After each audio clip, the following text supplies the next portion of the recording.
said you better watch what you're doing, 'cause I ain't gonna stop when I'm moving. I'm headed to the top, I'ma do it. I'm headed to the top, I'ma prove it.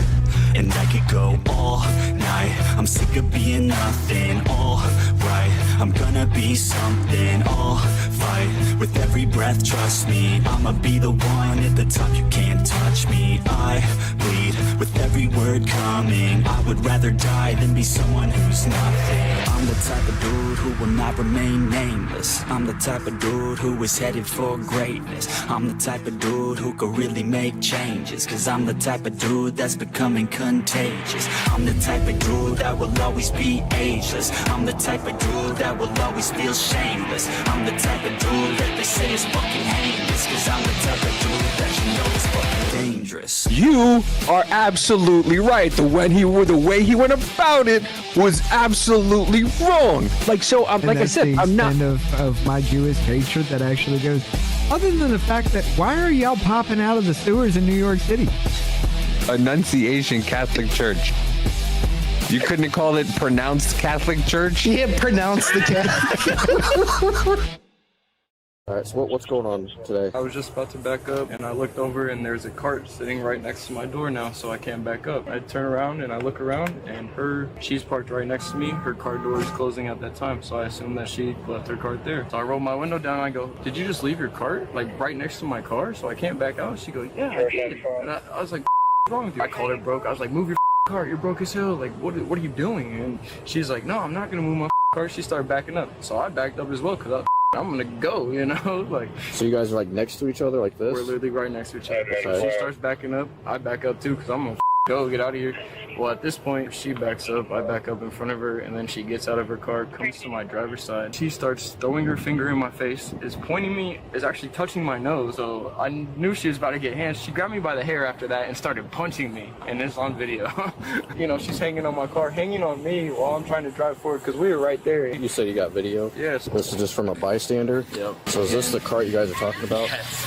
Literally sitting right next to me. I'm kind of mind-boggled, you know? You want to press charges or what? I mean, it's on video. I mean, you got injuries and it's on video. She's punching you. But I mean, I would like to press charges. She grabbed me by my hair and started punching me multiple times. You don't keep blocking nobody in. I get out my car and I go to yell. He laughing, doing all this, so I'm doing all this back. So then he doing too much. So yes, I did get to hitting him because you doing too much. So then after that, I was walking back to my car. He followed me to my car. He punching the window. You too close to my son. My son in his car. So yes, I did get to hit him because you don't come to nobody's car. You don't even know what I got going on. That car was not blocked. Yeah, because he punched my. Yeah, I hit him right there because. So hey, I'm gonna stop you right. Can you hand the kid off to? Is she with you? Yeah. So right now you're gonna be placed under arrest for aggravated battery. Why did you block me in? Like, doesn't matter. You know he white. You know they gonna get away.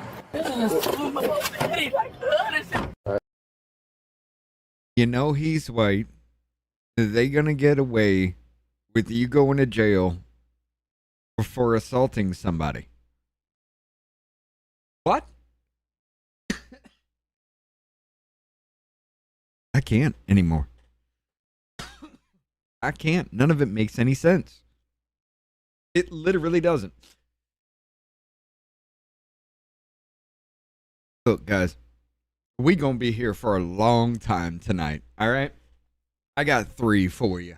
I didn't know this was happening, so I decided to throw this one in here. This is Amy Coney Barrett and Justice Kagan testifying in front of the Senate as far as why they need more money for protection, things like that.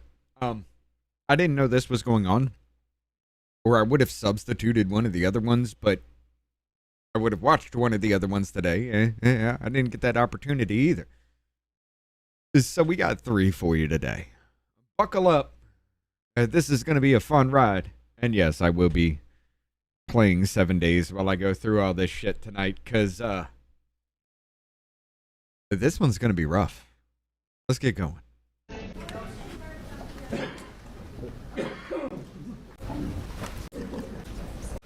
Appeared to hold back on all rise as you entered, so. The Subcommittee on Financial Services and General Government will come to order. The hearing is titled Budget Hearing of the Supreme Court of the United States. Members will have 5 legislative days within which to revise and extend their remarks and insert extraneous material into the record. Before we begin the hearing, I'd like to urge members to stay focused on the topic of today's hearing. Oh, The that United ain't gonna States happen. Supreme Court budget request for the fiscal year 2027. This is not intended to be an opportunity to revisit the court's opinions, talk about financial disclosures of the justices, or any other issues not related to the court's budget request. I now recognize myself for an opening statement. I'd like to welcome both Justice Kagan and Justice Coney Barrett and thank them for being here today. This is as close as some of us will ever get in appearing before the Supreme Court. The last time a Supreme Court justice appeared before the committee was in 2019, and we're very excited to have you here today with us. A great deal has changed over the last 7 years. New technologies have become accessible for bad actors. The threat environment facing our federal judiciary, including the Supreme Court, has evolved substantially. Chief Justice Roberts himself wrote in his 2024 year-end report that he was troubled by the U.S. Marshals Service data showing that hostile threats and communications toward judges had more than tripled over the preceding decade, and the Marshals had investigated more than 1,000 serious threats against federal justices in just the last 5 years. This committee does not take these facts lightly. We are reminded of Daniel Anderl, the son of federal judge Esther Anderl, who was killed by a disgruntled attorney at the door of his family home. And the threat to Justice Kavanaugh in 22 stopped in large part thanks to the presence of 2 deputy U.S. Marshals protecting the residents and local law enforcement support. Whatever one's view of the specific Supreme Court ruling, judicial officers, up to and including the Justice of the Supreme Court, must be able to do their jobs without fear for their safety or their family's safety. Of course. In addition to security, the court needs to be able to operate effectively and efficiently. It should have the most up-to-date information technology infrastructure and an electronic filing system that meets the needs of all of its users. It should have enough staff to research, support our justices, and the American people. This is why your appearance before us today is so important. We need to understand whether current funding and staffing levels for the court and its operations, including security, are keeping pace with the needs and the reality of the modern-day threat environment. Are you really For the just fiscal going to year fuck up 2027, the court is microphones? requesting $225 million, a 53.5% increase above its federal FY 2026 enacted level. I look forward to discussing this request with you both. I now recognize my ranking member for any opening statement he may have. Thank you very much, Mr. Chairman. I want to welcome Justin Kagan and Justin Comey Barrett. Justin. To the court. Who the fuck is to the Justin? courtroom, I suppose, in one sense, but to the hearing room in a very significant other sense. I also want to welcome Judge Dow, who has been so good to work with over the course of the last few years with respect to making sure that you had a sufficient budget, not only to carry out your formal duties, but also to protect the justices. Unfortunately, we put the cart before the horse. We marked up the fiscal year 27 bill in subcommittee and then marked it up in full committee before we had hearings to inform us on the facts which would make the budget decisions more credible. Now we are having 2 hearings wonder today why. from witnesses about their funding request in that bill that we passed. We should have started with those hearings. We also should be hearing from Treasury and DOJ too. We did hear from OMB, at which time Director Vogt informed us that he intended to have no oversight of the damage done by DOJ. Mr. Chairman, as you know, I think we must have such hearings ourselves. As has been widely noted, this is the first time the Supreme Court justices are testifying. But there is before the a House of committee the Senate. since You're never going to get away 2019. from the We retardation. appreciate this opportunity. Such You're hearings never gonna used get to away be with the it. norm. From Away from 1960 it. to 2022, there were 93 appearances by at least one sitting Supreme Court justice every year. This is a budget hearing to fulfill our duty to appropriate the people's taxes responsibly. I imagine that the questions will go beyond the fiscal to the fundamental. Both are proper in my view, but in the case of the court's essential independence, difficult. I want to Guy begin behind this him has discussion donuts today, on his mind. though, on the budget by noting that the very real threats faced by our judiciary, Oh, which hell the yeah, chairman he has does. mentioned, That dude's pretty damn is big, in ain't our he? mind. According to the U.S. Marshals Service, more than 200 federal judges have had threats made against them in this fiscal year alone. With a deeply 200. divided country and increasingly violent rhetoric being You mean these fucking judges have had over 200 threats against them? I wonder where that came from, you know? It couldn't be the fact that, the left went insane and the court started backing them up. So the right took a look at that and said, yeah, maybe that could be happening too. And we can get away with it because wouldn't that be two-sided or one-sided at that point? So it couldn't have been that, right? It couldn't have been the fact that the actual government inflamed tensions in this country to the whole point to where both left and right no longer care about the rule of law anymore. They care about pushing their own. It couldn't be that, right? I wonder what happens. The rule of law breaks down because you actually weaponized, and then when the weaponization comes back on you, you cry like a bitch about it. It couldn't be that, right? No. See, this was all caused by Doge. Directed at judges, Congress must provide sufficient funding to ensure the safety of all judicial personnel. The FSSGG bill, already advanced by the Appropriations Committee, would provide $9.62 billion for the judiciary and $207 million for the Supreme Court itself. That's a 4.8% and 7.3% increase, respectively. Included in the bill is a $28.9 million increase for court security. At the same time, so what are you saying? You should be able to literally ignore the fucking law, not protect the justices, and send your crazy ass mob out to their fucking house? But God forbid any right-winger motherfucker even try to do anything like that, right? Huh. You think this is what actually made Amy Coney Barrett stop fucking trying to stand up for conservative values? Maybe, just maybe it happened. I don't know. Let's hear what she's got to say about it. While we take measures to protect the physical safety of judges and court staff, Congress also has a responsibility to safeguard the independence of our judiciary and its ability to protect the constitutional rights of all Americans. Part of that is making certain that there is adequate funding for the public defenders, and I'm glad that we were able to address the budget shortfall for defenders serving in fiscal year 26. In fiscal 27, the committee supported funding defender services at $1.79 billion, with an increase of $26 million over the last year. That is a constitutional responsibility both the courts and Congress have. The rule of law depends on a judiciary that is properly funded, especially now when we need a strong judiciary to protect Americans from the imposition of a theory, in my view, of executive supremacy. This administration is routinely engaging in conduct that tests the limits of our Constitution. We must remember that our republic is a three-legged stool. The Congress, the executive, the judiciary. I believe that each branch must be held accountable by the other two, as well as that each branch has a constitutional duty to protect the constitutionally granted powers of the other two. The American people whom we represent expect the Supreme Court and all our federal courts. Were you constitutionally following your duties when the protesters were outside the Supreme Court Justice's house? And you were saying there's no laws against it, even though there are laws against it. Were you upholding your duty when that was going on? Oh, no, you weren't?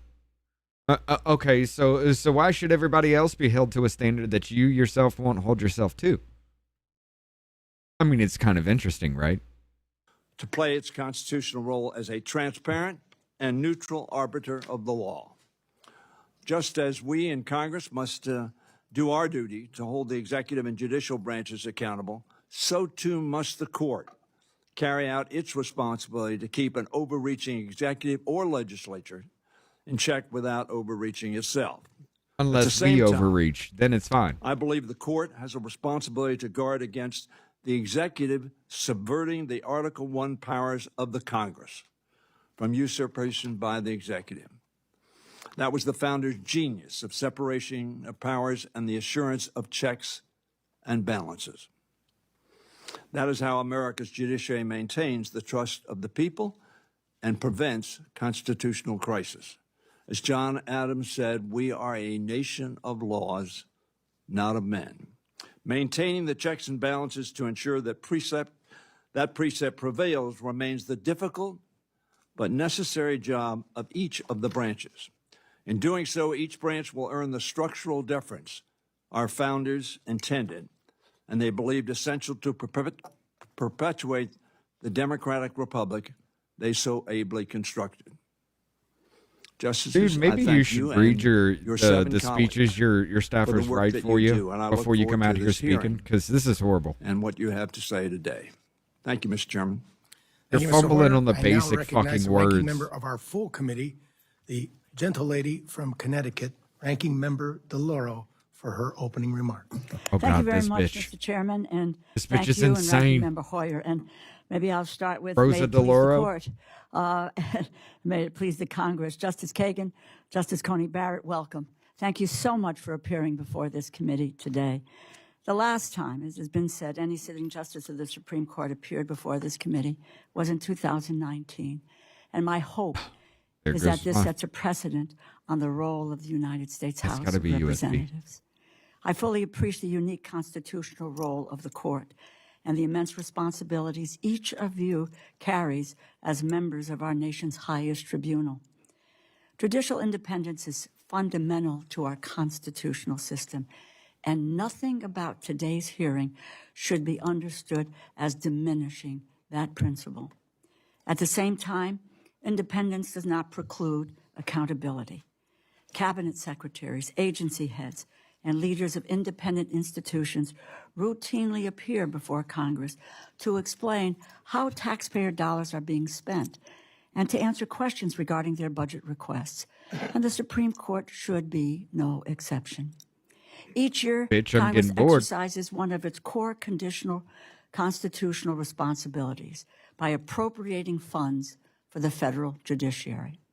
It is therefore Is this a library reading hour, or is there something here? Committee each year to discuss its needs, to answer questions from the representatives of the American people. As two of our nation's foremost constitutional scholars, we're doing reading hour? I thank you for recognizing that the Constitution vests the power of the purse in the Congress in bringing your budget before us today. Turning now to your fiscal year 2027 budget. No one can ignore the disturbing rise in threats directed at members of the federal judiciary. It is not lost on me or any you of us. Crazies went out there and tried to kill him, yes. Of threats against not only you and your colleagues on the Supreme Court, but against judges throughout the federal judiciary. As of the 1st of July, there have been 370 threats made to federal judges, according to the U.S. Marshals Service. During the entirety of last year, there were 500. Yo, that's a huge problem, though. As of July 4th, there are over 370 credible threats to judges. Well, I mean, look, let's just be honest. If you motherfuckers weren't actually trying to just sit here and try to wage legal warfare on the American people because you don't like Trump, you wouldn't get the right-wing ones. If you wouldn't have stirred up the crazies to sit here and say, oh my God, trans rights are human rights and you must suck lady dick, maybe, just maybe, you wouldn't have had threats against right-wing judges who ruled fuck no on that.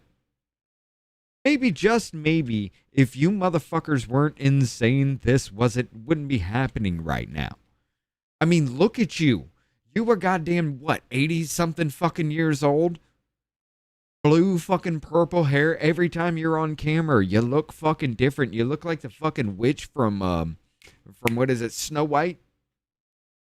Every fucking time you look ridiculous. Can we get back to some kind of fucking normalcy, maybe? Maybe if these motherfuckers weren't actually trying to wage legal fucking warfare on us to stop everything that Orange Man's fucking doing, maybe, just maybe, we can get back to some kind of normalcy, right? 164 threats made. At this rate, we are looking at a 31% year-over-year increase in threats against federal judges. That is simply and deeply and alarming rise. We are not strangers here to this heightened threat environment. Members on both sides of the aisle have seen an increase in serious, credible threats of violence as well. This poses a danger not only to public officials, but to the institution of democracy as a whole. Our system cannot function without a reasonable guarantee of safety. In recognition of this need, we approved on a bipartisan basis more than $890 million for lower court security for fiscal year 2026, an increase of over $140 million compared to the previous year. In the spring, this committee passed a funding bill which included over $920 million for lower court security, a further increase of almost $30 million and equal to the amount proposed in your budget request. We are carefully considering the additional funding requested to fortify the Supreme Court and increase security for yourselves, your families, and your colleagues. We are, of course, more than happy to provide the resources necessary to ensure the safety and the security of the judicial branch. But we must be diligent in our duty as appropriators. For instance, will this additional funding for security be sufficient for the future? And how will that be measured? Will you need to come back again for further increases? Or will this Would you be a one-time stop trying to get crazy-ass infusion, motherfuckers to go out in the streets and kill people? This is a gravely serious issue, and we must make sure taxpayers' money is handled well. What action is the court taking to strengthen? Well, how about we take the taxpayer money from the Democrat Party who keeps funding this fucking shit all over the place? Huh? How about we take taxpayer monies from the Democrats who are causing the fucking problem? If we're supposed to be spending our taxpayer dollars wisely, we shouldn't have having to be increasing the security on the Supreme Court and all these other justices if you motherfuckers weren't trying to wage warfare to take over. Oh, fuck, why do I have to pocket for your fucking wars all the time? You already fucking drained me of my goddamn money getting all of these kickbacks and everything that you fucking do. Now you must take my taxpayer dollars to make sure that I don't go take out my revenge on you for taking this shit. Oh my God. If it weren't a fucking problem that you created, bitch, it wouldn't be happening. Strengthen public confidence through ethics, transparency, and accountability. It is no secret that political divisions in our country have grown deeper over the past decade or more. And you that, started I believe, it. is one factor that has contributed to the erosion of trust in our system, including the Supreme Court. You Various started scandals that. have also plagued the court in recent years, from leaked decisions to financial entanglements and leaked decisions. Supreme Court's only had one leaked decision ever. And I still swear, you want to get to the bottom of that, you start looking at Ketanji Brown Jackson. She was the only one at that time that was appointed but not seated. She had access to that. And she knew something about that. And then all of a sudden there's a leak about it right before she starts to sit. Now, if it would have been caught, it would have been no harm to the Supreme Court at all because she was not a sitting member at that time.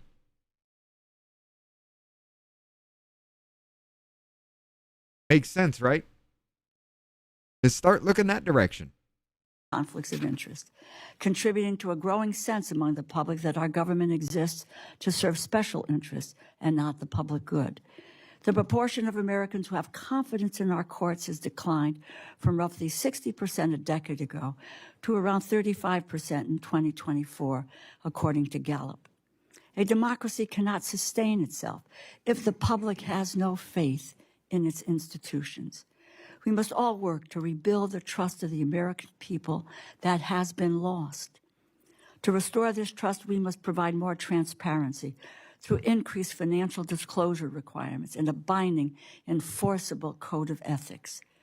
The status quo of self-policing, voluntary disclosure, and unenforceable guidelines is woefully insufficient.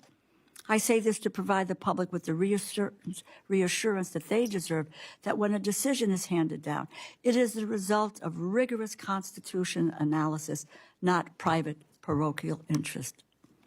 Over the past few weeks, as we have approached and celebrated our nation's 250th birthday, I've spent time reflecting on the founding and on the genius of the framers, their insistence on an independent judiciary that has, in Hamilton's words, and I quote, neither force nor will, but merely judgment, end quote, has proved indispensable to the endurance of our democracy. I believe we all share a commitment to preserving both the independence of the judiciary and the public's confidence in it. Independence and accountability are not competing values. They are complementary pillars of a constitutional democracy worthy of the public's trust. Thank you so much. Only when you for don't appearing have before to us be held today. accountable I look for your forward to shit, your though, right? testimony. Thank you, Mr. Chairman, and I yield back. I don't think you Thank need you, to be Ranking running your Member DeLauro. fucking mouth about Today we that. welcome the testimony of Justice Kagan and Justice Coney Barrett of the Supreme Court of the United States. Justice Kagan, without objection, your full written testimony will be entered into the record. With that in mind, we ask you to please summarize your opening statement in 5 minutes. Chairman Joyce, Ranking Member Hoyer, Ranking Member DeLauro, thank you for giving Justice Barrett and me the opportunity to present the Supreme Court's fiscal year 2027 budget request. But if you don't mind, Chairman Why does she Joyce, before I literally do look that, like a fucking I Muppet? would like to say a few words about Senator Graham's untimely passing. Senator Graham, of course, was a member of this House before he became a senator. And in part, I wish to express the entire that voice is already horrible, but she literally looks like a fucking The Muppet. rest of his family, his many there a hand up friends her and ass right now? colleagues here in the House, in the Senate, and elsewhere, on behalf of the entire court. But I'd also like to make She looks like one of those crotchety old men in the movie theater Muppets. You know, it's You know not what I'm very talking about. often. Well, I'll just say that I didn't get many Republican votes when I was confirmed to the Supreme Court. And that's the usual state of things I wonder today. why. Not many Republicans vote for the nominees of somebody selected by a Democratic president, and not many Democrats do the same for someone selected by a Republican president. And one would not expect such a cross-party, if you will, vote, certainly from somebody from a deep red or deep blue state. And yet Senator Graham voted for me. And I vividly remember, because he was a vivid person, the conversation that we had in his office prior to my hearing. Are you saying he was gay? Where he got to know me. It was a long conversation. He took the opportunity to get to know me. He questioned me with great seriousness and great knowledge about my record as Solicitor General, including particularly the various terrorism issues that office had dealt with over the time I was Solicitor General. And I still more vividly remember the conversations that we had at my hearing itself. In the last day or so, many people have talked about how funny Senator Graham was. I think Al Franken said he was the funniest man in the Senate. But what I remember about that hearing was that somehow Senator Graham made me look funny, which is a harder thing entirely, by asking me what I had done on Christmas the following year. And I'll skip the back and forth, but many people said to me afterwards, that exchange with Senator Graham was the moment my confirmation was sealed. So I want to express my gratitude towards him, not only for his support, but for approaching the confirmation process with the kind of seriousness that he did, and the kind of respect he did. And I never got to know Senator Graham very well, but I can see why so many people will deeply miss him. And I just wanted to convey that on behalf of me, and again express the condolences of the entire court to his family and friends. We are very appreciative, Mr. Chairman, of the subcommittee's constructive engagement and support. You and your staff have been with us each step of the way as we've added security funding to meet the challenges of these times. I personally have enjoyed our regular meetings together, which have often occurred at the court. Our respective staffs also speak and share information regularly. Oh, you mean security staffs do that? Our future work. Ah. The Supreme Okay. Court's funding is provided separately from the lower federal courts and split between two appropriations, one for salaries and expenses related to the daily operations of the court, and another for care of the building and grounds. We will address the operating budget today. The architect of the Capitol will submit a separate statement concerning our buildings and grounds. The court's operating budget funds the daily activities you'd expect in any federal courthouse, such as library and research services, case management, visitor services, information technology, facility management, and security. We carry out our work with relatively modest funding.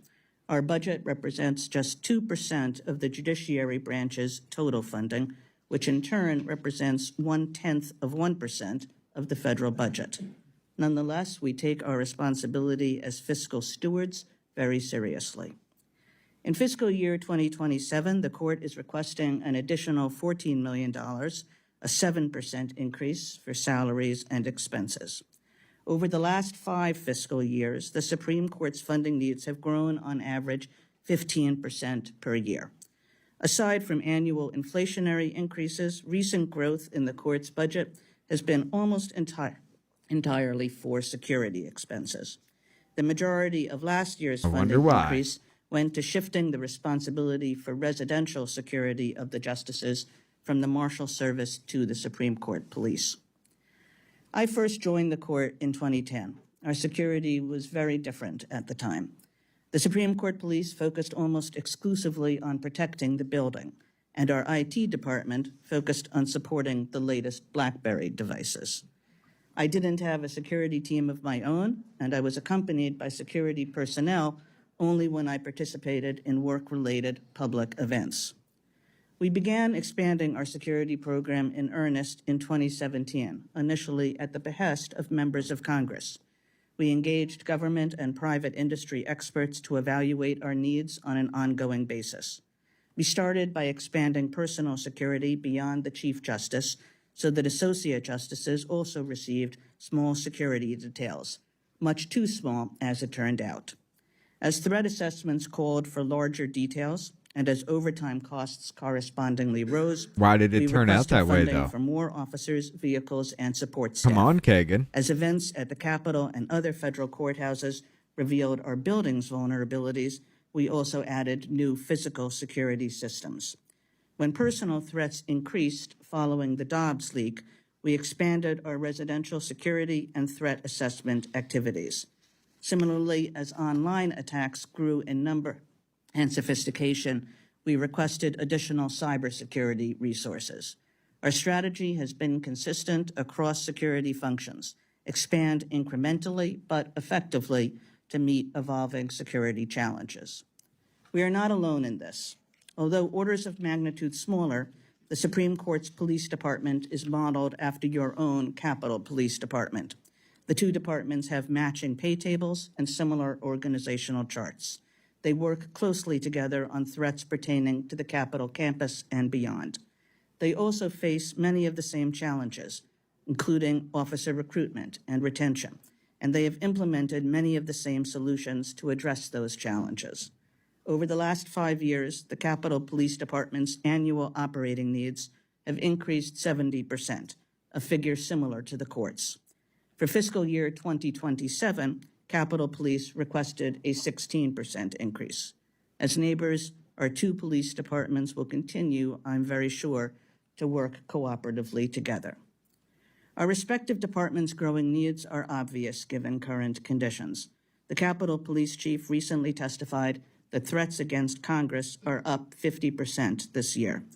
The Supreme Court Police expect a smaller but still very substantial 38% annual increase in threats this year, which follows a 25% increase last year. For some of us, those threats have come very close, and all of us live with the knowledge that they may again materialize. But as the Chief Justice has said, all members of the court continue to do their jobs as they believe legally right, adjudicating cases without fear or favor. We are grateful to the Supreme Court Police for all they do to support our ability to do so. Again, we thank you for your invitation to come here. While we cannot comment on decisions or pending cases, Justice Barrett and I are happy to answer any budget-related questions you may have. Thank you, Justice Kagan. And now recognize myself for questions. Chief Justice Roberts himself referenced in a rise in threats in the judicial branch in his 2024 year-end report. He specifically cited more than 1,000 threats investigated against federal judges in just the preceding 5 years. Would you talk about how the volume and nature of threats against the court has changed over the past several years, particularly following the Dobbs decision and the 2022 incident at Justice Kavanaugh's home? Has the threat level changed in 2026, and what do you believe is driving that trend?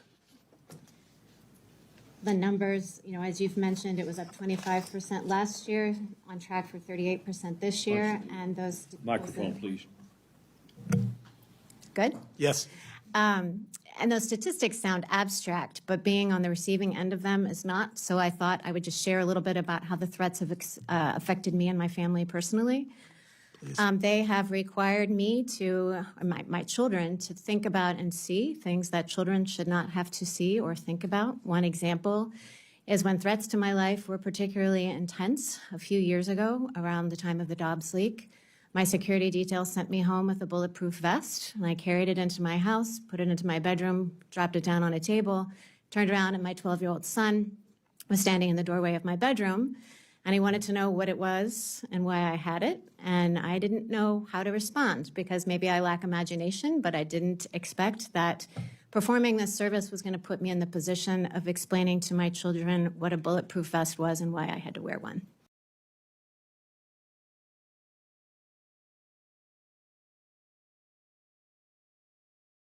Your 12-year-old son? How does your 12-year-old son not know what a bulletproof vest is? I'm sorry, man. Wait, what? How does he not understand? Maybe he might have felt a little bit uneasy about his mom having to wear a bulletproof vest. I get you. I mean, most kids would feel uneasy about that. Most people would be scared about something like that. But you had to explain what it was to a 12-year-old child? How sheltered is this kid? Because every movie, every TV show, anything that has to do with guns, somebody's wearing a vest. Can someone ask Kagan who leaked the Dobbs decision? I'm telling you, you start looking Ketanji Brown Jackson's way, and I guarantee you're going to find something. She wasn't sitting at that time. She was appointed, but she was not on the bench. It would not have hurt the Supreme Court if she were to get caught. It's also been reported in the news that roughly 6 weeks ago, I was the victim of a swatting incident. At that point, my teenage son, one of my teenage sons, opened the door to go out with friends and saw in our street, it was full of police cars, who had responded to a false report of gunshots and raised voices in my home. I was very, very grateful that I had Supreme Court police outside my home because they were able to stop and meet with and explain to the county police that it had been a false alarm, and so the police did not actually attempt to enter our home. Okay, so she's been swatted. She has to wear a bulletproof vest now because of the protesters that were rioting outside Kavanaugh's home. They were targeting her. They were outside her home. All this shit. Yeah, you think that's going to fuck with a kid? Yeah, it probably will. I'm not going to lie. It definitely would for a 12-year-old. I'm pretty sure he's just like, what the f is happening right now? I don't get it. I just went outside to go play, and the street is covered in cops, and everybody's got guns.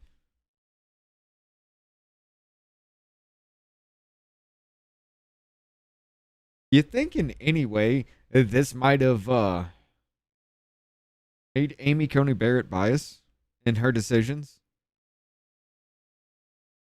You think in any way with the swattings and the death threats and the credible threats and the dude that actually got arrested for Kavanaugh was targeting Barrett, and I think it was Alito as well. There was another one in there. Now they got to wear body armor. You got people that are actually sitting there trying to swat her house to get her killed because, well, hey, you got motherfuckers with guns there, right?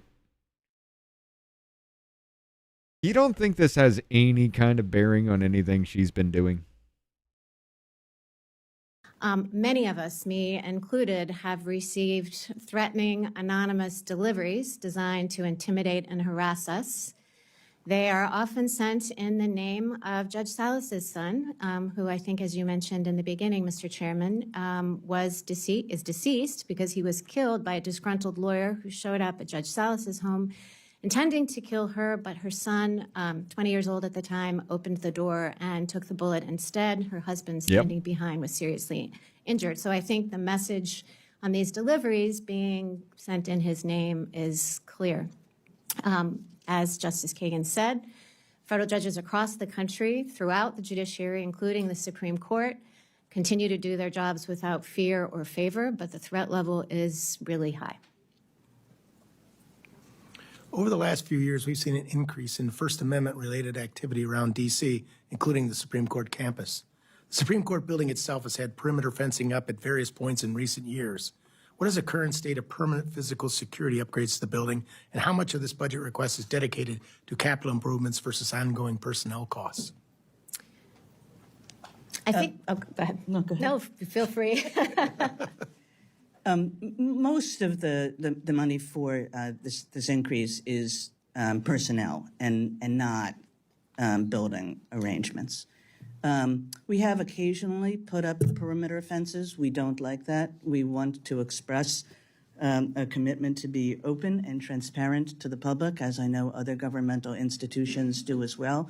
Occasionally, we have found it necessary, given the threat level, to put up some barriers, but they come down as quickly as we can take them down.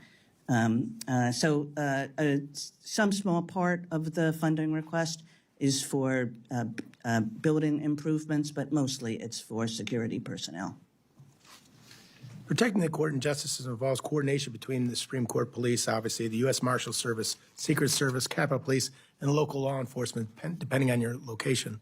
Would you walk us through how those responsibilities are divided and whether there are any gaps or redundancies in the structure that we should be aware of?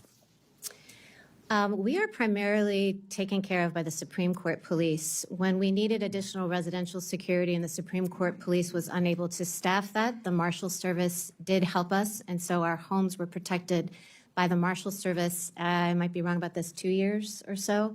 The Marshals Service was not able to sustain that level of support, and so they asked the Supreme Court Police to take that over, and the Supreme Court Police is now doing that with the help of contractors. We coordinate with Marshal Service, sometimes in travel, but really the Supreme Court Police does the bulk of it. And I think for physical safety, there's coordination with the Capitol Police, given that our grounds are so close. And I should say we like it that way, to have our own police force rather than to be reliant on the Marshal Service, which is within the Department of Justice. This way, we just get more control over our own security arrangements. Some of you may recall that last year we asked for a supplemental request, and that was to deal with the problem that we had thought that we had a longer stretch of time to make the transition between the Marshal Service and the Supreme Court Police. In the end, we had to make it more quickly than we thought we would, and we're very grateful to the various committees in both the House and Senate for making sure that we had the supplemental monies that enabled us to make that transition more quickly than we had thought was necessary. Thank you. I now recognize Ranking Member Hoyer for any questions he may have. Thank you very much, and again, thank you for your testimony. We're all very concerned about the security and the safety of our judiciary, not only because of you individually, but because of the impact it would have on our system and the disincentive for people to serve in the roles that are so critically important to our society. Let me go to the staffing. You said the pay levels are similar to the Capitol Police, and that they obviously work together and interface together. Is your budget now sufficient so that you will not have contract employees, outside contractors protecting your homes? Not at this point. The goal is to be able to staff so that we can entirely absorb residential security within our office, and I'm sure our staff can provide more details about the timeline for that, but at this time it is not. Will the budget that is projected for fiscal year 27 allow you to do that? Do you know? I think still not, but we will be getting closer. So Barrett says yes, and she says no? And what? We want it to be as a short-term goal so as we y'all don't know? possibly can. is to get to the point where we're not reliant on any outside contractors. I think it's critically important to have people who really know you, your habits, your to and froing. Someone. You are speaking. Okay. Look, that I get. That I understand. Okay, because look, check it out. It didn't Jasmine Crockett had a convicted felon, wanted felon at the same time as a bodyguard, and when they went in to go grab the man, he ran into a children's hospital garage and had a gunfight with the police. Yeah, that was contracted. Now we're talking about Supreme Court justices. You think somebody like that got through somehow? Let's just be honest. He was clapping cheeks. We know it. We know it. He was clapping her fucking cheeks. But you think if that could happen, it could also happen to the Supreme Court justices? And who would take that opportunity if they had the chance to actually? I mean, I get it. That should be in-house kind of situation, so that if anything fucking happens, it would be the federal government assassinating a Supreme Court justice at that point instead of a contractor. Yeah, I get it. Okay. Speaking to the choir there. Well, as someone who had a security detail for 20 years in my previous positions, I found it critically important that they got to know me and my habits and the habits of my family, and made them much more proficient in protecting. I mean, when they can predict you, yes. That's the case. Let me go to, and I'm not asking you about the substance of decisions, but I am asking you, there has been a substantial increase in what I guess we call shadow decisions. Is that a budget-related or policy-related phenomenon? Well, let's see. I think that litigants have long had the ability to seek interim relief from the court, but I think you're certainly right, Ranking Member Hoyer, that we have seen a big change in the volume and the nature of such requests. The court is doing its best to adapt and respond. I think it's a policy question, not so much a budget one. I don't know if you have additional thoughts.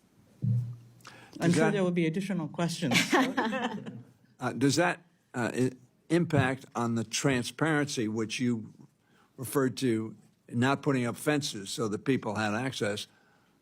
There are concerns, obviously, that these shadow dispositions impact adversely on the knowledge of the public has about how the court makes its decisions and who is so we making do need to protect the Supreme Court from the good Democrats who want to stack the court. Ranking Member Hoyer, there are definitely. I don't even understand. I'm just going to be honest. I don't understand Kagan, Sotomayor, or well, I understand Jackson. I really do. That was purposely done. That's an activist judge. I don't understand these because the federal government just said they're not going to protect you unless you do what they say.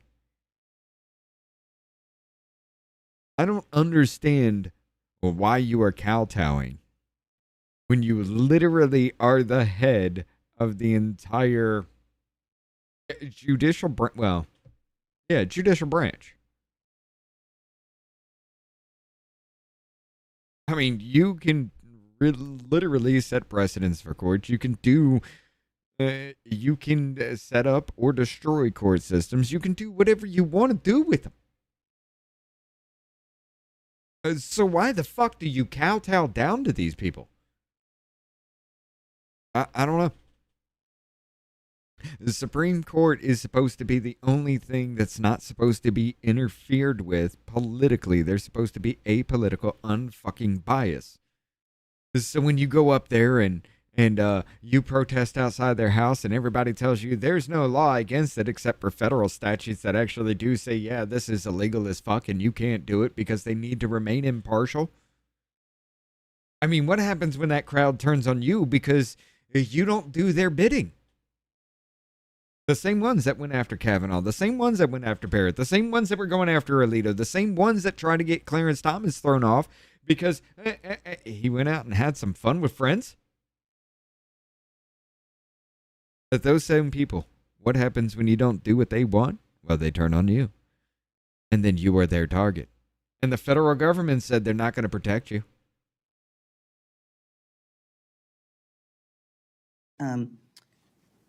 Issues with respect to we call it the emergency docket. Some of us call it the interim docket. It's a terminology nightmare. I call it the emergency docket. And there are definitely questions about how it's appropriate to use that docket, when it's appropriate to use that docket, the standards to be applied, the way those standards actually work out in individual cases. And you see that in some of our decisions because we are in many, if not most of these cases, not unanimous. There will be a majority and a dissent. The reason I think it's probably not appropriate, at least not now, to call it the shadow docket is because we have done, I think, a better job in the recent past of where appropriate, and it's not always appropriate, but where appropriate, explaining ourselves, at least to a moderate degree. So I think if you had asked me this question a year ago, I might have said that there were some cases, and in fact I did say, I had said I mean, in you some still have public said events nothing, though. that there were some cases where we did so little explanation of what lay behind our order that lower courts had a great deal of difficulty trying to figure out what that order was. Were we saying something about the merits of the case? Were we saying something about who had standing to contest the merits? Were we saying something about appropriate remedies? Nobody knew. I don't think that that's so much a problem anymore. I think that as we've gotten more experienced in these constant requests. I'm sorry for saying this, but somebody got hit with an ugly stick. Yeah, I was saying she looks like a motherfucker. She looks like them old man Muppets, that sat up there in the balcony during the plays and shit. She looks like one of them. That are coming to us about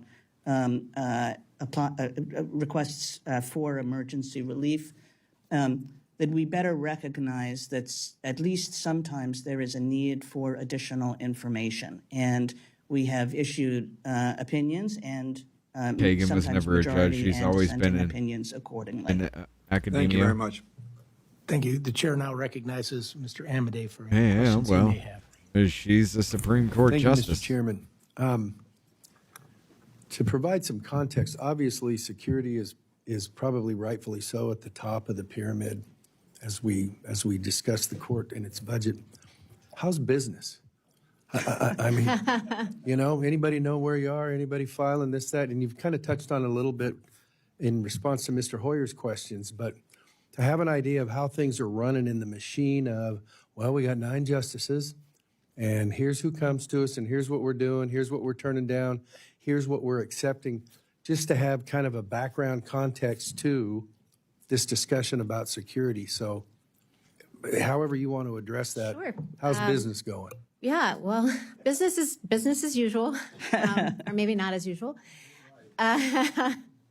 So we do everything we can to be transparent and to welcome the public into the court. We've really taken strides in adapting our website to make it more user-friendly. So people can come to our website. They can easily access all the briefs, all the opinions. The website also has information about who the 9 justices are, the history of the building, that sort of thing. Our courtroom is open to the public. We routinely have public courtroom lectures to groups that are coming in. I believe all of my colleagues, I know I do, speak to groups and school groups that come through to educate them about the court. Our curator has exhibits throughout the first floor of the court to educate people about the court, including a wonderful exhibit that's up about Cooper versus Aaron. We have the Cooper bench from the famous case that's out in the court right now, complete with a video explanation of it in which all 9 of us participated. So I do see a need for educating the public about what it is the court is doing. And so the court, I think, has done its best to try to make that accessible to the public. Great, thank you. How about caseload? What's the case? I know threats are way up. How's caseload? Well, we have, as Ranking Member Hoyer suggested, we have a more than ordinary emergency caseload. I would say we have about an ordinary regular docket.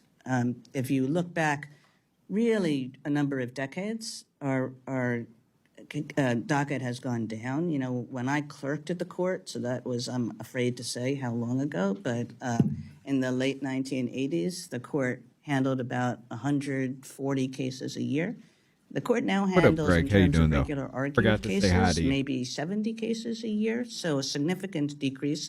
There's a cottage industry and explanations for why that decrease took place over time.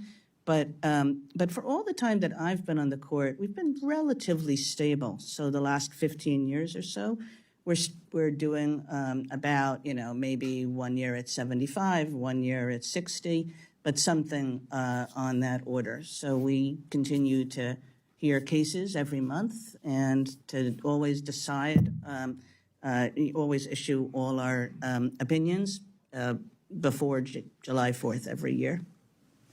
Thank you. I yield back, Mr. Chairman. Thank you, Mr. Amade. The chair will now recognize the lovely lady from Connecticut, Ms. DeLaurel, for any questions she may have.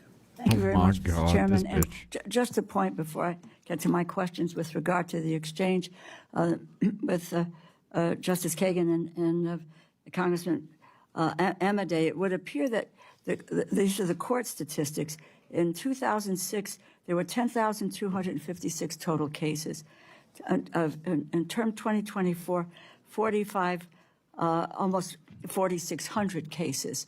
So it is about a 55% decline. I have to imagine in analyzing that. This is in petitions, are we talking about? Yeah, so that it may be that what happens there is the interim shadow, whatever docket we're talking about here, that may be a part of that. So that there has been, in a fewer cases than you pointed out that have happened in prior decades, and then the issue of staffing is how commensurate is then the staffing to what the case is. But that ugly stick got a lot of use. I won't get into this, but in terms of, there's always the view out there of what about cameras in the court, I mean, this woman doesn't even really make sense with anything she mutters anyway. But as members of Congress... Is that good or bad? Okay, I'll take a breath on that. No, it's... I'm sorry, I didn't mean to turn it around. No, what you were very good. It's very good. It's called transparency. Anyway, my questions. As members of Congress, that you're a failure? We follow we very know. strict gift and ethics rules. We're not allowed to accept any gift if it's over $50 at one time, and there's a total value is more than $100 in the calendar year from any individual. There are exceptions, and an entire committee. We have an ethics committee that decides whether a trip or a gift is allowed. But as justices of the Supreme Court, you can and do accept these gifts without any committee or without hesitation, or maybe there's hesitation, but in any case, you can accept these gifts. The Supreme Court does not have a gift ban or a binding code of ethics. I know in 2023, a voluntary code of ethics was adopted, but it is entirely self-policing without any mechanism for enforcement. It is more permissive than the code that applies to all other federal judges. Stop trying to weaponize the Supreme Court. Maybe this will stop, right? Raskin's High Court gift ban, which would bring the Supreme Court justices' rules in line with the rest of the federal government. Based on the financial disclosures available for the justices, tickets and trips have exceeded this threshold of the which is in the voluntary code. This last year. So a couple questions from this. Is this a time to make this a requirement instead of a suggestion? That's my first question. You want me to do gifts? I can do. Ranking Member DeLauro, I would be happy to address the question about gifts. The court follows the restrictions of the Judicial Conference of the United States applicable to all judges with respect to gifts, and we are not. There are restrictions on our ability to accept gifts. We are not permitted to accept gifts with, some nuances and some exceptions from litigants before the court.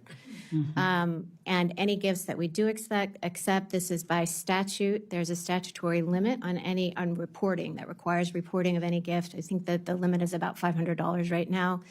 You would know they would be on our financial disclosures because we have to disclose that. So with respect to gifts, we do have constraints, and we do have our in-house counsel. I mean, anytime I have any question about how the code applies to a particular circumstance, I always call him. Did you want to address enforceability? You know, on the code of conduct, as you noted, So that's crazy. All right, I understand it. I really get it. But you would have to disclose on paperwork if somebody just like, you know, you got rich friends, your rich friends get you a week in Cabo, you know. That's your Christmas gift, a week in Cabo. Now you have to report that. And is that questionable? Can that be turned against you? As in, oh no, this was a bribe on something. I get it. I get the reason behind it, but that just seems so fucking insane to me. The 9 justices all agreed to a code of conduct. It's specifically geared towards the Supreme Court. As you also noted, there is a question about enforceability. And right now, the mechanism has no enforceability system. And this is something on which various people have spoken in the past. And you know, I've made my views known in the past, which is that I think we should work hard to try to figure out some enforcement system. I will say that that's an extremely difficult question for a pretty obvious reason, I think, which is that I don't think that you would want an enforcement system that was controlled by the executive branch or by the legislature. And this is because of what you said in your opening statement about the importance of judicial independence. Right. You know, you don't want a president picking an inspector general to decide, you know, which of us is breaking the rules or how we're breaking the rules. So I think it really has to come from within the judiciary. And that's hard because, you know, we sit at the top of the Judiciary Committee. So it's hard to figure out how to have a system that makes use of judicial resources to police us. One idea that has been suggested by some people is to use respected retired judges. Right. That has, you know, some pros, some cons. I think that this remains an open question, a question of discussion. But so far we have not resolved anything. Okay, and The chair now recognizes the gentle lady from Iowa, Ms. Simpson.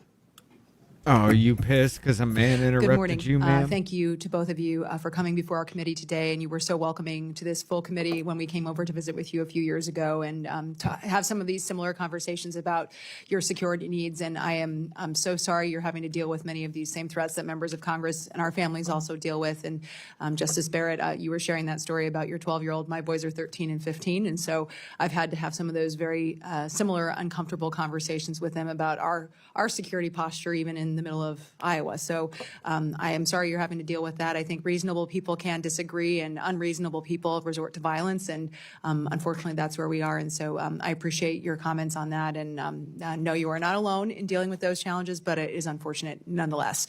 I wanted to follow up on something you started with about maybe you the coordination with the Marshals when you're traveling for speeches. Sure that their because you talk protection about happened. having the Supreme Court police force, but Maybe. obviously I don't working in coordination with other just a law thought, enforcement though. when you're traveling for speeches, some of those teaching opportunities, other engagements. So we know that those are not immune from protests and First Amendment activities as well. Can you speak a little bit to what that work is like in terms of coordinating on the ground as you're traveling the country to have some of those conversations on the ground?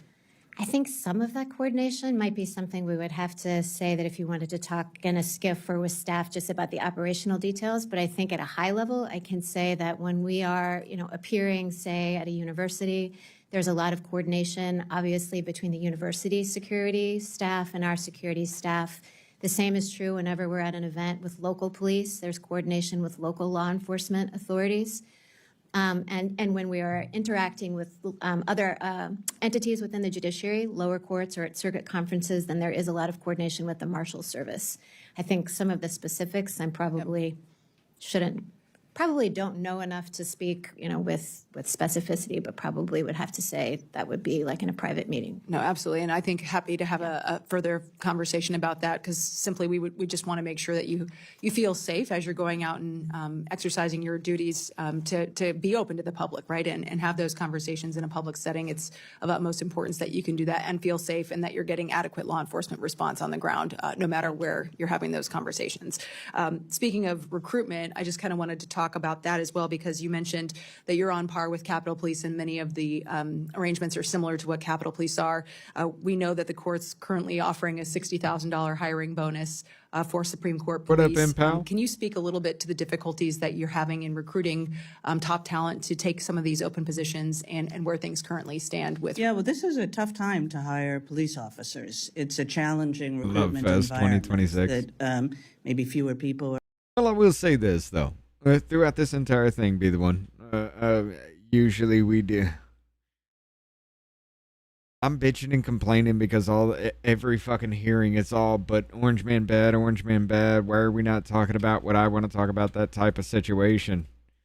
I complain about that. That's mostly the House that does that. Yes, Rosa DeLauro is a House member. This is a Senate hearing, but she was allowed to sit in. It's a different feeling, because once we get over to the oversight, you'll see what I'm talking about. It's a different feeling, and it actually hits different when you don't hear them just trying to blame everybody else for the fuck-ups, right? It is frustrating when you don't talk about the fuck-ups, but if you don't talk about the fuck-ups, you can't be blamed for the fuck-ups. You know what I'm saying? It's a catch-22. I still like it.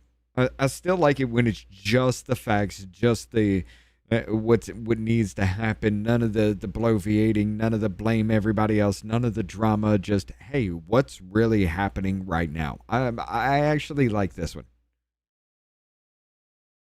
Are going into the policing profession, and so you're competing with a lot of entities. Everything that's for the being same said top is matter of fact, people. but open to your interpretation of how they feel about it. We do offer that's the way it should be. A recruitment bonus.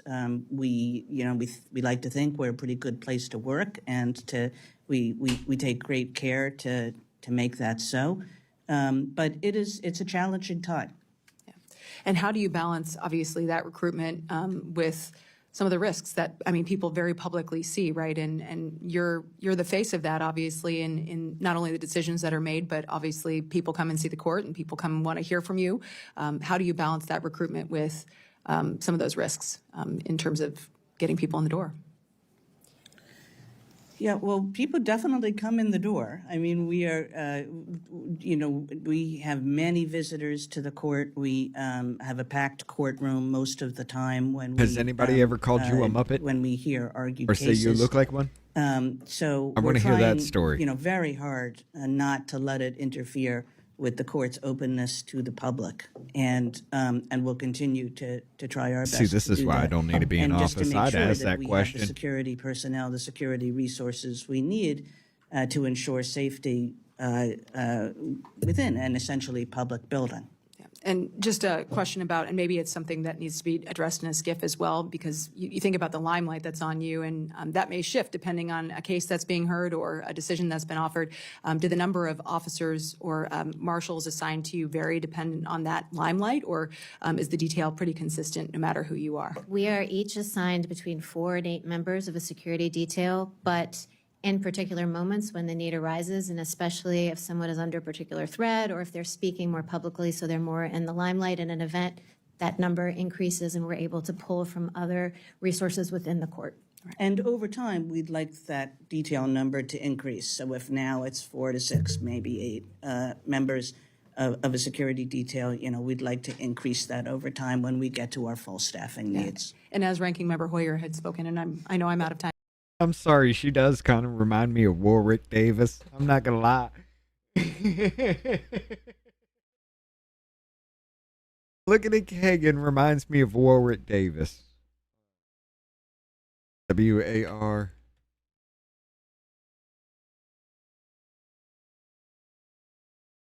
Images, yeah. Oh, God damn it. Hold on. This'll do it. This'll do it.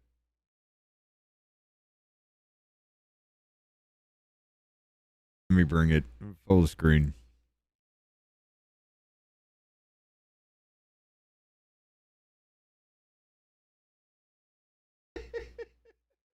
I'm sorry, she straight up.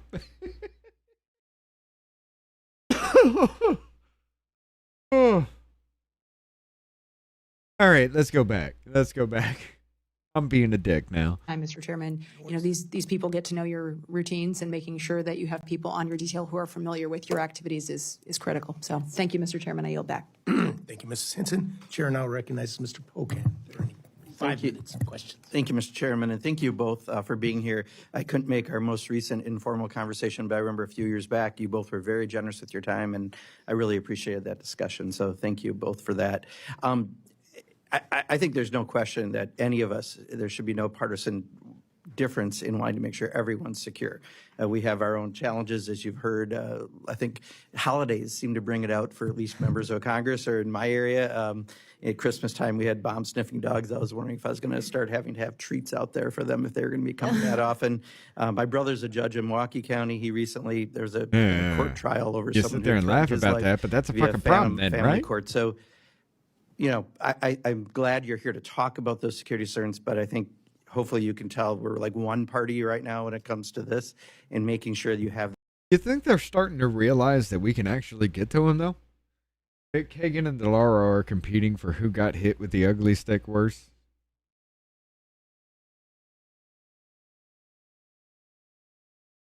I'm sorry. Kagan takes it. I'm sorry. Kagan takes it. That security. I do want to say, though, I think at a 30,000-foot when level, you look like Warwick Davis, what do you about our want me to say? institutions, and incumbent on us then is to make sure that we're at times either explaining or reforming to meet where some of those concerns are. Right now at the executive branch level, I think people are seeing some unprecedented amounts of new things happening that in 250 years as a country haven't happened, and that's causing concern. Here in the legislative branch, I would argue, I think people think we've lost our copies of the Constitution and that we're a co-equal branch of government. We're not doing our jobs.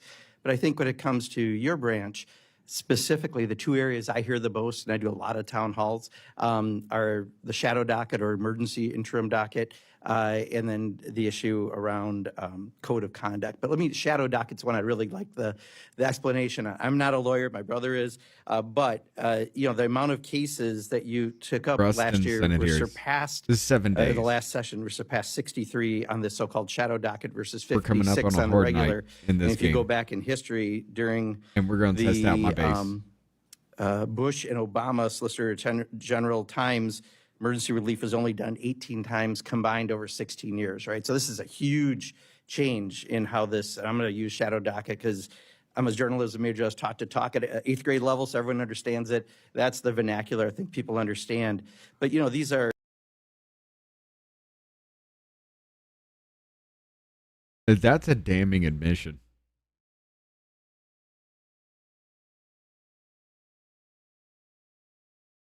You're a journalism major, and you were taught to talk at an 8th grade level?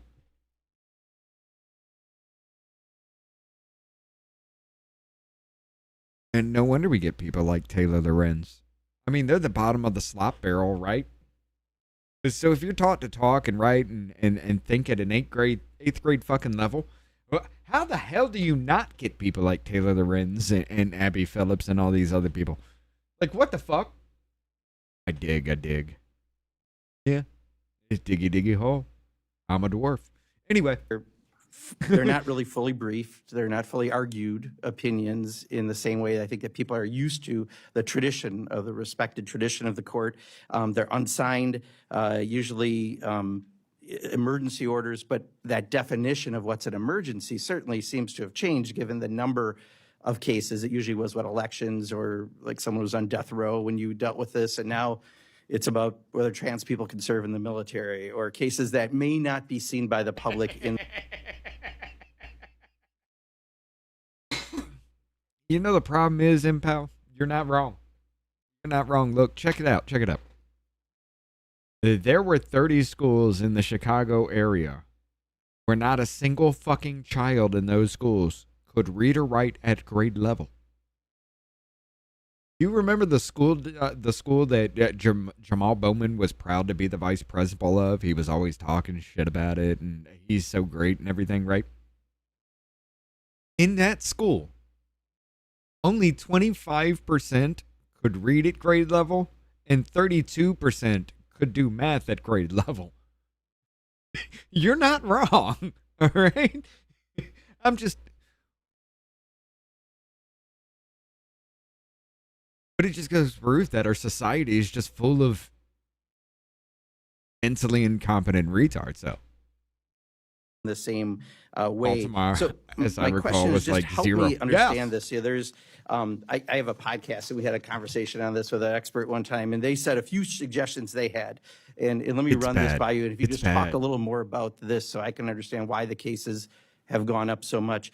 You know, they suggested things like restoring more mandatory jurisdiction to the court so that you're not maybe cherry picking in some ways, empowering lower courts to seek guidance from you ahead of time. So maybe sometimes that could take care of things. An inspector general for the judiciary.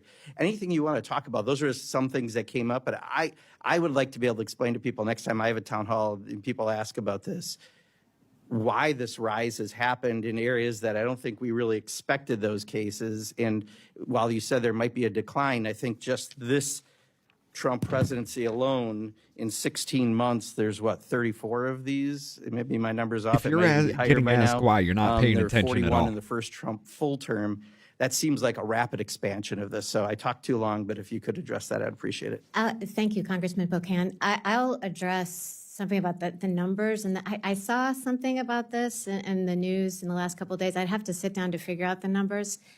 I think that it could be that what the numbers are referring to are, we have mandatory jurisdiction in a sense over all of these emergency applications because every single one of them we have to either grant or deny.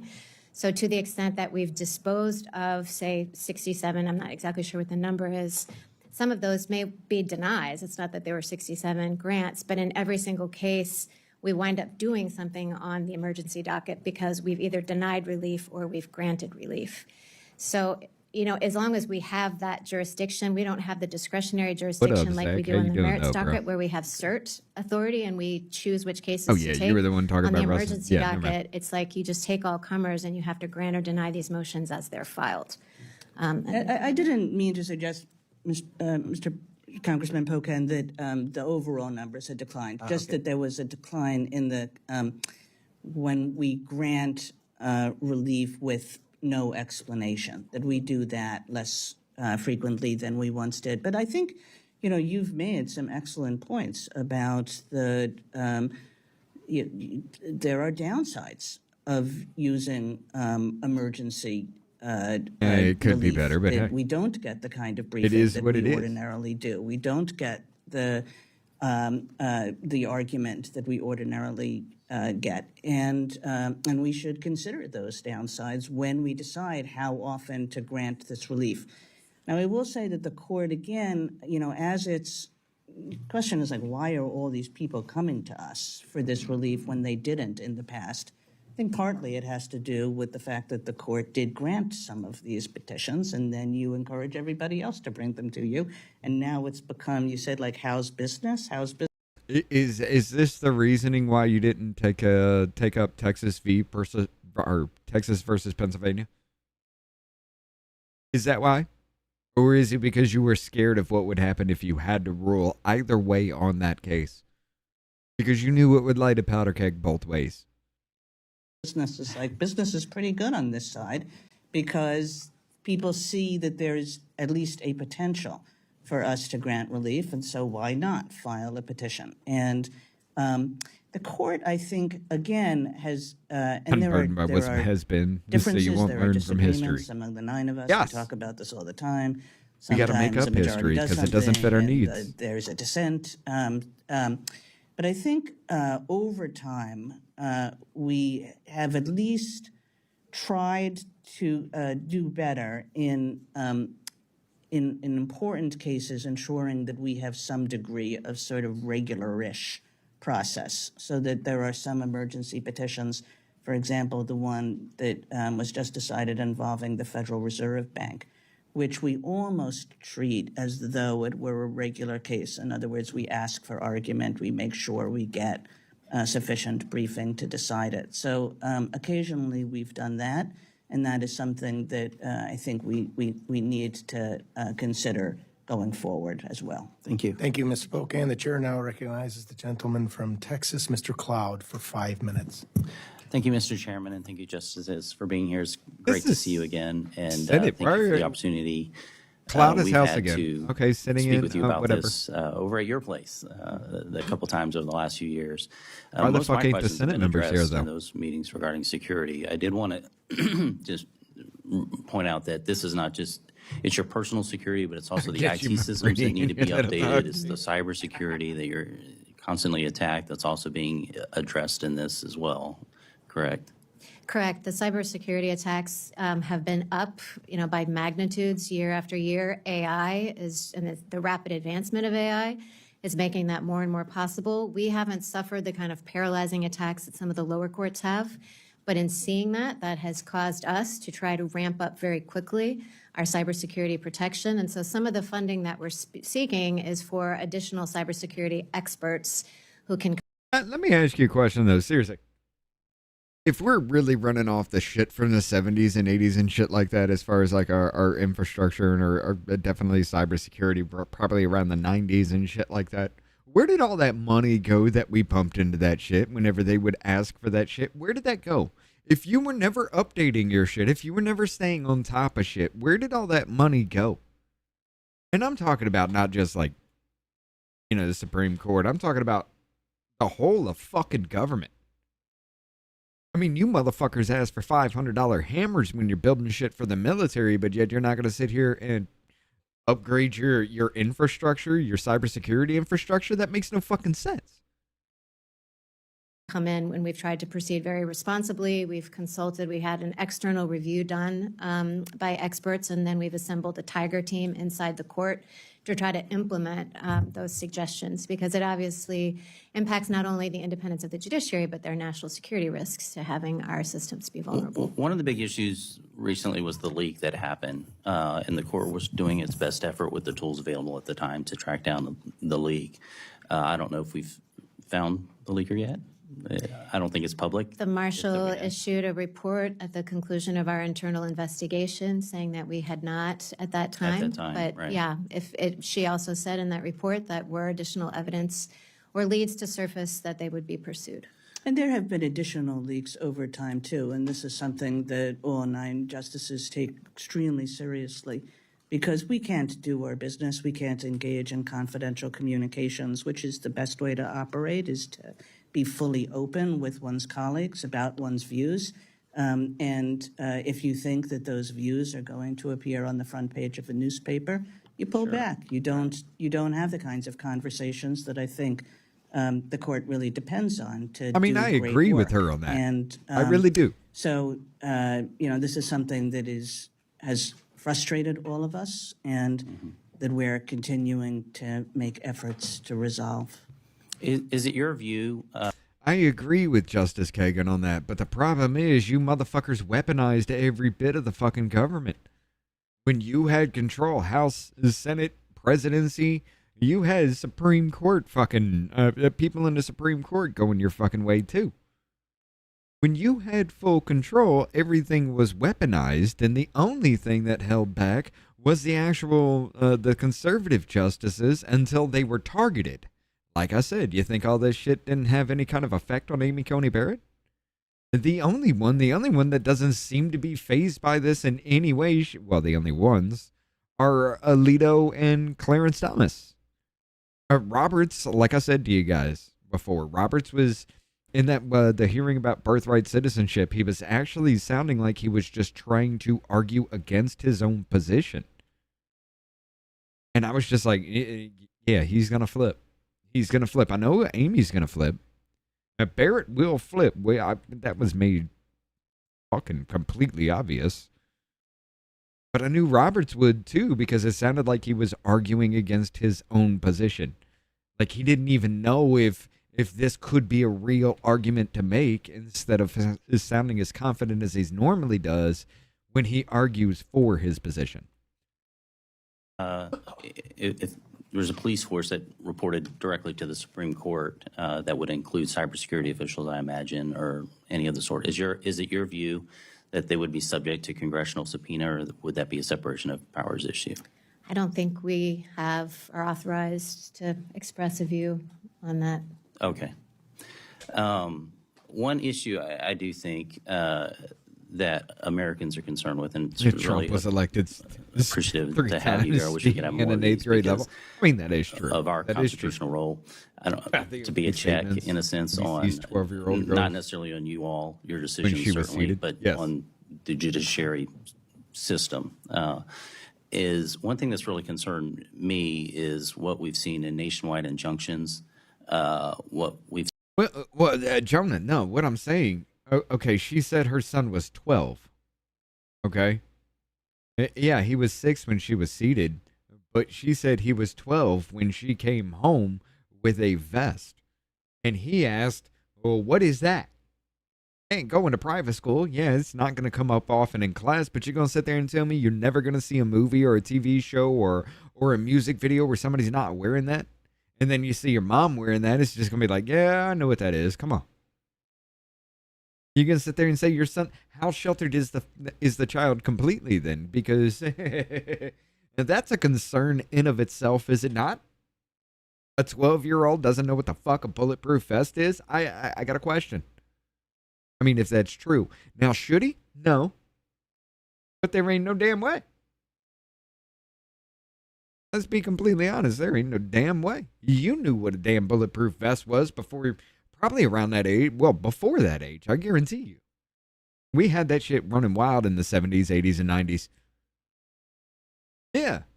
Seen in what's been lawfare. Okay, maybe not 70s, but the 80s and 90s, yeah. We've seen lawyers who were supporting the president be disbarred, while those who campaigned and even attacked him invented extraneous legal platforms to go after him. There was no disciplinary action at all. And what concerns me about that is the ABA, the American Bar Association, doesn't serve officially as a gatekeeper, but in many ways serves as a gatekeeper, which traditionally that hasn't been that big of a deal. But they are the only they're the only accrediting agency for law schools recognized by the federal government. Yet lately they've kind of taken a partisan bent on a number of their policy outcomes and initiatives, including transgender surgery for children, advancing DEI requirements for accredited universities for law students, even targeted universities. Stepping outside the bounds here, Cloud. They're weighed in on immigration policy, voting rights, opposed the display of 10 Commandments in public schools. They have opinions on a number of different international issues, including urging support for the people of the Western Sahara, self-determinant. So it's all that to say, it's gone beyond making sure that we have good people who are qualified representing us, yet they serve in many ways as a gatekeeper. And I'm curious what would be the right way to approach that. Texas Supreme Court, I know, issued an opinion that basically said they shouldn't be the sole gatekeeper anymore, at least for Texas is concerned. Whether we should have more creditors, whether we should leave that to the states, I think there's a congressional role in this, and so that's why I'm asking. If I may, we have a hard stop of 11:45 because the justices need to go over to the Senate and testify there. I want to make sure everybody gets their 5 minutes.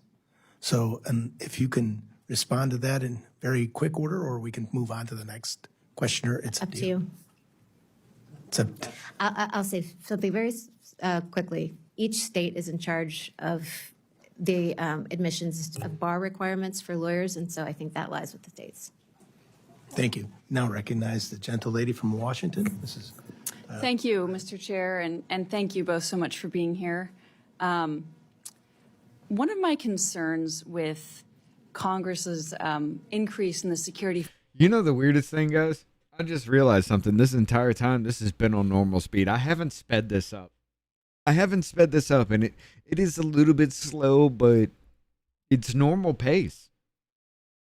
But wait till we go to the other ones. I'm going to have to speed that up to like 1.5 because everybody talks like this. Funding for members of Congress that we recently executed here was that it's not really addressing the root cause of the increased threats of violence and the underlying sort of lack of accountability for people making these threats. I don't want to make soft targets out of my local electeds, my teachers, my nurses, because we are hardening our security infrastructure as elected officials. If my kitchen is flooding, I turn off the water before I start mopping up around the kitchen. And so I'm wondering what can be done to increase the prosecution you are in the kitchen and accountability then, huh? of those who make threats against public servants. And how can these funds and this appropriation be leveraged to support that prosecution and turn down the volume and increase the accountability, because all taxpayers are bearing the burden of these threats? I think that that's largely a question to make to the Justice Department and to other prosecuting authorities. That, we have no power to prosecute or not prosecute particular crimes, to decide where the priorities lie, and that might be that incredibly important question might better be addressed to prosecuting officials. One of the things I've wondered about is, none of us want to talk about the threats that are made against us. We don't want to give anybody ideas, right? Especially We'll see. having young kids at home. I mean, you could take a little But one jabs of the and things, but questions is it's been fair this entire time the so evidence far, that's collected by Capitol Police. How can their investigation be executed in a way that would provide supporting evidence for a prosecutor as they're considering picking up this case or not? Is that in the realm? I think that would be something that our police department would be very happy to talk to you or your staff about in a private setting. I actually don't know the answer to that question of what the police do to maintain evidence to build a case. But I'm sure in a SCIF or other private setting, that would be something that you could explore. And would that be considered as part of this apportionment for security funding? That I don't know. That strikes me as general operational. As Justice Kagan said, we don't have any authority to prosecute within our branch, and our police don't either. So that seems like it's a best current practices question about how the police handle that now. Yeah, I mean, it's my view that as we are, it's not just about the individual threat. We have to maintain our security, but the way that we are pursuing that security should be done in a way for What longer up, Bruce? view towards more accountability and better use of taxpayer resources and a more deliberative democracy. I've seen some people make the argument that rising security concerns will lead justices to opt out of will go appearing down at as the events. worst decision, worse than and the Dred crowd Scott. is known to not be friendly. Probably. And again, like I said, you think any of this could have had a decision as to why Amy Coney Barrett said, well, none of this is constitutional in any way because it does say persons and it's just you got to let them in because of this. And you think that any of this could have. All right. Even better point. I think Amy Coney Barrett would have said for the Watson versus RNC. You think she would have said, hey, look, in the Constitution, they didn't describe exactly what a day is. So therefore, all of this is null and void. There's no point. You just do your elections how you see fit. I mean, let's just be honest, guys. That's exactly what happened. Because in the Constitution, it doesn't say what a day is.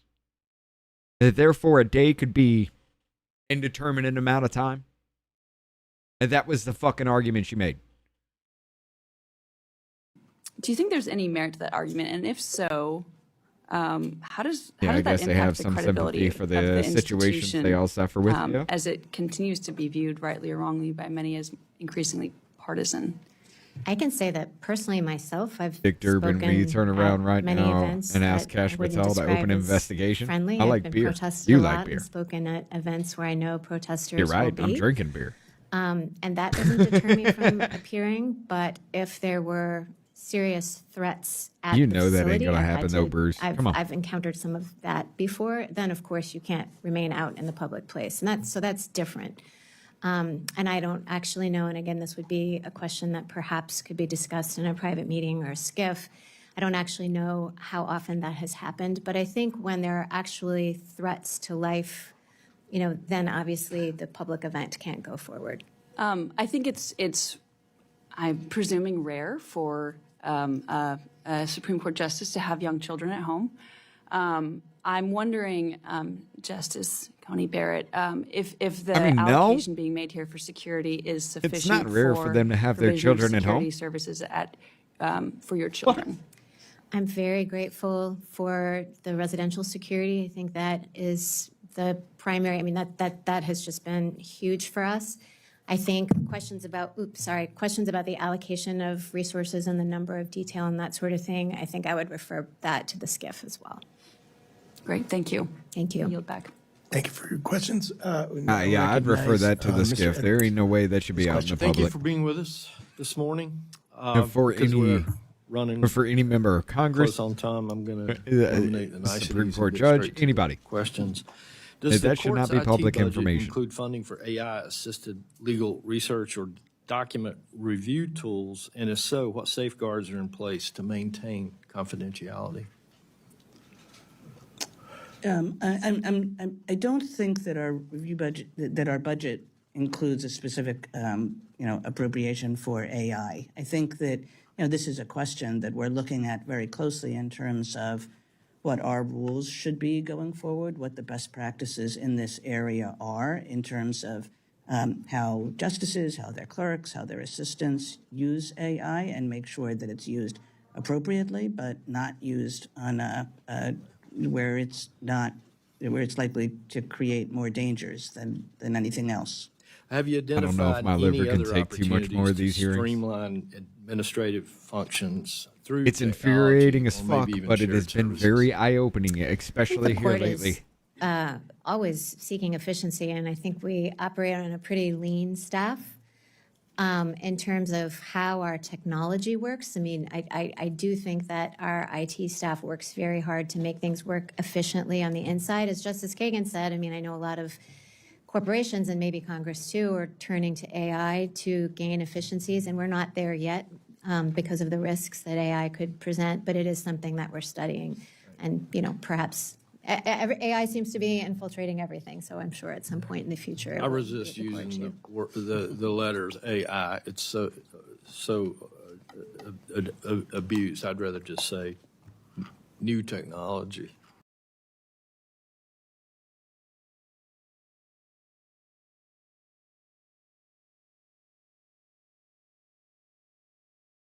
AI has been abused because artificial intelligence has been on the rise. Large language models have pretty much taken the place of search engines, and AI videos can be created at the drop of a hat. But it's been abused. The word AI has been abused, so he's just gonna call it new technologies because.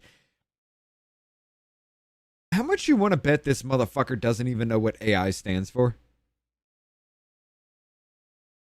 But thank you. Speaking of staffing, how many current unfilled positions are there in the Supreme Court? And can you give us any perspective on what those are and how long that they may have been vacant? Okay, if you know that, you're better than I am. I do not know that. Does anyone know that? I think we'll have to get back to Take on it that. easy, We can pal. send something We'll be over. back As an again with this. appropriator, I'm always really curious about. We're here pretty much every day but Wednesday and Sunday. We have an incredibly the amount of time that people spend on the court constantly amazes me. So every year we have these events where we give little pins to people and so forth, and especially when they retire. And they, it's like 30 years on the court, 40 years on the court, 25 years on the court. So this is not a building which is in constant turnover in terms of its employees. There is really long-term service in this building. I think people like to work there. I think people feel honored to work there. And the result is that we really don't have to worry about a lot of turnover. Last question I got on the appropriations front. Have there been any recent audits or... How old was Anton Scalia? For what? I mean, you made that comment before on the video there. I don't know what you were referencing with that dude. Antonin Scalia? Scalia. Whatever. Reports by the AG where there were any material weaknesses found that have not yet been resolved? Material weaknesses in our expenditures or budgets? Right, the total operation of the Supreme Court. All right, I'm going to speed this up, though. Is that a no? 560. No? That's a no. 576. Okay, well then, since that answer was so quick, let me ask. I should have dragged it out. Let me ask one more question. What deferred maintenance or capital But Jim investment tells you. is there still? How you doing, brother? Listed as a backlog, and is that for public consumption? I think that the budget for the grounds is not part of our current security, our current budget request, so I'm not sure what maintenance or grounds expenses would be included in that through the architect of the Capitol. All right, thanks. Next time we're going to bring your controller. Thank you for being with us. Thank you, Congressman. There's a severe backlog in all federal buildings as far as deferred maintenance. Now recognize Mr. Ivey for 5 minutes. Thank you, Mr. Chairman. I appreciate that. And thank you to the justices for joining us today. I wanted to follow up on the shadow docket issue, emergency docket issue. We're not policing your vote. Call it whatever you want. Whatever you want. I recognize the sensitivity about it, but I do, and I thank you for your comments about this. We found comments that you all had made at public events, and so I thought it's something that I could raise. One of the things I wanted to ask about is with respect to the injunctive relief, temporary injunctions that were put in place that had come up to you all, and you all looked at irreparable harm. I think Justice Barrett, you kind of noodled about this publicly on a couple of occasions, and I wanted to get your take on that, because just to be candid, I represent Prince George's County. We have tens of thousands of federal employees who've been laid off or forced out during this time period, in part during what's been going on with the litigation in these cases. And they should be. And frankly, the strategy for They many were of these worthless. was, if you can The get more injunctive people you relief for have, them so they can stay on the more job, less efficient you become. At least they can, keep their house, keep their kids in college, make sure they can put food on the table. To the extent those injunctions were lifted, because I guess some of these don't have opinions, but I guess some of the justices thought that this didn't constitute irreparable harm. It was pretty damaging from the perspective of them, and it looked like the analysis was focused mainly from the government, the Trump administration's perspective. So I wanted to get your take on that. To me? Well, yes, ma'am, but to both of you. Let's see. So I think the specifics of individual cases are something that we're not prepared to get into in the hearing, just because that would be, especially, I don't know exactly which of the orders that you're talking about, but especially if they were unreasoned orders, then to talk about the reasoning of them would disclose the internal deliberations of the court, which would be inappropriate for me to do.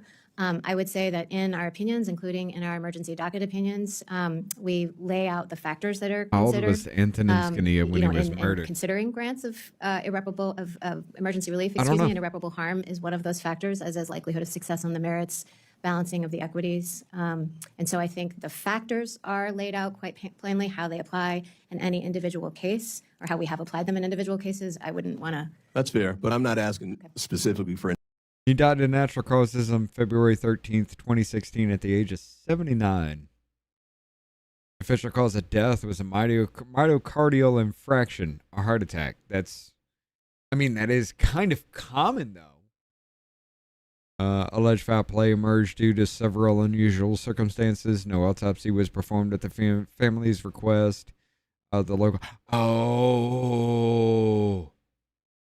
local judge pronounced him dead over the phone without viewing a body. An initial report said he was found with a pillow over his head. Yeah, okay. I understand why you were bringing him up, Bruce. I understand why you were bringing him up. Yeah, okay. I get you.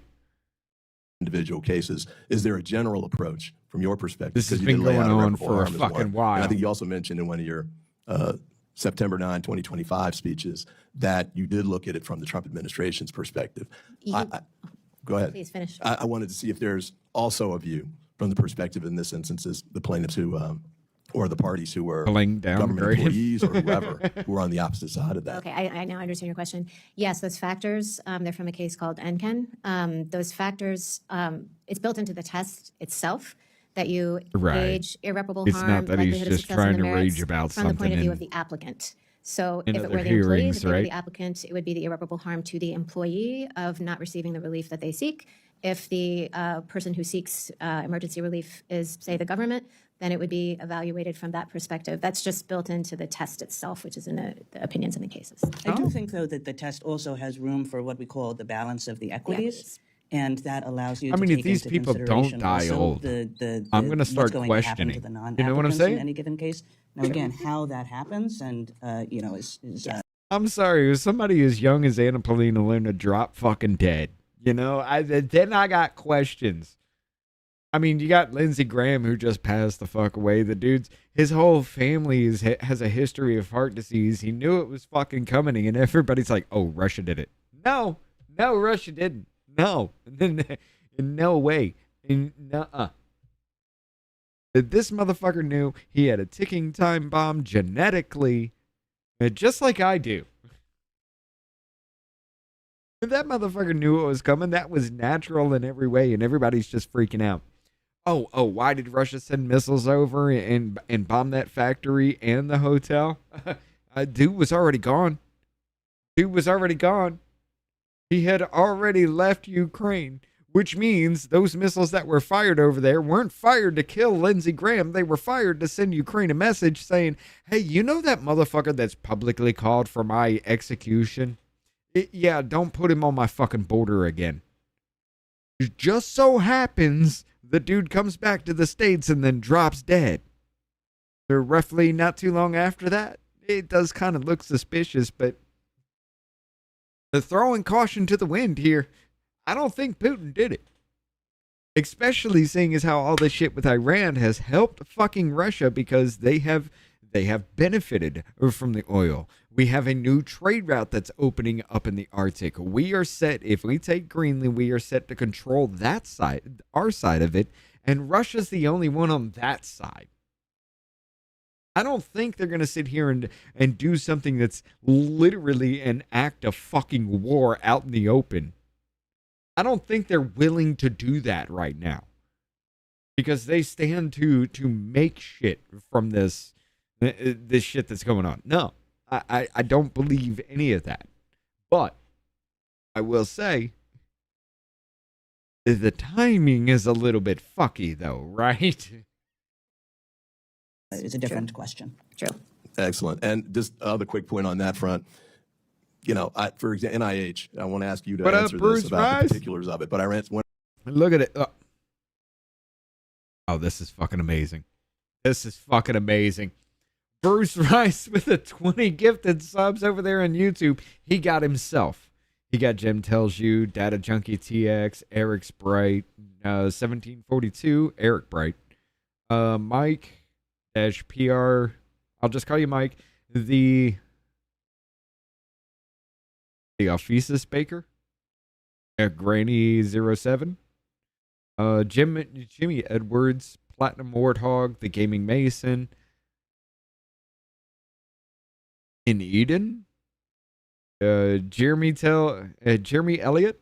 Of course, we got Doan's in the house now. For Valor, I'm murdering that name. For Verval. For Verval's here. I'm gonna do it. Of course, we got Pinochet's Helicopter Tours. What's up, Pinochet? We got Richard Lynn, Rachel Allen, Robin Lane, Mama Rocks, Karen, and Maria Kathleen. How y'all doing? How y'all doing? Appreciate you there, Bruce. Members only coming up this Saturday. You know, we've been talking about it for a while. Here's the thing, though. We got what? 1, 2. Yeah. We got one more. Okay. Here, how about this? I'm just going to let y'all know, just straight up front. Me and David have been talking about this for a while. We've been talking about the show, kind of bringing it up. It's not really a show. It's a miniseries kind of situation. But it's called Childhood's End. Okay? A childhood's end.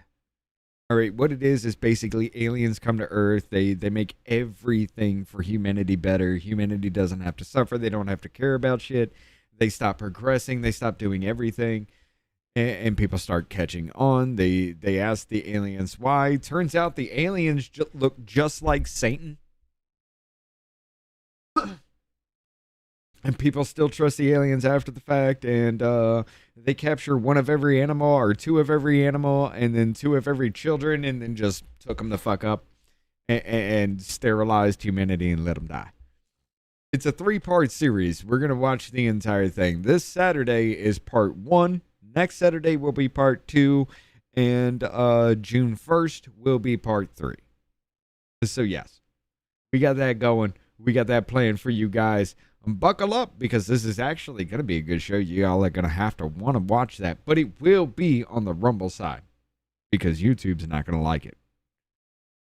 One of my constituents had been a scientist doing research on Alzheimer's. And the clinical trial was shut down and she was forced out. And so it terminated not only her work, but the scientific research that we would all benefit from. 2 quick points before I run out of time. One is the Secret Service. From the standpoint of your work with respect to your protection, we did a lot of work. A committee was set up after the attempted to assassinate President Trump. Well, not candidate Trump then.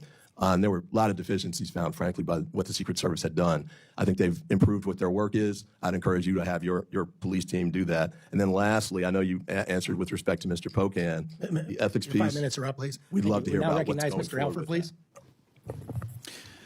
Thank you, Chairman Joyce and Ranking Member, and thank you for the justices for coming today. Really appreciate that. I do want to set the record straight as we begin, though. While we all love hearings before we vote on the appropriation bills, we have a very aggressive schedule for these appropriation bills. The chairman's objective was to finish them all before the end of June. We actually got them done by mid-June. That facilitated a need for rapidity and trying to make sure that we got as much information as possible. Part of that included coming to the Supreme Court on March 5th, and we discussed many of these things. This was a bipartisan effort to go with your invitation to come and hear your budgetary needs. And so I appreciate that endeavor. I appreciate the members of this subcommittee who did go across the street to hear your concerns. And we heard some very disturbing deficiencies. And while we can't talk about all those in this public setting today, please know that those are noted. Those were included in the consideration for the appropriations bill that we did complete. And one of the issues that came up was the need for a security entrance for the Supreme Court building. Justice Kagan, could you describe what this will look like? And did we provide the adequate funding to make this happen? I think we don't know exactly what it would look like, but we are concerned about people coming into the building right now before they've been checked, essentially, and only being checked when they're in the building. And we're concerned as well with the ability to enter for cars to enter. We've actually gone a significant way in addressing that issue, essentially by closing off the street behind the court, and we're very grateful to local authorities. Okay. So you're going to have to be strip searched as soon as you pull into the parking lot now. All right, maybe we are going a little bit too far with that there, Kagan. Hold on. Okay, I know you ain't talking about strip searching people in the parking lot, but I shouldn't have to go through any search unless I'm going into a federal building. Me being in the parking lot doesn't fucking matter. If you're taking it that far, you gotta ask yourself why it's happening, bitch. And why it's happening is because you're too afraid that you release the crazies, and the crazies may come after you. Let's be honest about it, Kagan. You are scared because you know if you step out of line from what they want now, they will hunt you down. And the government said, fuck it, they ain't going to protect you. Authorities for their willingness to do that. I think the point we made at the time is we have the beautiful visitor center here at the Capitol that was in part a security concern. He died of a heart attack at 79. Kind of mirrored in a smaller fashion across the street of the Supreme Court, and also what the president has proposed with a new security entrance to the White House with a ballroom on top, a security measure underneath that bunker. So thank you for clearing that up. One of the things I did mention at our in-person meeting, which again I'm grateful for, was a growing concern about the threats that drones pose to government buildings and protected officials. Not just gotta go. Take it easy, be the Supreme Court building, but at your homes as well. How is this Supreme Court preparing for that evolving threat? And are there any additional authorities or resources that we should consider to make sure that you are protected? And if you would like to, we could do this in a skiff at a later time, if you feel that it's something that needs to be addressed there, or if you want to I address could say it generally that we share that concern. Generally, I think drone mitigation measures are certainly on security's radar. Well, we want to keep on top of that. And Chairman, maybe we could do something in a skiff setting to where, this is a growing threat to all government officials. And it doesn't matter what party you're in, nonpartisan, this is a threat that needs to be addressed. And I think, Congressman, that there might be ways to address whether we have all the authority we need currently, or whether there needs to be additional statutory authority that would really allow us to deal with that issue. That would be an interesting conversation. We're facing that here on the Hill as well. And in our state and local authorities, we just are wrapping up the FIFA World Cup in Kansas City, and that was a concern as well, the authorities to actually defend against drone activity. Last question. The court budget requests in recent years has included increased security funding for the justice and public threats against government officials continue to rise. You travel for speeches, teaching opportunities. How is security funded and coordinated when justices are traveling, particularly with respect to protecting your families? Residential security remains at our house as normal. When we're away, the house remains protected, so the family is protected. And when we travel, we have our security details travel with us because, unfortunately, the threat travels with us. It doesn't just stay at the building. If there are any gaps in that where it needs additional funding, please let us know. All right. And with that, I yield back, Mr. Chair.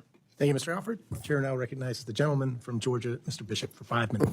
Thank you very much, Mr. Chairman. Thank you to the Associate Justices for your appearance. And let me say at the outset that I fully support and appreciate the need for the upgraded security that has been requested, and I think Congress will be responsive.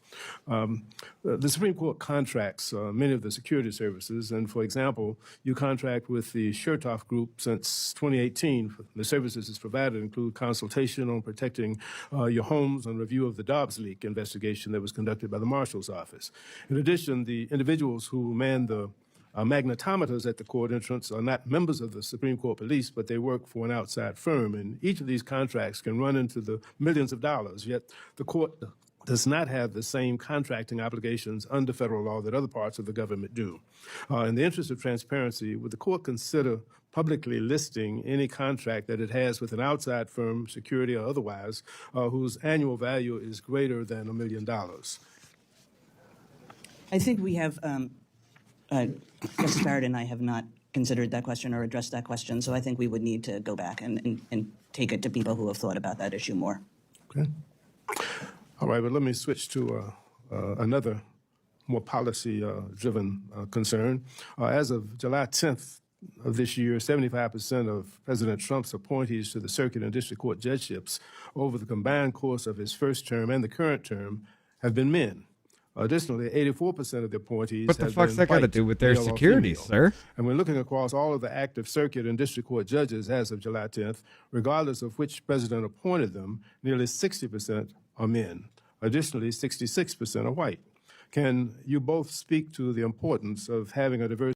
I would look straight at this little fucking asshole and be like, what does this have to do with my fucking security? This is what we are here talking about. I don't want to talk about your butthurt feelings about skin color and how everybody is oppressed because they can't do whatever the fuck they want to do. What does this have to do with my security? Oh, it doesn't? Then shut the fuck up. federal bench that's representative of the country's demographics? And might you also add the experiential and other diversity for the court itself in your choice of your clerk pool?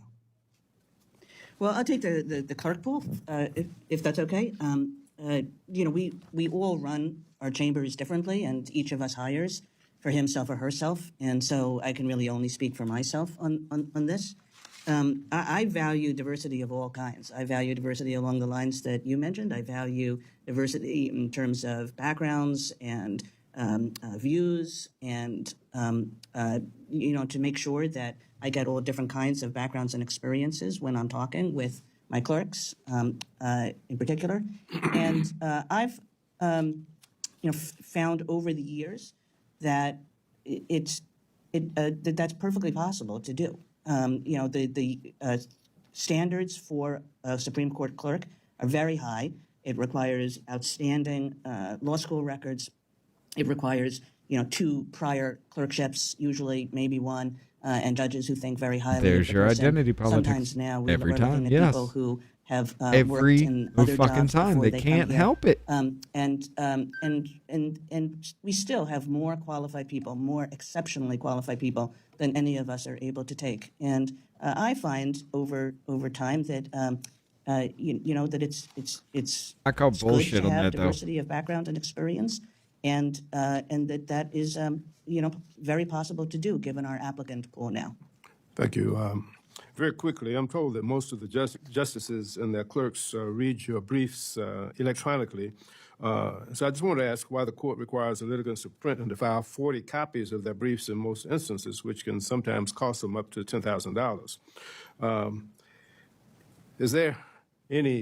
there basis for income-based waivers, and doesn't the printing requirement now seem to be unnecessary? We do have, Go ahead. I don't know. We do have informa pauperis status, which helps indigent litigants. I will say that some of us do read hard copies. I am old school in that respect.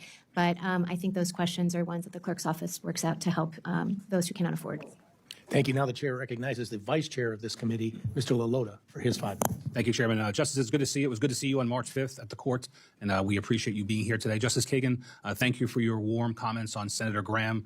I, like many Americans, watched your interaction with him during your confirmation hearing. It was a good moment of bipartisan candor, one that we don't have enough of in this town, and I want to say thanks for not only that exchange, but for your opening remarks that addressed his commitment to service to our great country.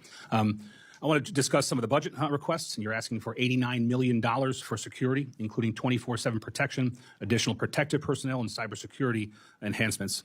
Justice Barrett, can you briefly and broadly express how the change in the threat environment has necessitated that higher level of investment by the Congress?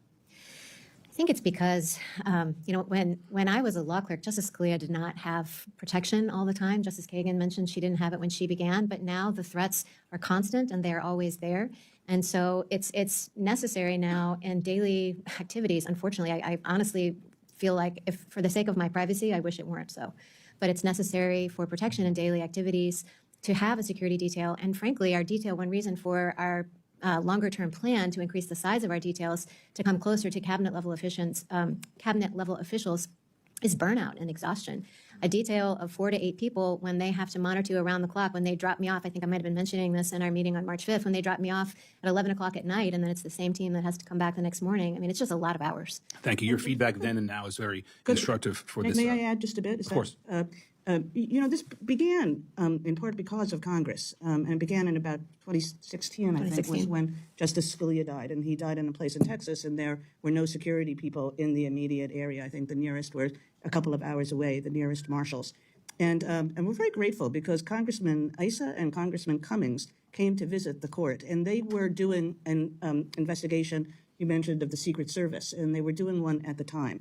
And that required that they look at different institutions and departments, security personnel. And they came over to the court and they said to the Chief Justice, this was how the Chief described it to us. They said, kind of like, we think you're crazy, that you have less security than the director of the Office of Personnel Management does. And we think that you have to do better. And that was really the start when Congressman Issa and Congressman Cummings came to the Chief Justice, and the Chief Justice reported to us. And we were a little bit like, do we really? Because it's easier living life without security than living life with security.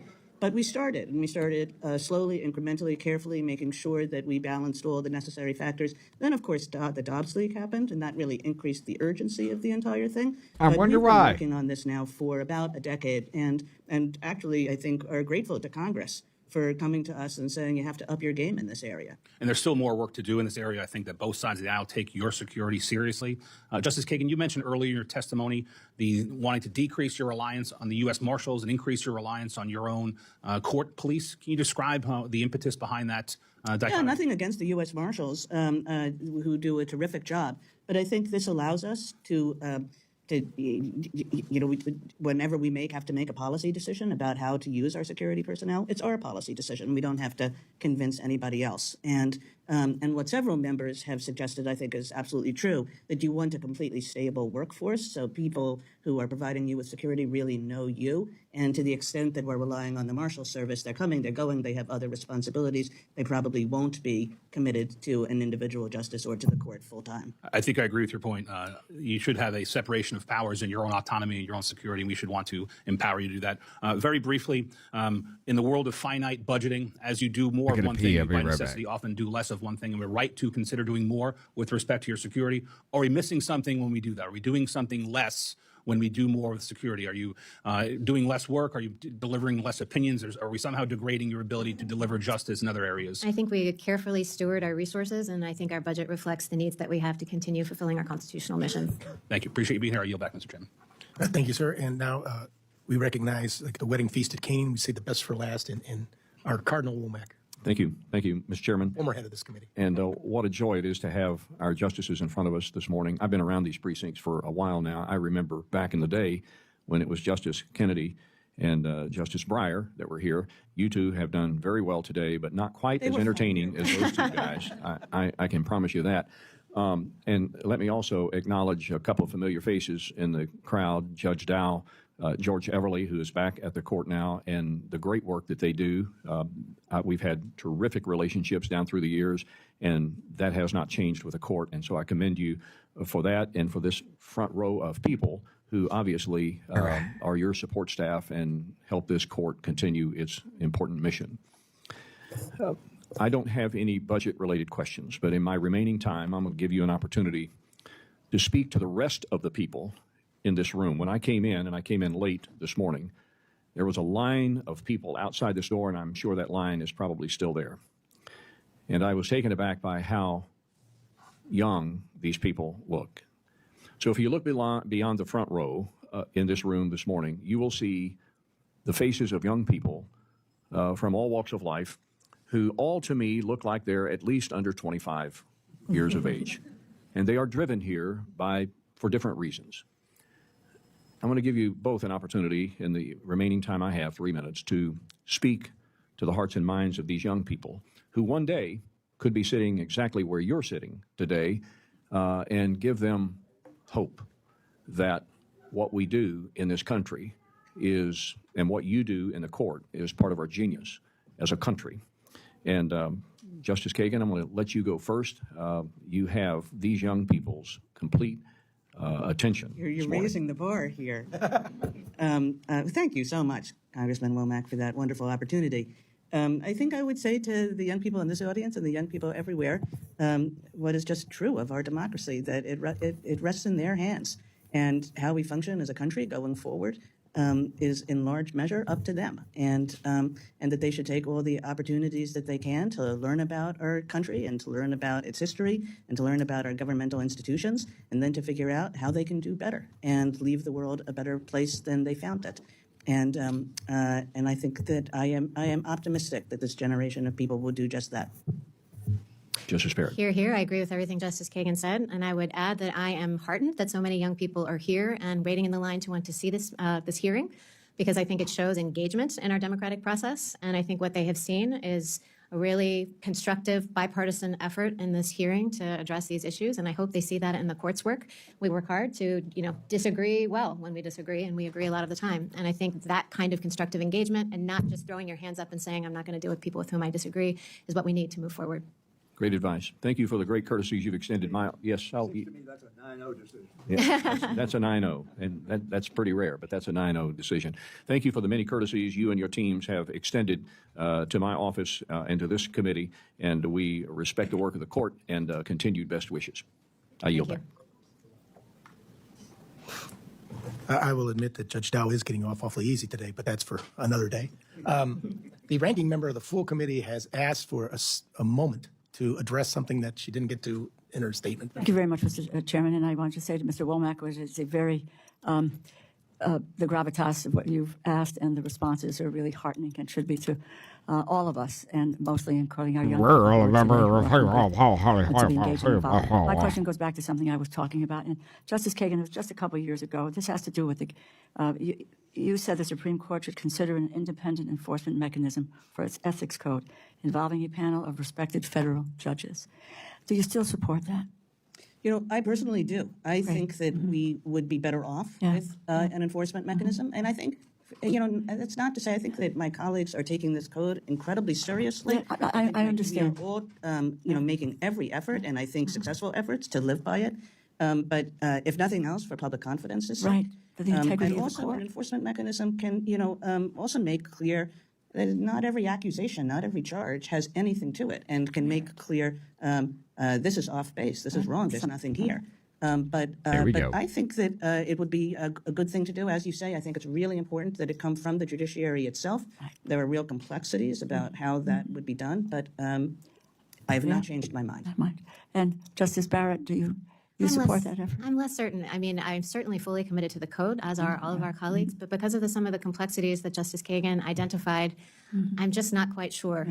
The judiciary moves slowly, the court moves slowly, we have turtles everywhere because of that, and I think that if we had a body to enforce the code, it would have to come from within the judiciary. Yes, without I just question. think that it's a question of who selects the judges, how is the panel comprised, there are just a lot of complexity. Well, there's lots of integrity with regard to the court. There's no doubt about that. But a mechanism, every other body has that. We have a committee, all the federal courts do. It's just the Supreme Court that doesn't, and it should come from the judiciary. And my hope is that be for the integrity of the court. We're all under real fire these days, and that includes the court. I think we have to demonstrate at every turn that we are understanding that of the kind of morality that we need to have and that we need to demonstrate to the public about how important we take the roles that we have and that we're not somehow abridging the system or abusing the system. Thank you very You've much. always With been that, our time is abusing the concluded. I would system. like to Stop thank crying Justice about Kagan it now and that Justice you're getting Coney caught. for the being here today and for your answers. There may be some members of Damn, this panel who Justices would also got like to submit groupies. questions for the record. Please submit any questions for the record to the subcommittee staff within 7 days. This subcommittee stands adjourned. All right. Let's shift focus right now. We need to go to combating DEI in the American institutions. This comes from the Oversight Committee. Let's go. I'm just going to go ahead and say it. I'm going to predict this one. This one came out today. Haven't listened to it. I'm going to predict this. There's going to be very few white people saying anything. A lot of black people. And most of those black people are going to be screaming, well, why aren't you treating us special? Let's see how I'm right. Okay, maybe.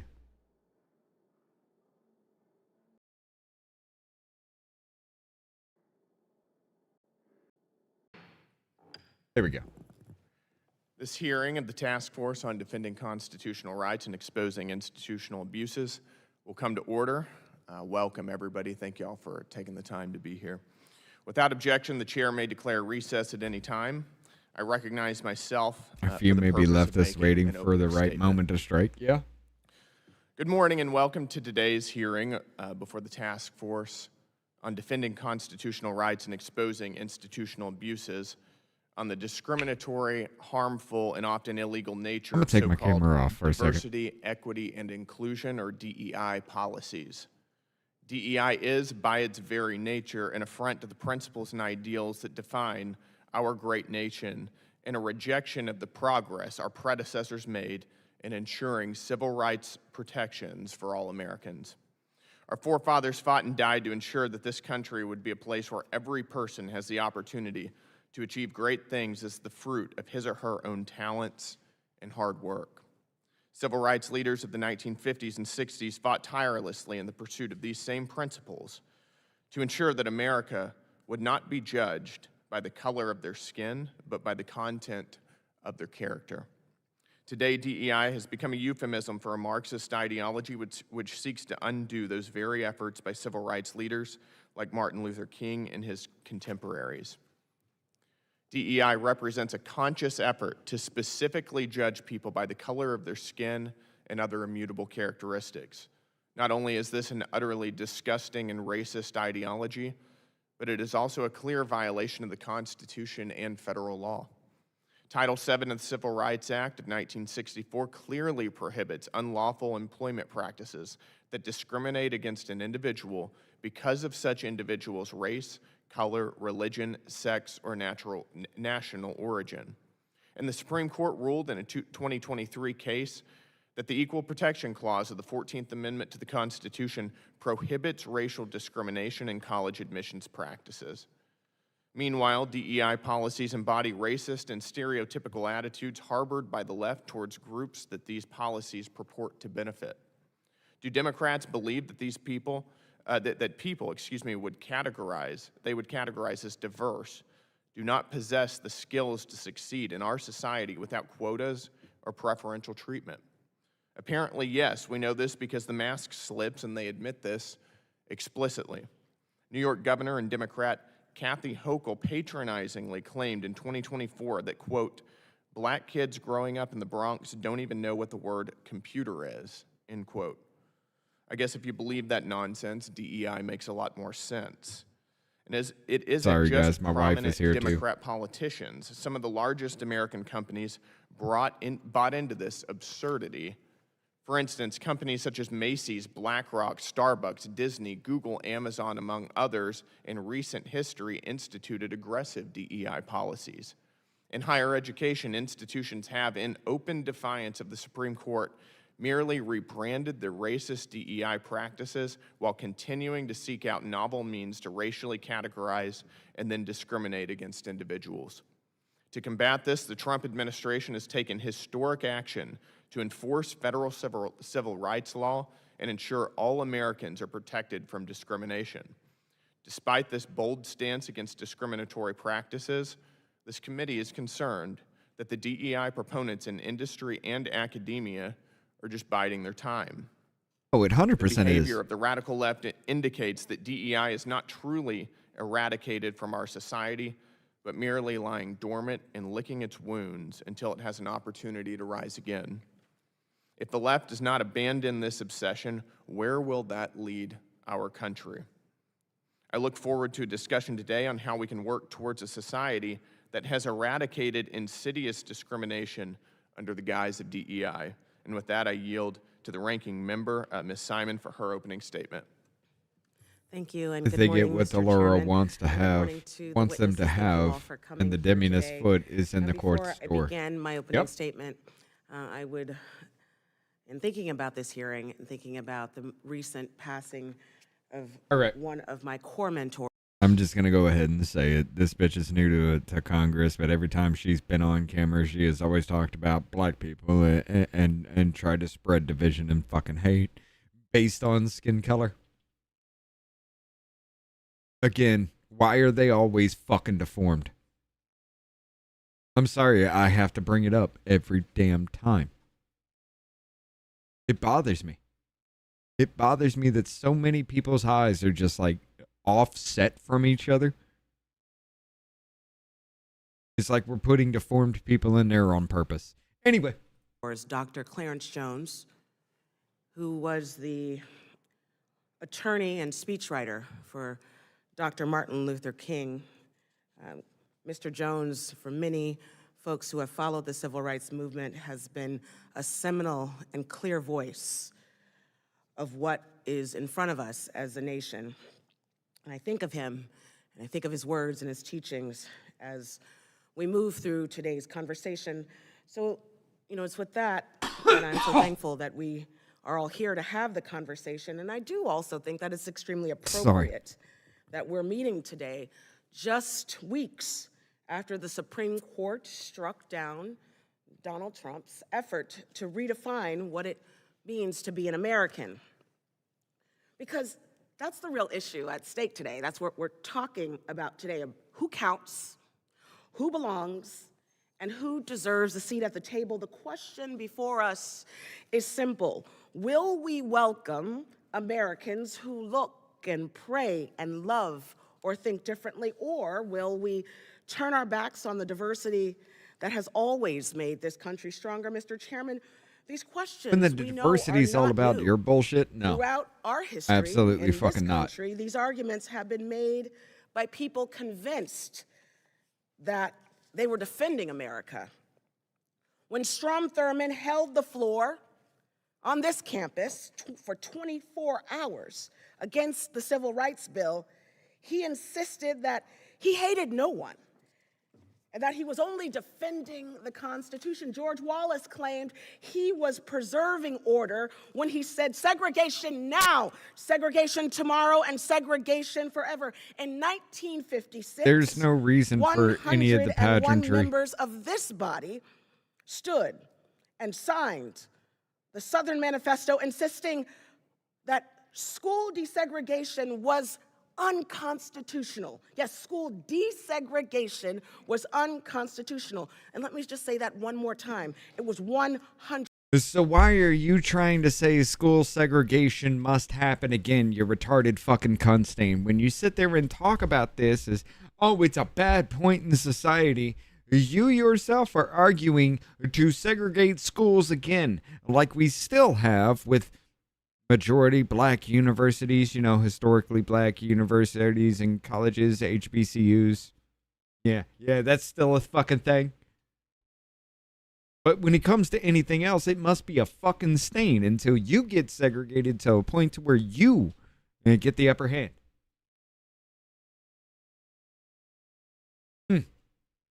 101 members of the United States Congress who stood firmly with the ideals listed out in the Southern Manifesto. They believed that they were on the right side of history. And that's not ancient history. That's the world. What side of that my history own are your mother eyes on? Was born and raised in the deep rural South. I raise this history, Mr. Chairman, because the arguments before us today, this morning, are from a mirrored pattern. Now, let me say something about real the monsters. three letters at the center of today's hearing. Our chairman cited those three letters. I mean, if that as popped out a from underneath my bed, pretext yeah, I'd be for scared too, right? That's not been Be my more experience horrifying than seeing in the Freddy fucking institutions Krueger. I've served and some that I've run. Those three That words just pops out meant and smiles ensuring real that big a and bug veteran eyes at you. had the Come on. desk that they needed, that they could Any use. human being would be That scared of disabled that. veteran rallied for accommodations and they got it. It means a first-generation student who needed a mentor and a worker who knew how to report the abuse that they had received and they were heard. None of that is quota. None of that takes a seat for anyone. The law forbids discrimination, and it forbids it for all of us, every single one of us in this room. Today, the majority So why do you discriminate every fucking time you get in front of a microphone? will speak about fairness. But fairness means recognizing that for most of our history, there was one group of Americans who had been ushered to the front of the line. That is not hyperbole, that is fact. After generations, that head start began to feel something like an inheritance, and sharing that opportunity feels like loss. But acknowledging that head start, removing those barriers, and expanding opportunity, it's not discrimination. When someone sees a few more chairs at the table and calls it a takeover, we hear discomfort. That opportunity is no longer reserved for those who have always and already had it, but the opportunity belongs to every American. Wealthy and powerful people want to weaponize that discomfort to divide us, to divide you, to distract you, and to as you entrench do the the same. power that they still hold behind the scenes, but justice does Why do we not allow the diminish retarded to anyone. talk? It simply makes room for everyone. If my colleagues truly cared about the thumb on the scale, the record is waiting. Black workers with the same credentials are still hired, this is fact, and paid less. With the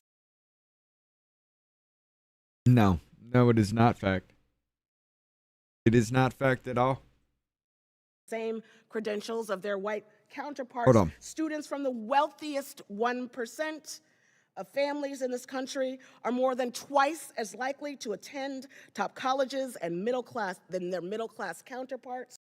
Yes, and a lot of black people are involved in those Nepo baby bullshit too, but you're making it sound like only white people are rich. Black people can't be rich at all. They can't have Nepo babies.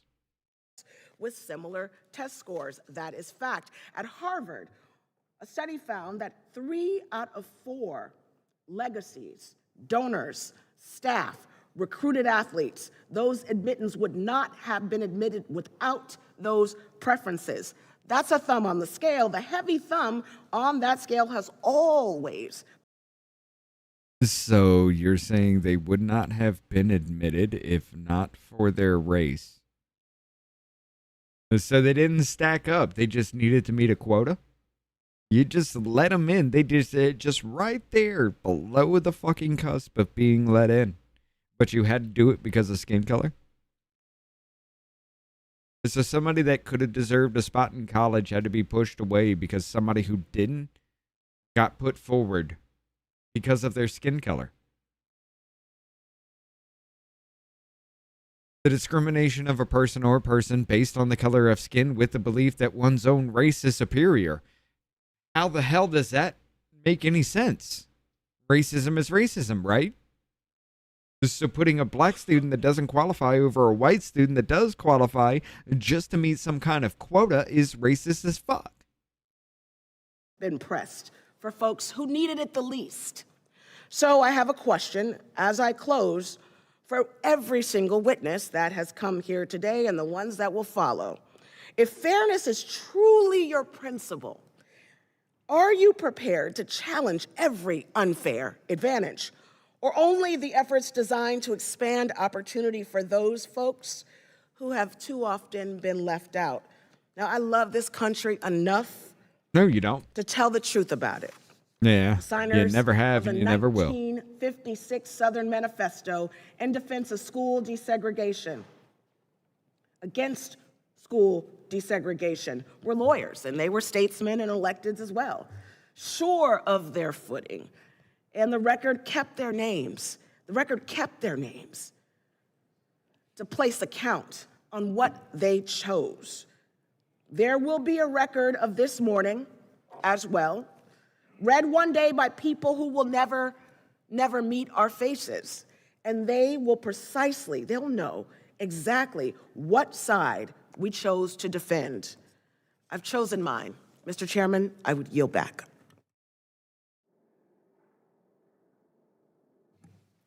Thank you, Ranking Member Simon. And now, without objection, Representatives Clay Higgins of Louisiana and Mr. Minifree of Texas are waived on to the task force for the purpose of asking questions at today's hearing. I'd like to welcome our witnesses for being here, and thank you for being here. First, we have Mike Gonzalez, the Angeles T. Arredondo e Pluribus Unum Senior Fellow at the Heritage Foundation, excuse me. Next, we have Inez Felcher-Stepman, Senior Policy and Legal Analyst at Independent Women. We're also joined by Dr. Michael Shires, the Vice Chair of Education, Opportunity, Higher Education, and Senior Policy Officer at the America First Policy Institute. So thank you all for joining us. I'm really looking forward to hearing your testimony as well. Pursuant to Committee Rule 9G, the witnesses will the witnesses please stand and raise their right hand. Do you solemnly swear or affirm that the testimony that you are about to give is the truth, the whole truth, and nothing but the truth, so help you God? Let the record show that the witnesses answered in the affirmative. Thank you, and you can take a seat. We appreciate you being here today and look forward to your testimony. Let me remind the witnesses that we have read your written statement and it will appear in full in the hearing record. Please limit your oral statements to 5 minutes. As a reminder, please press the button on the microphone in front of you so that it is on and the members can hear you. When you begin to speak, the light in front of you will turn green. After 4 minutes, the light will turn yellow. When the red light comes on, your 5 minutes have expired, and we would ask that you please wrap it up. I now recognize Mr. Mike Gonzalez for his opening statement. Chairman Gill, Ranking Member Simon, members of this committee, thank you for the opportunity to testify of the persistence of diversity, equity, and inclusion programs across American institutions. My name is Mike Gonzalez. I'm a senior fellow at the Heritage Foundation. The views I express in this testimony are my own. 2 weeks ago, I spent 10 days in 3 European countries, starting with 5 days in the United Kingdom.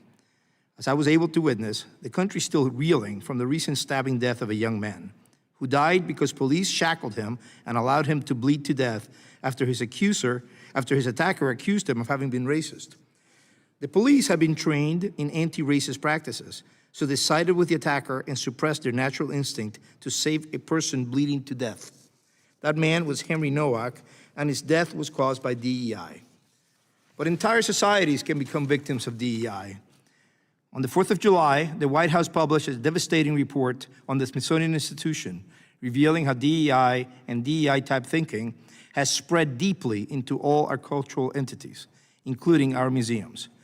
The report reveals that DEI permeates thousands of exhibits that reframe America, recasting the founding as a story of pure evil. I'm texting a coworker The National Museum of American History held more than 400 DEI initiatives in 2023 alone. One of them included a discussion of a toolkit that contained a chart that could have been written by Ibram X. Kendi. It said the ultimate goal is to structurally transform museums into anti-racist, multicultural institutions in a transformed society. I mean, that's Which what they're brings us always to the going to question, do with it. what is DEI? The initials stand for things we should want. However, the intention of these words has been distorted as they now mean the opposite. Diversity is now an identity-based approach that violates individual character, enforces intellectual conformity, and demands quotas in order to attain community proportionalism. As for equity, it means equality of outcomes, which is a violation of equality before the law. It sounds like equality, but it now means its functional opposite, as candidate Kamala Harris demonstrated in November 2020 when she tweeted, quote, "There's a big difference between equality and equity. Equitable treatment means we all end up in the same place," unquote. That is not the American ideal, but a Marxist promise written in sand. Inclusion, meanwhile, means exactly its opposite, exclusion. We just saw an example of this when baseball players for the San Francisco Giants were prevented from wearing references to Bible verses on their caps. Inclusion is language codes. DEI is therefore illegal. It transgresses the American understanding of the promise of equal treatment from which we must never deviate. DEI is also immoral, as it demands that we treat people differently because of immutable characteristics, that is, traits they were born into and which they can never change, such as race, sex, national origin, etc. To do so is recognizably unjust. President Biden, or whoever controlled the levers of power during his years in office, put this anti-American and immoral insanity on steroids. The DEI regime did not, of course, emerge with President Biden. DEI trainings go back over many decades, but it has been over the past 15 years or so that the acronym has become standardized. DEI trainings are nothing more than struggle sessions as practiced in China during the Cultural Revolution. These trainings attempt to indoctrinate Americans and stop them from viewing their country as worthy of patriotic love and see it instead as a place so structurally unjust that it requires system-wide transformation. President Trump has tried to reverse this regime through executive orders that explicitly targets President Biden's programs, directs federal agencies to eliminate DEI initiatives throughout the federal government, and calls for increased scrutiny of DEI practices in schools and universities that receive federal support. Most recently, OMB issued a new rule change that also fights DEI. Unfortunately, schools and university administrators who remain intent on continuing to discriminate based on race and sex have tried to figure out how to defy the president or to at least game the system. It is up to you to cement President Trump's actions into legislation. Thank you for your attention. Thank you, Mr. Gonzalez, and thanks for staying within the time limit. does I now kinda need to recognize happen. Inez Felter-Stepman for her opening I'm tired of the fucking arguments with it. Chairman, Ranking getting Member, and really distinguished members retarded. of the task force, thank you for the opportunity to testify before you today. I You currently got serve nothing as senior left to policy argue and legal about analyst except with Independent give Women me and everything Independent because Women's of the Law color of Center. my skin For almost at 30 this years, point. No. Independent Women's unique methods and trusted brand have shaped public preferences, policies, and Anton movements Daniel, to create a better future the for men was and running women to alike. Wanderers like the monster. Independent Women's Law Center me a supports that second. mission by advocating for individual liberty, I gotta equal pee. opportunity, and respect for the constitutional I'm gonna order. get over there. Today's subject My matter, in my destination and pee opinion, real is quick. critical for all three of those missions. When I came here to testify on this exact issue in 2024, I identified three major factors barring the promise of colorblind meritocracy and equality under the law from being real in the United States. First, the enforcement of anti-discrimination law in admissions and in the workplace had become Be right back. hypersensitive to mere statistical disparities in outcomes and alleged microaggressions, while looking the other way as universities and companies announced and then followed up on their intention to actively discriminate in favor of preferred racial categories and against disfavored ones. Second, and related, the legal doctrine of disparate impact, imagining systemic racism as a kind of god of the gaps to be assumed anytime outcomes don't come out perfectly racially balanced, even in the face of total lack of evidence of any animus, had become baked into our legal system in a variety of ways. Disparate impact is, or optimistically was, the legal enforcement arm of the DEI empire. Third, the You know what? I forgot to set it forward. Let's go. Check the Discord for a clip from. Yeah. Okay. Biden administration, building on groundwork from the previous Obama administration, redefined the basic word used in the Civil Rights Act of 1964, All right, sex. slow her down. Up until that point, from time immemorial, sex had meant biological sex. And all of a sudden, under these administrations, it suddenly included gender identity, so-called, as declared by the individual. That false definition was illegitimately substituted and used to transform all of anti-discrimination law in the United States without a single legislative vote. But now we're in 2026, more than a year and a half into the second Trump administration. On day one, this president declared that the federal government was actually going to enforce equality under the law, regardless of whether the thumbs on the scale benefited Black Americans or white Americans or anyone else. The promises of the president's roster of day one EOs have taken some time, and I'm sure a lot of hard legal and bureaucratic work across disparate agencies to come to fruition. But now this ideal that it's illegal to use characteristics like race and sex to make important decisions about people's lives and work is being shaped in real time.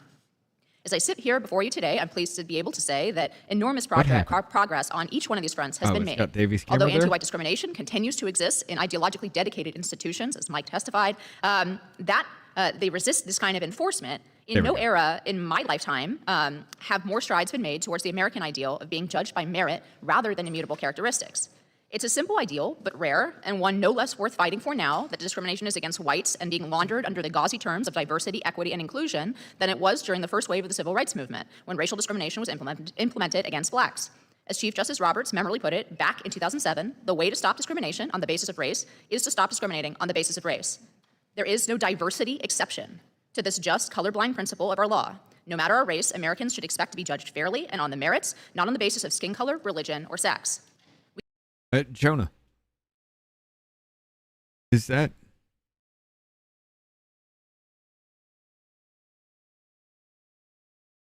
Hold up. Oh, that's minute 26. I can't bring that over without downloading that. That's okay, hold up. We can either have civil rights and just treatment for every American, or we can have a legalized racial hierarchy system and balkanized resentful politics that puts us at each other's throats. Despite being considered controversial in some of our elite institutions, this principle is very popular. Americans of all political stripes, from red Florida to blue California, and from all backgrounds, agree that we ought to be judged by the content of our character and what we have to offer on the basis of merit, whether we seek to offer that merit to an admissions committee, an employer, or as a contractor working with the federal government. That's why even in my deep blue home state of California, when voters are presented with the opportunity to reject racial discrimination for any reason and embrace colorblind meritocracy, they overwhelmingly choose to do so. The Trump administration is, for the first time in decades, enforcing the Civil Rights Act and the Constitution equally for all Americans. But this laudable progress is fragile. Equality under the law and colorblind meritocracy need codifying from this body and protection from its highest court. Now it's up to Congress and the Supreme Court to make sure that the principles of colorblind justice and equality under the law, the only fair system in a multi-ethnic republic, continue to flourish. Thank you. All right, I had to put that on hold for a second. Jonah sent this in the Discord here. He said this is a clip from Anton Daniel. Let's see. Has the answer to that monster in this water irrelevant, but the context is she was crying about cheetah girls having a white cheetah girl in the new movie. All right. I'm fully aware that at the age of 31, I am not the target demographic of the new Cheetah Girls movie, and I never thought that I would be, but I was disappointed about the casting because I think it's a prime example of the blatant erasure of Black women in media in general. I have said that although I was born in the 90s, like being a child of the 2000s, like that being my formative years, was truly the best time to be a kid because there was so much media that was curated for my age demographic. I don't know.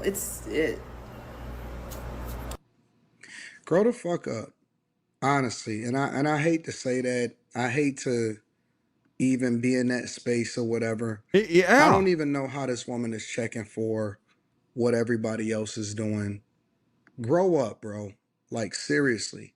Stop being a victim. Stop acting like the world is against you because they're not. Nobody cares. And I honestly believe that Black people are keeping racism alive in this country. Yes. There's no demographic that is more vigilant in making sure that racism stays front and center, a part of the conversation, and everything. And Movies, saying the dumbest shit so that if anybody actually gets sports, tired of it, they become the racist you're talking about. everything. Let me know what you guys think. I mean, he's right, though. He's right. It's saying the dumbest shit, trying to get away with the dumbest shit, because if you speak out, if you say anything, you look like the racist that they're talking about because you're holding them down. They can't beat your ass anytime they feel necessary to do so. They can't be held to account for that either, right? I mean, they've been oppressed for so long. I mean, it's disgusting as hell that they continue to, and it's a racial shit. Everybody wants to get up mad about it kind of situation. It doesn't matter. You are weaponizing your own stupidity against yourselves and blaming me for it. That's the worst part. And the fact that I have to go down this fucking road and say these kinds of things just for you motherfuckers to be like, oh my God, prove me wrong. Or prove me wrong the entire time. Every bit of everything has led your culture to be this. And I'm supposed to feel bad for it? That was on you. And I'm not going to treat you any differently. Walk on eggshells and walk around with kid gloves because you refuse to be held responsible for your actions. But yeah, I agree with him though. Sorry, let's get back to it. Thank you, and I now recognize Dr. Michael Shires for his opening statement. Thank you, Chairman Gill, Ranking Member Simon, and members of the task force. Thank you for the opportunity to testify today. It's a privilege to be here, and I'm grateful for your leadership and service to our nation. I'm honored to testify before you today about diversity, equity, and inclusion, or DEI policies, and their devastating impact on one of our most important national treasures, America's colleges and universities.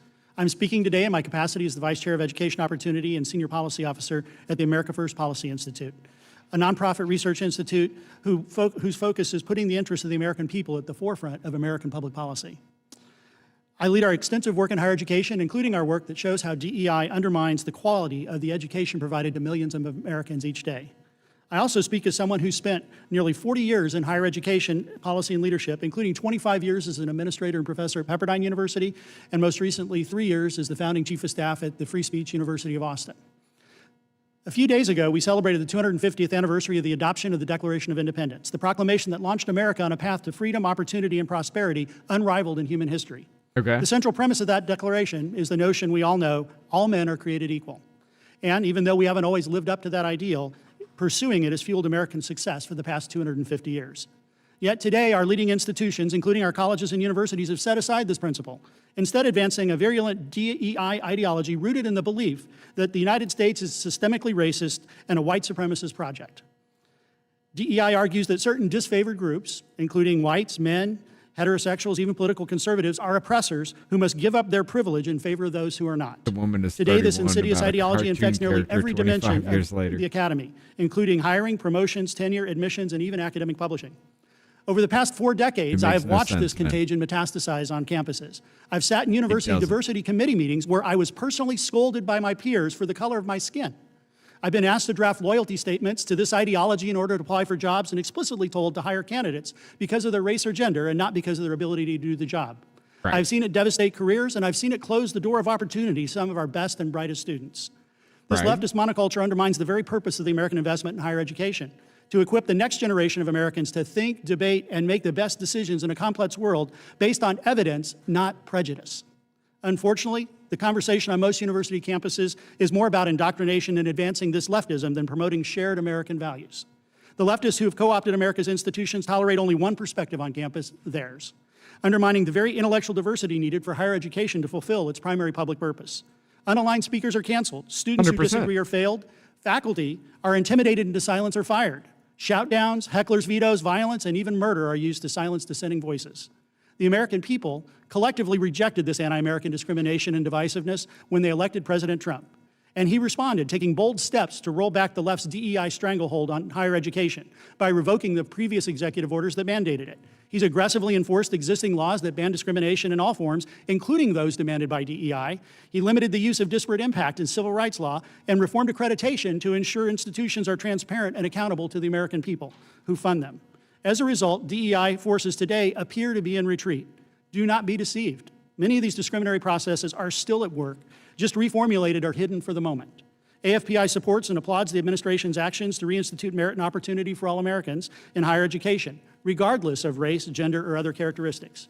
To persevere, these changes must be codified into law, and we welcome the opportunity to work with Congress and the administration to ensure equal treatment for all Americans and of every background in our colleges and universities, much as our founding fathers would have envisioned 250 years ago. Thank you for this opportunity, and I look forward to your questions. Thank you, Dr. Shires, and thank you to all three of you once again for taking the time to come here and testify before us.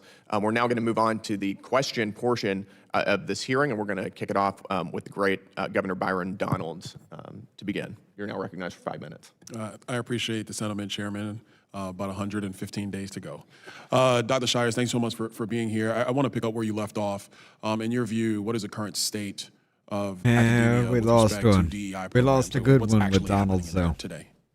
On most campuses, DEI is still in full force. You see institutions, for example, that require diversity statements for application have eliminated that, but yet every single website that helps you apply for a job has information on how to circumvent not having it to make sure that they know that you are aligned with DEI. Are we seeing the same issue in some federal agencies, even though the Trump administration obviously has put out executive orders to unwind DEI practices in federal agencies? Absolutely. It's important to remember that the universities and the academy are kind of the epicenter for our professional workforce.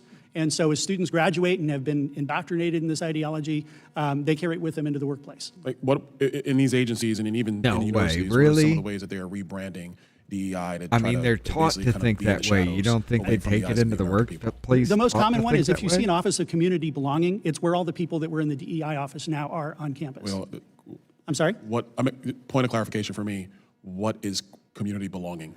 It's what they call DEI offices now. It takes the inclusion part of DEI, diversity, equity, and inclusion, and it talks about how you empower and enable students in these protected classes to be on campus and to be engaged. But it's really the same operation that was there before about dividing the campus. Well, why don't we just empower them to be in class and actually learn? Wouldn't that be empowering a student?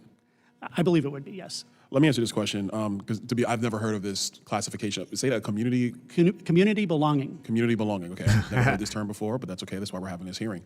If this is what colleges and institutions are moving towards to shield or to rebrand DEI, what are some metrics or some planks that policymakers need to be looking out for, so that while we continue to move towards a true colorblind society based upon merit, that we are examining what's happening at institutions of higher learning who still want to hold on to DEI programs by this name of community belonging? What should we be looking for? Much we should be doing is enforcing existing law. I mean, current laws against discrimination prevent universities from treating students differently. And yet, on many campuses, we now have separate graduations. Imagine if we'd had a graduation for white students only, for example, what the uproar would be. And yet, on many campuses, we have ethnically based graduations. And so we want to look at enforcing current discrimination law. I think the civil rights focus for so long has been on opening the door to opportunity, and we've allowed this engine to build over it, of overt discrimination through DEI. Well, thank you for that. Ms. Stepman, your testimony was actually quite interesting. Quick question. What are some of the, have you been studying or looking at what some of the current practices in corporate America are around DEI? Is it something that corporate America is largely stepping away from, or are they trying to rebrand similar to what's happening on university campuses?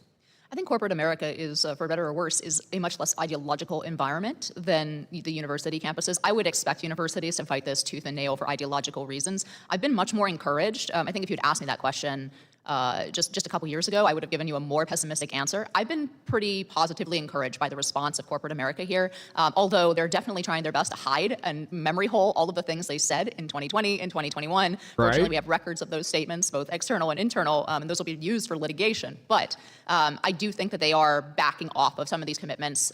We'll see whether that new commitment to meritocracy is maintained once this administration leaves power. Okay, interesting. Thank you for that. Mr. Gonzalez, do we have a reliable estimate on the cumulative taxpayer dollars spent across the federal bureaucracy on DEI, personnel, contracts, and training programs over the last 5 years? I'm sure that exists. I don't have it, but I can get it and forward it to your office. No, I look forward to seeing that. Listen, I want to thank you all for taking the time to come. Chairman, thank you for leading this effort to make sure that the United States is focused on true merit between all people, regardless of race. I think that's going to be critical to the future of the United States, and I yield back. Thank you, and I now recognize Mr. Walkinshaw from Virginia for 5 minutes. Thank you, Mr. Chairman. General C.Q. Brown, Chairman of the Joint Chiefs of Staff and the former Chief of Staff of the Air Force, a fighter pilot, commander of all Air Force operations in the Indo-Pacific, recipient of the Defense Distinguished Service Medal, the Air Force Distinguished Service Medal, and a Bronze Star, among others. Fired. Not for cause, not because he lacked the experience or the qualifications to lead. Rather, he was fired by President Trump amid an ideologically motivated purge of military leaders. After, by the way, Secretary Hegseth suggested that he got his job due to race. Kind of ironic from someone who got his job based on being a cable news celebrity.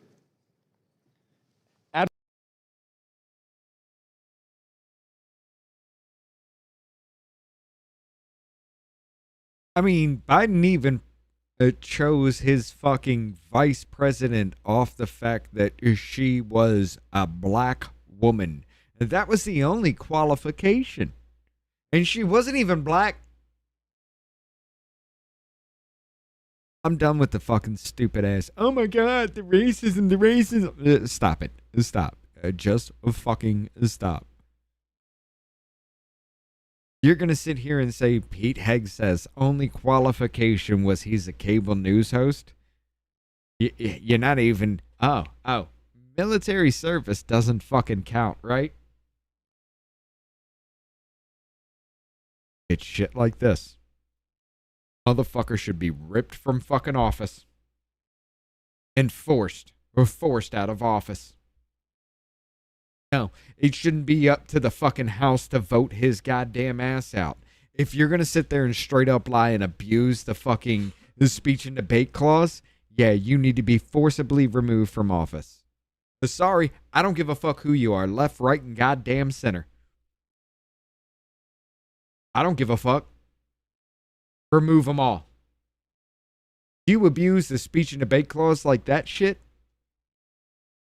you deserve to never hold office again. Because if you lied to the American people for your own fucking gain, we can't trust you to represent the people and not rule the people. Admiral Lisa Franchetti, Chief of Naval Operations, a former surface warfare officer, former commander of U.S. Naval Forces Korea, Deputy Commander of U.S. Naval Forces Europe and U.S. Naval Forces Africa during the 2018 strikes against Syrian chemical weapon facilities. Again, fired without cause. My colleagues here today want to spin a false narrative. They want to claim that diversity efforts are at odds with merit-based policies. But these firings did nothing to bring or restore merit to our armed forces. President Trump's policies are removing the best of the best from positions of power, not because they lack qualifications or experience, but because this administration is hostile to seasoned leaders whose views differ from theirs, perhaps, and whose backgrounds don't fit their specific stereotypes. And when this plays out in the institution of our armed forces, readiness suffers. But don't take my word for it.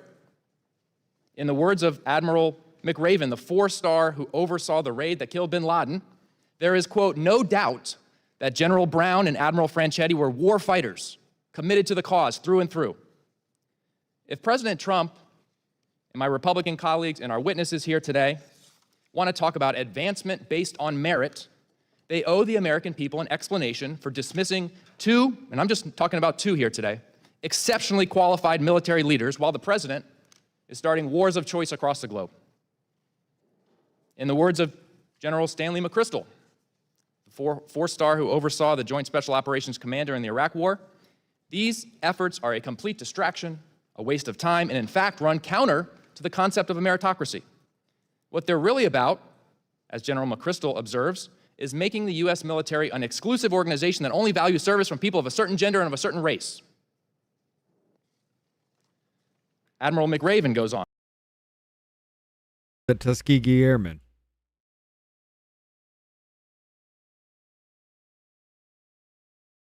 I don't know what you're talking about.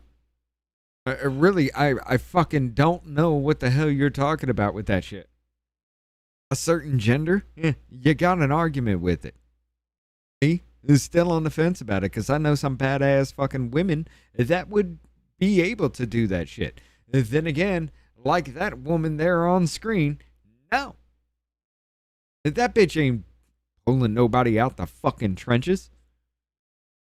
That bitch is going to cower in the fucking corner the moment a bullet's fired. Come on.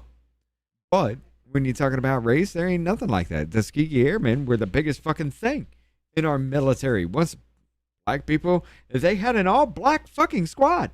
And the all-black fucking squad was amazing as fuck. Oh, they're not letting them in because they're black.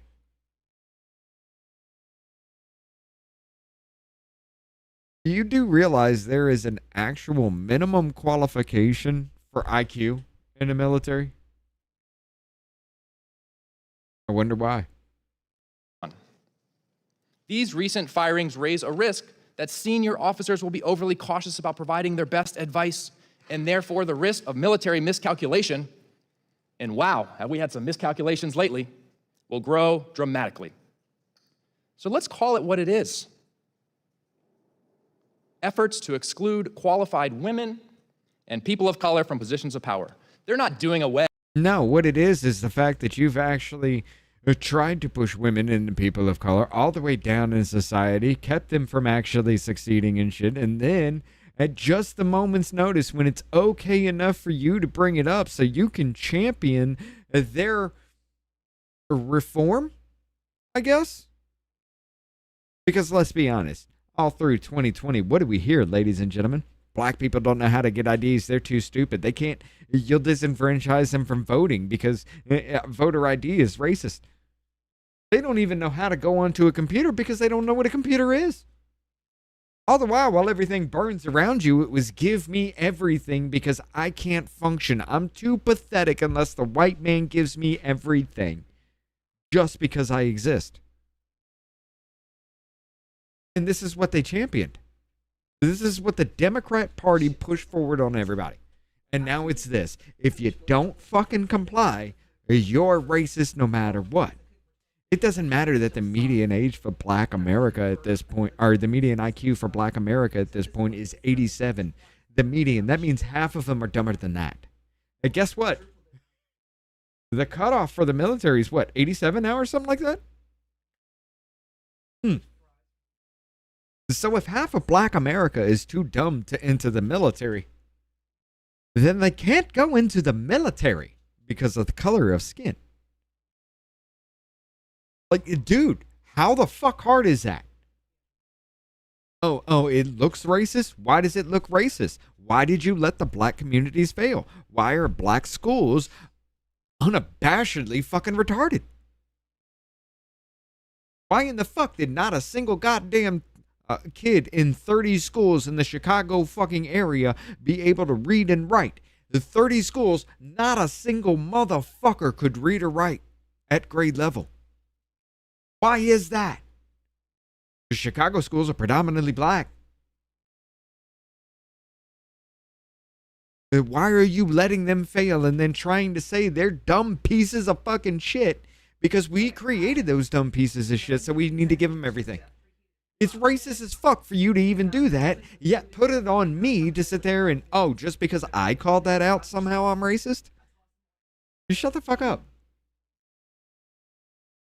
With DEI, they're just doing racism and sexism, and the American people will suffer as a result. Ms. Felcher-Stepman, you expressed concern that this administration's, quote, new commitment to meritocracy might be lost in a future administration. Do you agree or disagree with Admiral McRaven, General McChrystal, that these firings had nothing to do with merit? No, I have no way of doing that, but there are only several bases on which it's illegal and unconstitutional to fire someone, and that's the purpose of the hearing today, right? Do you think these were merit-based firings? Is there any evidence to suggest they were? The president, we elect a president, not generals, right? So he has to have the legitimacy to choose. Should he fire them based on merit? He can make any decision he wants for the people who are working under him because the American You're people not elected him. answering Maybe my your question organization in should my look way. into these firings and see whether they were merit-based or race-based or sex-based. Will you do If they that? were race-based or sex-based, they would be illegal. Why don't you look into them? I don't see any evidence of that. Why don't you do a report? Why don't you do what I say? You don't want to answer my way, so I'm going to get very combative. Now, you better rule in my favor with this because this is race-based, this is sex-based. It's not merit-based. It's not the fact that they're incompetent fucking dumbasses. It has nothing to do with that. It's not the fact that they're actually trying to fight the government itself to take over, like the Democrat Party does time and time and time again with everything, levying war on you to make you suffer so they can take control. It's not any of that, right? It's the fact that one dude's black and one dude's a woman, so therefore it's sexist and racist because Orange Man's in office. Suck a fucking dick, faggot. Shut up. On that. I don't see any evidence of the fact that it was race-based or sex-based, and those are the Chairman. only I yield ways that is illegal to fire someone. The president can fire somebody for disagreeing with him. Mr. Chairman, my time has expired. Yield back. Oh, you want her to shut up now? Thank you. Huh? You want her I'll to let shut up recognize now? myself for 5 minutes for the purpose of asking questions. Dr. Shires, what is DEI? When she was explaining it, you wanted her to, Diversity, equity, inclusion, shut the fuck up so she my couldn't colleague, say it again. Mr. Gonzalez said earlier, is none of those three things. It is an Retarded ideology faggots. that's based on a philosophy. It comes out of the academic world. It's based on a philosophy that society is driven by we are driven by our environment and our identity, and the world that we live in is constructed from it. As a result of that, we are victims of the world around us, essentially. And in that world, they divide people into oppressors and the oppressed in the Marxist tradition to leverage power. Are DEI policies compatible with meritocracy? They are not. Could you elaborate? Meritocracy is based on the idea that you measure somebody based on what they're doing, not what they look like. DEI policies actually call for equal outcomes for everyone. And so if I perform at a different level than someone else, they are automatically placed in that same level. What do DEI policies mean in practice? In practice, it means quotas. It means that Racial quotas. It does, and just like the congressman mentioned, the perception that people are promoted to ranks without the adequate backgrounds, whether that's legitimate or not. In this case, I don't think it is, but that is the perception that arises because you simply assign people status based on who they are and not what they've done. Ms. Stepman, racial quotas seem un-American to me, don't they, to you? Yes, and they're illegal. And they're illegal. Under DEI regimes, what races do colleges and universities typically least prefer in their admissions processes? Whites, men, Asians. Men is not a race, obviously, but there actually might be a little bit of reverse discrimination actually going against women now because women so predominate on universities. But yes, whites and Asians primarily. Why do you think that it's primarily those groups? Because they're in a war with the reality of these disparities. So if you want to have a quota that comes out perfectly racially balanced at the end, the only way that these universities have been able to achieve that is by discriminating on the basis of race and sex in their admissions. And you mentioned that if they were going by quota, if they were going by representation, if they were going by that, then that means only 13% of all of our colleges could ever be filled with black students. You know how fucking racist that is to say, hey, look, You're doing great. You can be here, but you'd make us 14%. We can't have you there. You know how racist that would be? How big of a fucking claim they would have on that shit?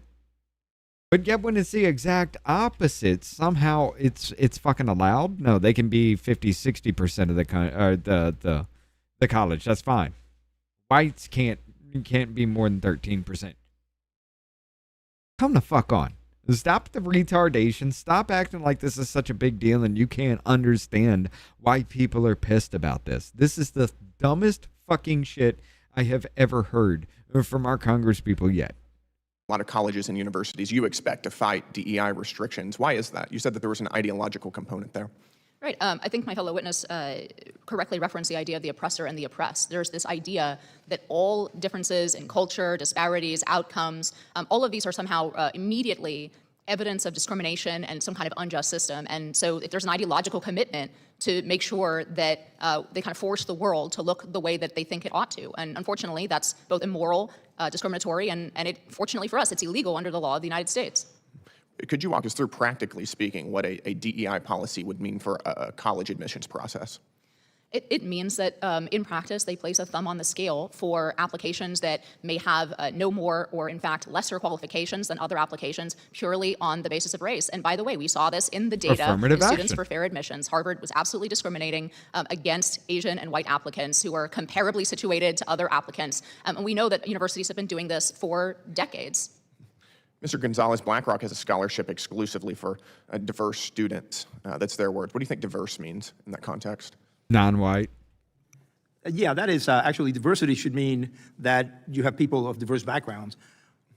Often enough, diverse means members of any of the so-called marginalized groups alone, without any participation by Asian Americans or white Americans. That seems discriminatory, does it not? And as Ms. Felster said, it's not just discriminatory, it's also illegal and immoral. Mm-hmm. We see this across the corporate world. Starbucks has a training program for employees limited to, quote, Black, Indigenous, and peoples of color BIPOC partners. Do you think that's discriminatory? And illegal. I think the corporate world, I agree with Ms. Felter, I think the corporate world is, in fact, trying to move away. I've heard many anecdotes of Their goal at the time was for BIPOC representation to be at least 30% at all corporate levels and at least 40% at all retail and manufacturing roles by 2025. That sounds like a racial quota, doesn't it? That's a quota, that's illegal, that's immoral. However, since President Trump was elected, they're actually coming forward and saying, hey, we're so glad you're making this illegal, you're discouraging us from doing this. We didn't want to do it in the first place. And so I agree with Ms. Felter that the corporate world is moving at a much faster rate than the academy. Thank you, and my time is up, so thank you all. And I'd now... Mr. Chairman, a UC request? Yep, without objection. I ask unanimous consent to enter into the record a February 21st, 2025 article from Military Times titled, Ending Military Diversity Efforts Will Cost Us Talent and Readiness, which shows active duty service members believe dismantling programs is undermining military readiness and recruitment of diverse talent. Without objection. Ask unanimous consent to enter into the record a March 27, 2026 article from NPR titled, Defense Secretary Hegseth Intervened to Stop Promotions of Black and Female Officers. Without objection. Thank you, Mr. Chairman. I'd like to enter into the record an article from The Hill called Asia. I'm sorry, just because they're black and female doesn't need to mean they need to be in positions, in general positions, over anybody else that's more qualified. I don't give a fuck what kind of argument you stupid motherfuckers want to make. This retardation needs to stop. It really fucking does. You are dividing people based on skin color, thinking it's going to help you politically. Politically do what? Commit suicide? I mean, you're supposed to keep the black vote, right? That's not even, what, 10% of the voting bloc? It's less than that shit? Oh, you just got to make them, you got to, then why the fuck do you treat them like the biggest pieces of shit on earth? Seriously, why do you treat them like they're retarded? Like they can't do a goddamn thing unless somebody gives them everything, and we're supposed to feel bad for them. Why do you treat them like they are absolutely less than human and saying, look at them, they're less than human. We need to feel bad for them. Give them everything. They'll do better as soon as they have everything. It is racist as goddamn fuck. American students were victims of racial discrimination. as well as another article called The Less Incurable Backgrounds, DEI not skin Addiction. tones, right? And with that said, I Right? will now recognize Ms. Presley from Massachusetts for 5 minutes.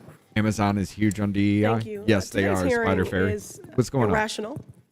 Today's hearing is irrational. It is misguided, and it is I'm sorry, I'm pausing this a lot. DEI Richard Mole, everybody. DEI Richard Mole. Who's Richard Mole?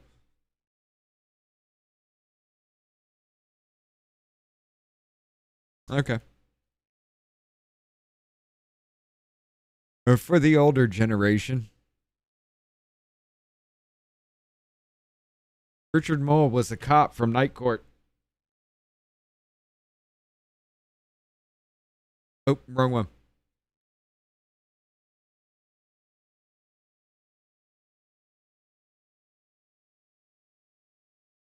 Tell me I'm wrong. consistent with the Republicans' war on diversity, equity, and on inclusion. Now, Republicans control the White House. They've rigged the Supreme Court. They have majorities in both chambers of Congress. And they are using the full weight of that power, the full force of that, and your taxpayer dollars, might I add, of this federal government in this moment to enact precise harm on working families. There are no oversight hearings on high unemployment and the rising costs, and there are no hearings on protecting voting rights or There are no hearings on the economy, which we destroyed because we wanted to shut down everybody and pay everybody for not doing anything for a couple of years, and then they have no drive to do anything when they can get back to the workforce. We have no hearing on that where we can scream about how it's somehow Trump's fault because he exists, even though we were the ones that created about it. We are sitting here talking about black people screaming about every damn thing and getting pushed to the front of the line for everything, and it causing an actual problem here in this country. Why are we not talking about what I want to talk about instead? I'm so fucking sick of the retardation. Shut the fuck up, stick to the point, or shut your goddamn mouth. affordable health care coverage. Instead, Republicans have decided to focus on attacking everyday people who are just trying to make ends meet. Their agenda is anti-black, it is anti-immigrant, it is anti-LGBTQ, it is anti-worker, and again, since we're talking about DEI, it's anti-everything that you're for because you forced it to be that way, you retarded fucking cunt stain. There is no reason why your mother should have ever thought to keep an orgasm as a pet and then have the audacity to try to pass it off as human by giving you a name and then letting that person grow up to be this. What the fuck? and the dismantling of it. It is also anti-veteran, it is anti-rural, it is anti-disabled, and it most certainly is anti-woman. It's anti-everything we wanted to make it be because it's whatever we say it is, just simply because we live in a fantasy fucking world where anything and everything that we say goes no matter what.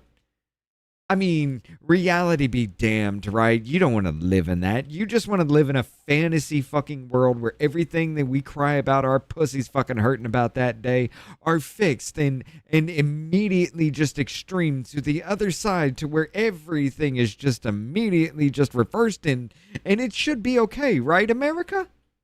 Because that's what happens. This is what we do. We're too fucking stupid to think anything else.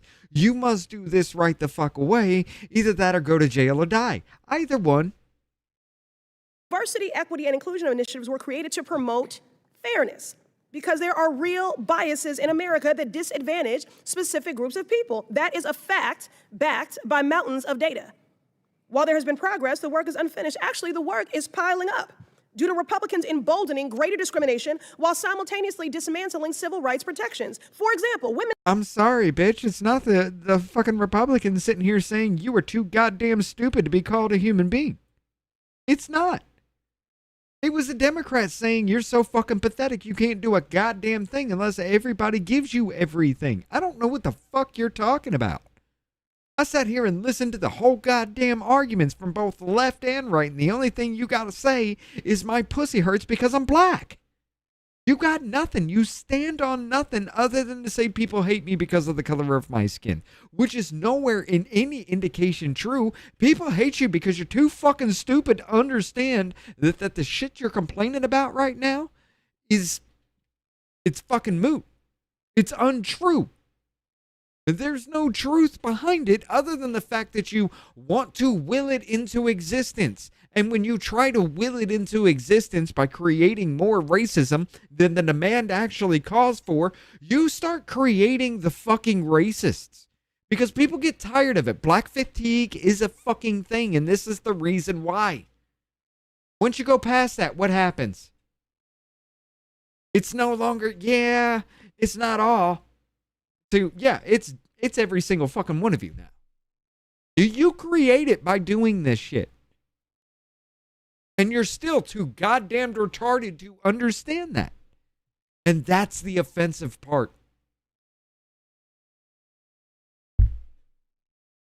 Face systemic gender discrimination. I know you can't tell by looking at the Republican Party, but women make up 50% of this country, and we deserve equal rights. So I'm going to start with a simple question, and Ms. Felcher-Stephan, I'm going to begin with you because actually... What rights, you fucking cunt bag, whore, motherfucking cum dumpster? What fucking rights as a cum dumpster do you not have over a dick slinger? What the fuck rights do you not have? Bitch, can a man goddamn go for months on end not going to fucking work simply because there was a child involved? A child just came into existence? Can a man do that? Well, in some places, yes. Especially in the fucking in Congress, but no, most places absolutely goddamn not. If a man has a child, his ass has got to go up and get to work. Guess what? If somebody gets called into a fucking draft, guess who it is? Is it man or is it woman? What rights does a woman not have that a man does? Absolutely nothing. What rights do a woman has that a man doesn't? Yeah, the right to give life. Let's see. The right not to work for months on end because she gave life. The right not to go to fucking war is simply because we don't have enough people or our military is being decimated. You know, God, there's so fucking much. How about in the court of law, you get the rights to the child unless I can prove beyond a shadow of a doubt that you're too fucking unfit? How about that shit? Shall I go on? Because the disparity only works one way. And it's giving women everything. So as a woman, bitch, as a woman, you wouldn't be there if it wasn't for a fucking man. So get your ass in the kitchen and make some fucking pie, ho. The fact that your women's forum even exists, some might even consider that to be a DEI initiative. But let me just ask you a question. Do you believe America should have gender equality, meaning that women and men should have equal rights under the Constitution and our laws? Yes or no? I believe that women and men yes or no? do have yes equal rights or under no? the Constitution. Yes or no? One more time to keep it clean here. Do you believe America should have gender equality, meaning that women and men should have equal rights under the Constitution and our laws? Yes or no? The way you're trying to frame that and make it a yes or no fucking question following your fucking statement is trying to get her to agree to your statement. Because if she doesn't say no or doesn't say yes to it, it sounds bad. You would say yes to that. But God damn it, my whole spiel about being a black woman and being oppressed everywhere the fuck I go, and then I ask you, do you agree that we should have equal rights? It's a loaded goddamn question, bitch. It's loaded as fuck. And you need to be kicked the fuck out of office every fucking time anybody makes this shit. You should just be ejected from fucking office altogether. Oh, fuck the speech and debate clause. That shit has been abused too many motherfucking times. You want to sit here and take these hearings as fucking farm clips so you don't really have to go out there and campaign for your fucking vote? You can just sit there and put out these clips on social media and people will vote for you just because they know you. That kind of shit. You want to do that? Get the fuck out of office. This is my life you're fucking with, bitch. I believe they should have equal rights, yes. Okay.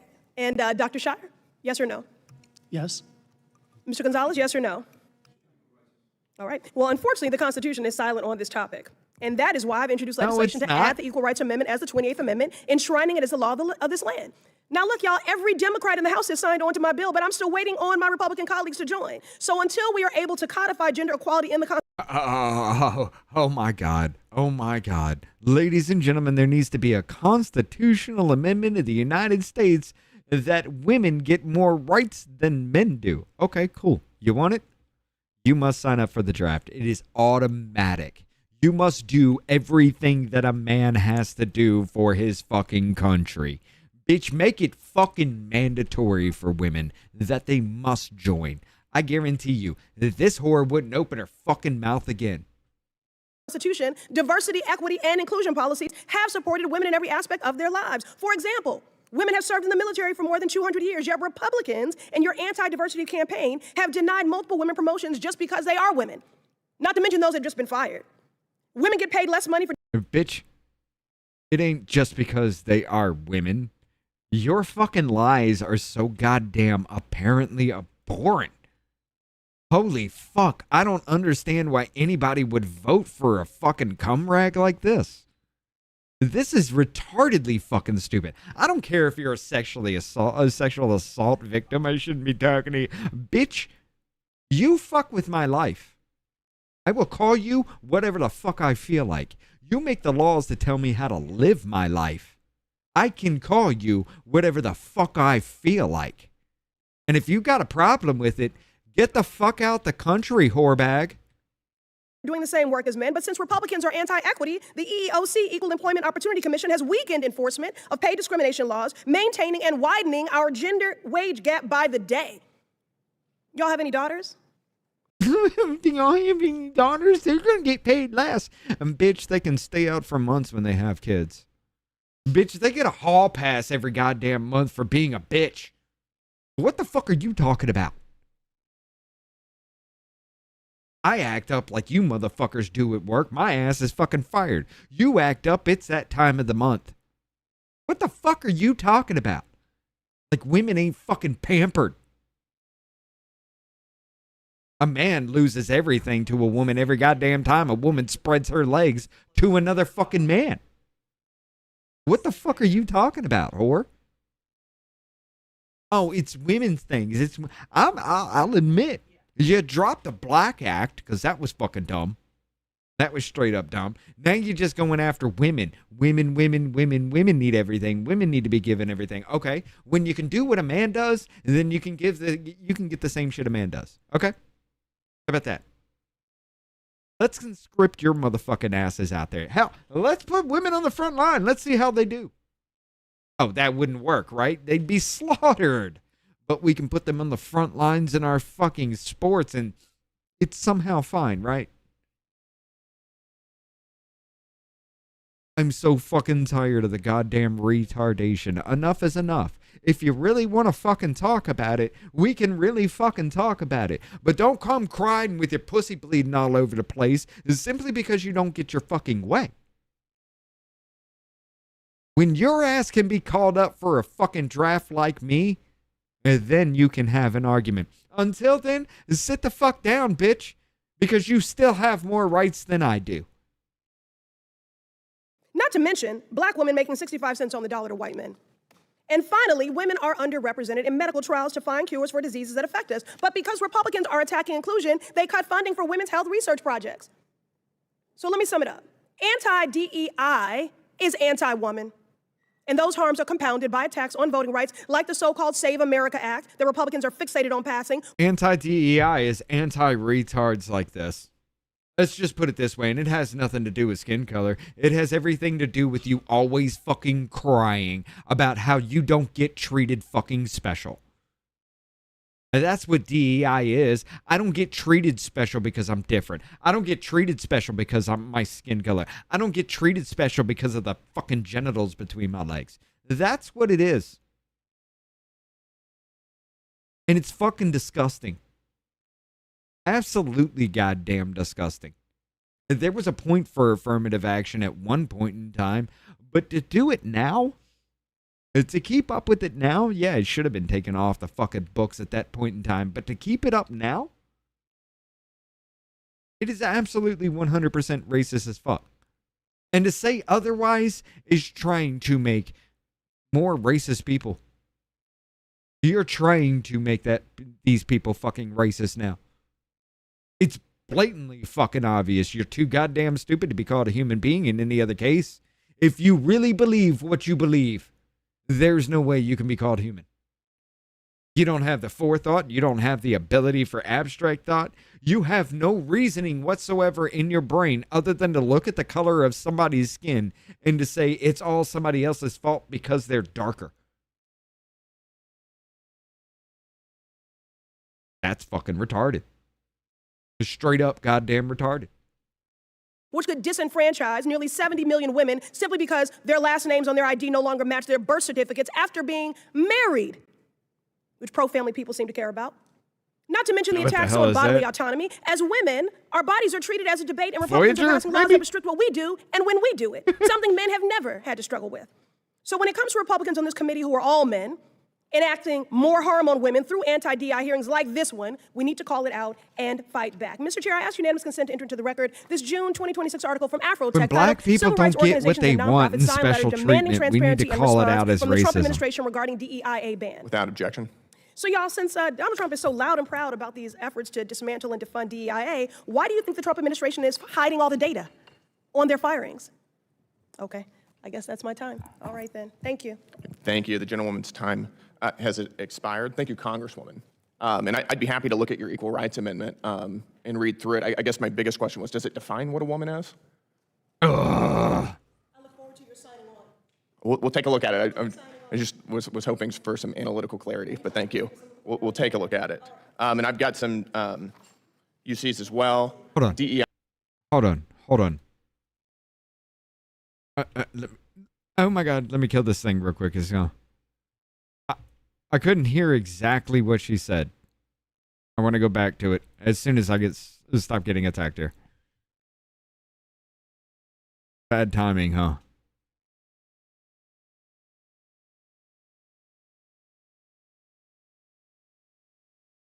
Everybody dies. I'm missing. All right, there we go. Are we good now? Maybe. I want to go back. I want to hear what she's got to say. We'll take a look at it. I want to hear what she's got to say. I'd be happy to look at your Equal Rights Amendment and read through it. I guess my biggest question was, does it define what a woman is? I look forward to your signing on. We'll take a look at it. I just was hoping for some analytical clarity, but thank you. We'll take a look at it. I look forward to your signing on. That's what she said. DEI has jeopardized air safety. DEI policies threaten medical excellence. Uncovering radical efforts to disguise DEI. Justice Department investigation determines UCLA's medical school discrimination based on race and admissions. And with that said, I have a request. Yep. Mr. Chairman, thank you. I ask unanimous consent to enter into the record January 26, 2025, an article from CNN entitled "Trump Gutting of Federal DEI Programs Will Hit Rural Poor Communities," which shows to push. Without objection. Okay, it's right here. I'll now recognize Mr. Menifee for 5 minutes for the purpose. Why is that a thing? Why is that a thing? Would you have to do something like this and to win debates and just keep going and just keep going and just spur the Why? Just asking questions. Thank you very much, Mr. Chairman.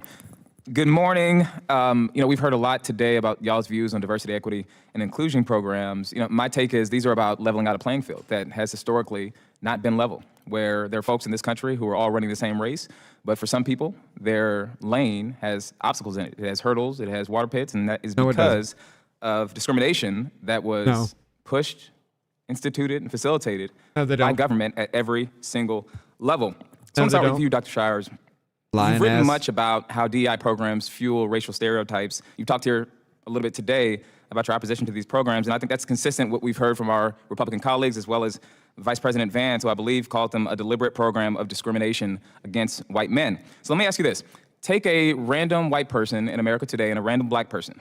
When they go apply for jobs, when they apply for a home loan, when they're getting their home appraised, when they're seeking higher wages, would you say that those two people are more likely than not to be on the same playing field? No, because a black person is pushed forward. I have no clue what that means. In practice, are they likely to be on the same playing field? I guess what I'm black trying to person understand would is go what first playing now. field are you comparing them on? I mean, in your metaphor, you talk about how some some lanes on the track have obstacles and others don't. The solution to that is to remove the obstacles. It's not to change the finish line. Right. And DEI changes the finish line, whereas the federal laws against discrimination are there to remove the obstacles. So if the question is, how do I get to the situation where both of them have the same access? The answer is removing the obstacles and enforcing the law. It's not changing the finish line. Well, there are also DEI programs that remove the obstacles that the president has removed from the federal government. But my question to you is, if a random white person in this country and a random black person in this country go to get their home appraised, right, why is it that the black person is much more likely to get a lower value on their home appraisal? Because they live in a different neighborhood? Okay, great. We'll get to that in a second because that's wrong. Black people in this country were enslaved for at least 240 years. No, it ain't. That's correct. Okay, and after slavery ended, you had about 100 more years at least of Jim Crow and legal segregation, where government at the federal, state, and local level blocked black people from owning land, from getting bank loans, from living in certain neighborhoods, from attending certain schools. All of that happened too, right? Yes. Okay, so my question to you is simple. Name the year that the playing field became completely even. I want you to give me a date. Again, it depends on what playing field you're talking about. Your definition of for home loans. You brought. I think. Faggot, your definition for playing field, what you want to bring to the table, has yet to be fucking established. What do you mean? When they were treated the same? Oh, when a court ruling came down saying, yeah, this is fucking illegal and nobody can do this shit anymore. That's when the playing field became fucking even. Are you talking about your perceived pussy hurt feelings about how the system doesn't benefit you? Is that what you're talking about? Because your playing field has not been established yet, bitch-made motherfucker. Your playing field is black people need to be handed everything. So what are you talking about when it became even playing field? I think we talked about home loans and appraisals. For home loans, what year did it become equal? Well, according to the DEI movement in 1991, when they imposed disparate impact. So you're telling me today that if a black person goes and applies for a home loan, they have the same likelihood of getting accepted for that loan as a white person does? I'm saying under the DEI. Motherfucker, if they have the actual fucking income to back it up, if they have the credit score to back it up, if they actually can afford every bit of it, and they're on the up and up just like that said white person would be, guess who's getting that bank loan first now? It ain't that white person now, is it, fag? Rules, yes, that would be the case. We know in practicality that people have different income profiles and experiences. If you're asking me a person that lives next door to another person, if one is white and one is black and they go both apply for a loan, do I expect different outcomes? No. And if there are, then it should be enforced under discrimination laws. So you're talking about rules, I'm talking about outcomes. So let's play a game of true and false, and let's start with wealth disparities. The median net. You're talking about rules, I'm talking about outcomes. Well, if the rules are followed, the outcomes wouldn't have happened, right, fag boy? Seriously. If the rules were followed, the perceived racism outcomes that you think are there wouldn't have happened, right? Right? Oh, so it is a rules problem, right? It's not the fact that you're too goddamn stupid to understand this. It's not that. It's the fact that you are trying so fucking hard to make everything something that it's not. And that's the problem. And this perceived racism here in America is white people telling you, bitch, no. And they say, bitch, no, because you say, give me everything just because I exist. We're all tired of it. Stop. What the fuck is this whole goddamn deal with you thinking that just because of the color of your skin, you can't come up in the same goddamn position as me? But seriously, I want to hear it because I grew up in a fucking trailer park. I grew up trailer park goddamn trash. My parents didn't have shit. My dad would work 10, 12 hours a fucking day, 5, 6 days a week. My mom would barely fucking work. And any money that was ever fucking made went to buying little knickknacks and trinkets. My ass was in the fucking front page, color fucking photo on a Delaware local paper because my mom had spent electric money on crystal knickknacks and then tried to claim that she paid the bill and they were screwing her over. I'm exactly what the fuck you call white trash, you faggot ass piece of shit. I never had those opportunities you say other white people have. That was never on my fucking plate. So why is it that I stand right where I am in a black fucking community? Me and my wife, the only white people here. And yet nothing happens. Nothing fucks around. Nobody's fucking off. No, there's no race. Nobody's being lynched. It's time to shut the fuck up about race with your complaining and bitching and moaning and whining and complaining, because the only thing it's ever going to do is put you in the same position you perceive yourself in right now, because eventually everybody's going to get tired of it. You each your own, so if anybody steps out of line for any fucking reason, you will dwindle your own numbers to the point to where you can't do a goddamn thing yourselves. I mean, you're already doing that as black community. You kill yourselves at an amazing fucking rate, and somehow it's white people's fault. It's white people's fault that black people kill each other at an amazing rate because they don't want to get out and get jobs. They don't want to lose their Section 8 housing. They don't want to lose their government benefits. So they can't do any better, so they go rob and steal for extra fucking money. And then things happen, and people get disrespected, and people just shoot off in the middle of the streets, killing another black person simply because somebody got their shoes stepped on. And somehow it's the white people's fault that you have created this culture for yourselves? I don't understand it. I'll never understand it, and I will never be blamed for what you do to yourself. 100%. Oh, fuck you. Worth of a white household in this country is $285,000. The median net worth of a black household is about $45,000. True or false? I don't know. Okay, you came here as an expert today in a DEI hearing, and you don't know that? Basic facts about wealth accumulation in this country? All right, let's go to the next one. For every $100 in wealth held by white families, black families hold about 50. Hold on. Let's go back to that point. Alone. Do I expect different outcomes? No. And if there are, then it should be enforced under discrimination laws. So you're talking about rules, I'm talking about outcomes. So let's play a game of true and false, and let's start with wealth disparities. The median net worth of a white household in this country is $285,000. The median net worth of a black household is about $45,000. True or false? It's actually somewhere around there, and that is true. But then again, you also look at the people that are in Section 8 housing. You also look at the people that are in massive amounts of government funding that they would lose if they made more than $45,000 a year. You can't look at that. Nope. That looks bad. That blows the whole goddamn thing out the water then, right? Because if they made more than $45,000 a year, they wouldn't qualify for all these government benefits that are being handed out. And so they have to make less than $45,000 a year. They can't let their children actually get up and get a job. Even if the kid wants to get the fuck out the ghetto, he can't because his mom's going to lose benefits. What the fuck are you talking about, man? Adam Chesterman us for 5. No knickknacks for your electricity. You should make movie. Growing Up Richard. Dude, you know how fucked that movie would be? It'd be like Good Will Hunting without the good ending. I was learning, no shit, when I was locked up in state's custody because I used the state's, bullshit to get away from my parents. When I was locked up in state's custody, my ass is learning fucking physics and fucking calculus. I'm teaching my goddamn self because the people had the books there. They're technically required to have them.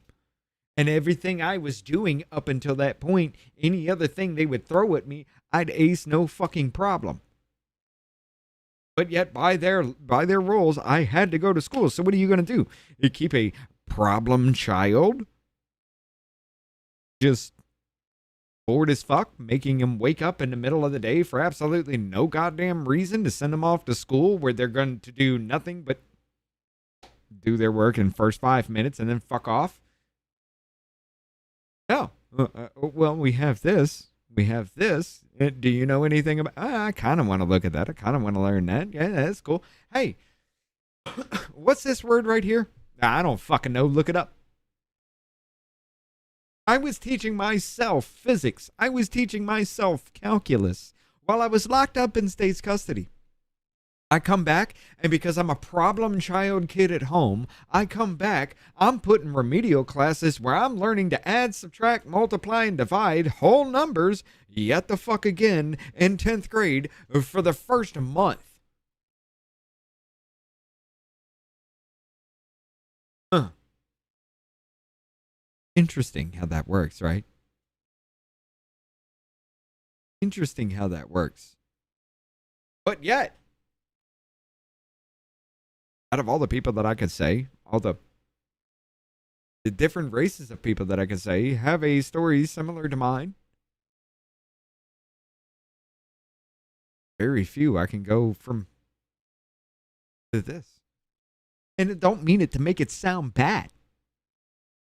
I really don't. But when your whole culture, everything about that makes you who you are is rape, murder, fucking selling drugs, disrespecting the fuck out of everybody, and killing people when they disrespect you, what do you expect? Your $45,000 a year is only because you refuse to get off government benefits. And then you want reparations? Bitch, you've had generations of motherfuckers on reparations that have lived their entire lives off government benefits. Just because they have existed, taxpayer dollars have paid them their entire existence. Is that or is that not your reparations? Sorry, not sorry. I don't know. Okay, you came here as an expert today in a DEI hearing, and you don't know that? Basic facts about wealth accumulation in this country? All right, let's go to the next one. For every $100 in wealth held by white families, black families hold about $15. True or false?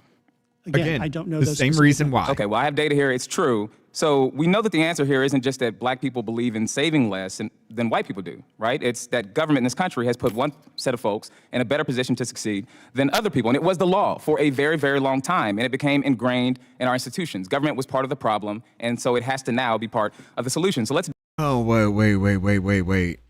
So it's not government's fault for making you so reliant on government benefits, but it's government's fault for why you can't succeed? Make this make sense. Hold the fuck up. Make this make sense in any fucking way, shape, or form. Like, there's no way. You can't get ahead because of the government, but you rely on the government so much that if you tried to get ahead, you'd lose your government benefits. Huh? Do this true or false game again for employment and wages. Black workers are far more likely to be unemployed as white workers at almost every education level. True or false? And again, for the same So fucking you just reason believe that I've black been people screaming. are more lazy or aren't as good at applications? Why do you think that data is the way it is? I think the data is that way it is because our educational system has dramatically failed the black community. And instead of solving it, we just let them into college where they then have a higher rate of failure because they... I wasn't aware that there's a black education system and a white education system. In my district, we have schools that are represented. The black jobs, ladies and gentlemen, it's the black jobs argument all over again. Black jobs, because you separated people based on fucking skin color during your questioning. And he goes with the same premise and does it again because you're only talking about black people. Somehow it's racist when he starts talking about black people, which the only people you were talking about in the first place. Because somebody that's not black is talking about somebody black, somehow it's automatic racism. No matter if the black man was talking about black issues to a white man, it doesn't matter. The white man starts answering, it's an automatic racism. This is the bullshit I'm talking about. This is what causes it.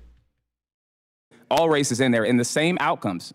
The same school has different outcomes for black kids and white kids. My time is up, but in short, if the government was part of the problem, the government now has to be part of the solution. Thank you, and I now recognize Mr. Jack for 5 minutes. Thank you very much, Mr. Chairman. And before I begin, I'd like to acknowledge my friend, John Bonk, and his wife, Laura, who are in the audience with us today. I wanted them to see a committee hearing, and I wanted them to see, Mr. Chairman, what a freshman can do when they excel in this committee, as you no doubt are exemplary proof. When you are a great freshman, you have a chance to lead in Congress and get a gavel, and that's exactly what you've proven. So today, Mr. Gonzalez, I'd like to start with you. I'd like to learn a little bit more about the history of DEI and some of the initiatives we've seen in the corporate workplace. Could you help us understand what, from where this emanated and who developed these initial ideas to implement these policies? Representative Jack, thank you for your question. So they have been around for many years. As initially they were a response to the Civil Rights Act. They wanted, throughout the 60s, 70s, and 80s, they wanted to make sure that companies were doing the things that the government demanded, first of contractors, government contractors, then of just any business. Very quickly, these degenerated into practices and trainings that were part of a larger framework that saw America as being basically racist. And that's when, especially since in the last 15 years, when the acronym has become more defined, they began to look a lot more like the struggle sessions as practiced in the Cultural Revolution in China, which were meant to change the thinking of a whole society. And I'm just curious, over those past 15 years, I mean, what's really precipitated the acceleration of this? It seems like it's commonplace now and something that we're trying to identify. We're having a congressional hearing on it today. Was there is there funding that's going toward this? Are there groups that are trying to sow division and discord vis-a-vis this initiative? Yeah, you can see a lot of studies have been made on the use by newspapers and the Academy of the terms of DEI, whiteness, systemic racism, et cetera. And they begin to really spike in 2014. And I have associated that with the beginning of the Black Lives Matter movement in 2013, in June of 2013, and then the Ferguson riots in 2014, when we really the country began to change enormously. And that obviously culminated in 2020, which is when really diversity trainers were brought here to Congress. Robin DiAngelo met with members of one party, nearly all of the members of one party, and gave a training session. So you had two spikes, 2014, and then a huge spike in 2020. Doctor, thank you very much for your testimony. Dr. Shires, I'd like to talk a little bit about what the Trump administration has accomplished with respect to shutting down DEI policies at over 300 colleges and universities. But it seems like some of these academic institutions are just changing the name or trying to rebrand the effort to comply with some of the executive orders. Could you expound on that for us? Absolutely. It's important to remember that the Students for Fair Admissions ruling came down during the Biden administration. And the Biden administration did effectively nothing to implement the idea that we were supposed to have colorblind admissions in universities. And so the Trump administration has been open and transparent. It's shined the light of sunshine, if you will, on the actions of these institutions. We see the lawsuits with the Department of Justice against the medical schools right now, the engagement with the ABA. It's literally just raising the conversation to say this discrimination is happening and we need to stop. And so the main actions have actually been these negotiations with high-profile institutions. The administration offered a compact to talk about creating transparency around these issues. I was part of the accreditation rulemaking where they added complying with civil rights laws as part of the responsibilities of accreditors to ensure that universities respond to federal law. So it's kind of a full court press. Most recently, the administration issued new guidance on disparate impact rules and how they're used. And again, this is Department of Justice guidance. It still hasn't been tested in the courts yet. And in our closing 30 seconds, what more could Congress do to help accelerate and codify some of these actions that the Trump administration has led on? Well, I think the first is to codify the disparate impact changes, and I know Chairman Gill has a bill on this that would touch those issues. I think beyond that, it's a lot about transparency and it's about enforcement. I think Congress should revisit the Higher Education Act and take some of the issues around civil rights and the public interest in higher education, for example, having intellectual diversity on campus as a key dimension to why the government funds higher education, and those should be codified in the Higher Ed Act. I think that continued conversations and hearings around these issues as well. Thank you very much, Mr. Chairman. I yield back. Mr. Chairman, I have a UFC request. Go ahead. Thank you, sir. I ask unanimous consent to enter into the record an article from Time Magazine, February 25th, 25, how Trump's attacks on DEI are hurting communities that voted for him, which describes how his initiatives have hurt programs in West Virginia. Without objection. Thank you, sir. I now recognize Mr. Min for 5 minutes. Thank you, Chair Gill, Ranking Member Simon, for hosting this hearing. I just want to note again, this is a task force nominally created to defend constitutional rights and expose institutional abuses. I'm still waiting on the hearings on, say, the constitutional rights protecting people against illegal search and seizure from political motivated prosecutions, or on Article 1 and its clear edicts that Congress and only Congress can declare war, appropriate funds, or levy taxes. But I guess we'll keep waiting for those hearings. Now, before getting into politics, I was a law professor. My research focused on banking and corporate governance. I actually served on the admissions committee for 2 years, so I have some insights on diversity and inclusion here. And I think people often falsely frame diversity and merit as competing concepts, and that is not typically the case. This is about expanding opportunities, about leveling the playing field. And as someone who's on the admissions committee before the Harvard case where the Supreme Court overturned and nullified affirmative action, but post-Bakke, which you're all familiar with, where we were allowed to use race as a factor. We used it as a factor. It could not be dispositive. There were no quotas. And I also know there's a lot of misinformation about what diversity, equity, and inclusion actually look like, say, in higher ed. I know that was also the case in workplaces, in government hiring practices, and the like. We were allowed to use it as a factor. And one thing I will just point out is that we actually much more explicitly used ideological diversity as a proxy because we wanted to have a diverse institution. We didn't want to have all liberal students. So we actually pushed up a lot of students that probably would not have qualified because they were outspoken conservatives. And I just want to make that point that I think a lot of folks in this room have problems with diversity unless it includes, say, their viewpoints. And their viewpoints, let's be honest, for a long time were underrepresented in higher education institutions, in the workplace, because by pure numbers, people who are outspoken conservatives were not typically measuring up in getting into places like Harvard or Yale. So they had to adjust and try to get people in.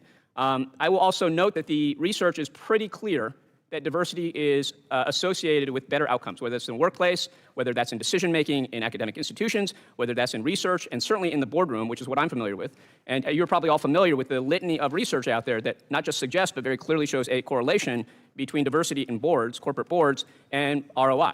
And so the McKinsey study is one example of the many, many studies out there. I think McKinsey found that on average, firms in the top quartile, top 25% of diversity on their corporate boards were 27% higher ROI than their counterparts. That is typical of the findings we have. And the reasons for it's not just theoretical, it's because we have a lot of outcomes associated when you don't have diversity. You have groupthink, you have echo chambers. These have all been well documented. You have the problem of yes men. And I just want to highlight something that I think is a very clear example of this today. Pete Hegseth is probably Secretary of Defense, probably the most notorious example of someone who has tried to get rid of diversity in the name of pursuing, I don't know, something that looks more like him, that people that look like him, that talk like him. He has notably apparently fired or prevented the promotion of a number of African Americans People and women. that can do the And yet job I think by without all complaining accounts, about what we skin have color. seen to date in less than 2 years is an absolutely disastrous Department of Defense. We have Oh my a God. Secretary of Defense that is more concerned about facial hair than constitutional violations. There appeared to be no exit plan, no strategy when he went into Iran. This is a problem when you have groupthink and you're just trying to promote people that look like you. You create that echo chamber. Holy fuck, how can you be goddamn Asian and be this fucking dumb, dude? How in the fuck can you be this goddamn Asian and be this fucking pathetically dumb? Seriously. The same goddamn military tactic has been used, what, 3-4 fucking times now, and it continues to work. What is that? Oh, a little group goes off this way. This is the distraction, ladies and gentlemen. I'm gonna butt fuck you here. And it works every fucking time. But yeah, they just want people that look like him. Are you talking about strong, capable, competent, qualified motherfuckers? Yeah, that's what he wants, you stupid asshole. You fucking want Blob up there? You fucking want the fattest man alive? You want goddamn... What's the fucking mukbang dude's name? The dude that became fat as fuck? You want that son of a bitch to be in the military? Oh, yeah, you do? Yeah, you also want us to fucking be demolished on the fucking battlefield then too, huh? Are you fucking retarded? I am so goddamn tired of everybody that isn't white sitting here screaming white people are a goddamn problem. What, for a Jerusalem fucking cross, yet a goddamn Totenkopf is on a motherfucker and you want to vote for him? While screaming punch a Nazi and that every right winger's a fucking Nazi, you want to vote for a goddamn Nazi and then call me the bad guy. Shut your fucking faggot ass face. We're done with the bullshit. It's time to be brutally fucking honest with you. You're too stupid to call human. You're too pathetic to fucking respect.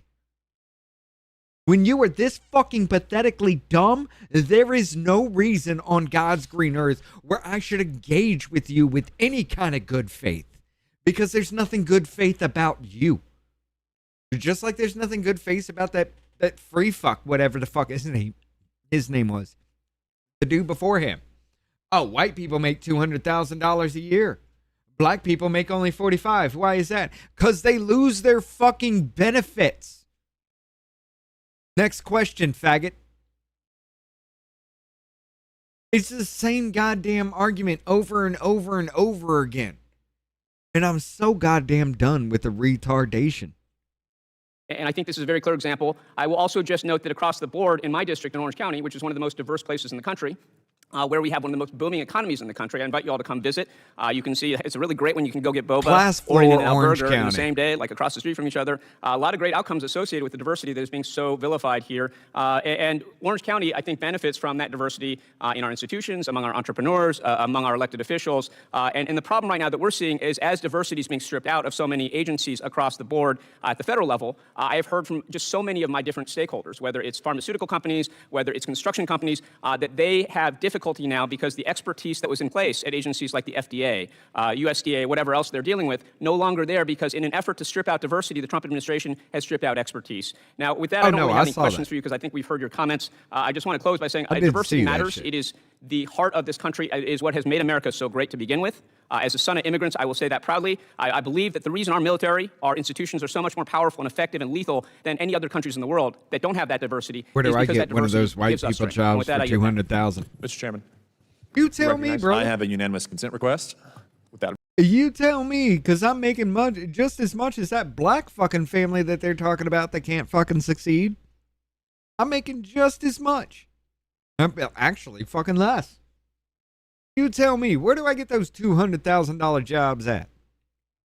I'm white. Shouldn't I have it? I should automatically be given $200,000 a fucking year, right? Except I'm sitting here, I'm a white man with a black man's salary. What the fuck is this? This is absolute racism. Imagine fucking screaming that. Imagine having the balls to say that shit. Holy shit. Objection.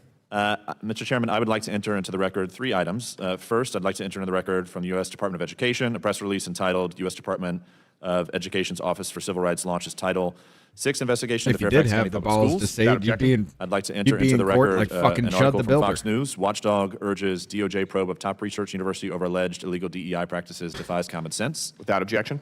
And lastly, I'd like to enter into the record an article from America First Legal, which is CMS removes Biden-era DEI framework from kidney transplant program following America First Legal's rulemaking petition. Without objection. Mr. Chair, I ask unanimous consent to enter into the record a May 8th, 2025 article from CNN, which describes how the Trump administration's anti-DEI push has gutted critical medical Without research. objection. It's titled Trump's Diversity Purge Freezes Hundreds of Millions in Medical Research at Universities Across the Country. Without objection. Mr. Chairman, I have a unanimous consent request. I ask unanimous Are we consent to losing enter into any the record battles a March physically? 12, 2025 No. article from The Real Deal titled Doge Cancels Affordable Housing Deals and Anti-DEI Push. Without objection. And second, a December 5th, 2022 Unless outnumbered, research article Jonah. from the Brookings Institute, How Racial Bias and Appraisals Affects the Devaluation of Homes in Majority Black Neighborhoods. Without objection. Thank you. I now recognize Ms. Simon for her 5 minutes. Thank you so much, Mr. Chairman. I really appreciate us having this conversation today because what we're lifting up is, it seems like a lot of anger and frustration with the way that things are in this moment. And I would agree, the American people all over the country, from sea to shining sea, they're angry and frustrated and afraid. That as you're they see too the cost of goddamn living stupid to make a skyrocket real under the fucking argument administration. other than I'm Prices black. are up and families across the country are struggling to make ends meet. We all And know it's if you go your to the grocery fucking store fault. right now, the price of ground beef or orange juice. To be fair, it's not your fault. This is your first fucking session in Congress, bitch. It's the party you represent. And you know it. You just won't fucking admit it. Because then that means your party won't let you advance anymore. Because you're not the token black person, apparently. I mean, come on. You know it to be true. Deep in your heart, you know it, but you still want to dance for the white male monkey, right? And yet I'm the racist, I guess. Okay. We're talking about DEI, but I have a couple of questions as it relates to what is actually germane to most folks in this country in this moment. Mr. Gonzalez, the Bureau of Labor Statistics has found that the price of everyday goods like food and housing and clothes has increased more than 4% over the last 12 months. Mr. Gonzalez, yes or no, is DEI the reason that Americans can't afford clothes or groceries? No, I believe Biden was. Okay, I know, I'm asking you right now, is DEI groceries? Yeah, Is you know, DEI? I don't think that, That was DEI has anything to do because with it. of I think Biden, Thank you. not I'm DEI. going to move forward. What about housing? That was because of your retarded ass fucking president that you try to prop up like Weekend at fucking Bernie's while everybody else did whatever the fuck they want off the guise of it being Joe Biden. Stop crying about DEI, about the cost of everything, because you fucking caused that cost. You want to talk some shit? Let's talk some shit, bitch. Is DEI the reason why 2 teachers working in any state in this country can't afford to buy a house? Again, I would say Biden. Okay, Biden is the reason why, but not DEI. So Biden. I don't think DEI has. But we're not.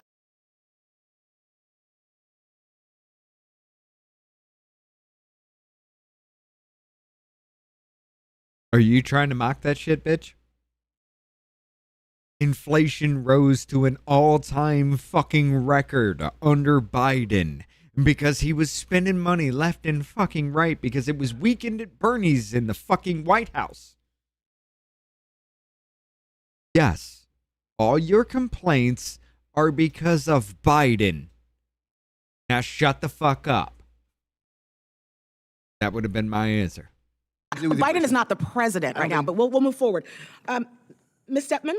Yeah, Biden is not the president. Biden caused this, and you're blaming the president that sits now for the shit that happened just a few fucking years ago. Who was the champion of DEI? I'm sorry, was it not Biden? Who was the champion of inflation? I'm sorry, was it not Biden? And now you're trying to say that Orange Man is the fucking problem for your fucking failure as a human goddamn being, as a Democrat Party, as a fucking politician? Now, granted, you're just now getting in, but you cannot separate yourself from everything you fucking represent when you try to put everybody else in that same fucking box just because you're black. Shut the fuck up, sit the fuck down, and keep your goddamn mouth shut. And if I mispronounce your name, I really apologize. The American families on average paid $310 more for groceries in 2025 under the current administration than they did in 2024. Yes or no, did DEI cause that? No, there are in fact other issues under the sun. Thank you. Dr. Shars, under our current administration, gasoline prices have increased. Dr. Skurs, whatever the fuck your name is. Under the current administration, the sun has actually had 4 solar mass ejections that have fucked with this planet. Did DEI cause that?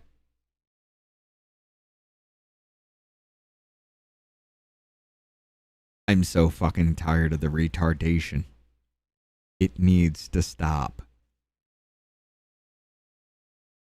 By more than 50% solar mass since ejections. this disastrous Yeah, war. I missed a word. But anyway, gotta pee. Is DEI the fault of that? I don't believe so. Thank you, sir.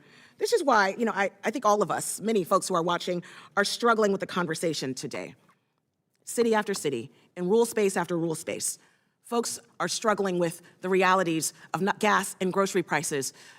Just a few days ago, a family called my office, not from my state, from a red state, requesting resources because their child's clinical trial was cut by this administration. That baby who is struggling with cancer, the clinical trial is over, the port has been taken out of her chest, she will go home to die. And we are talking about inclusion and equity and diversity.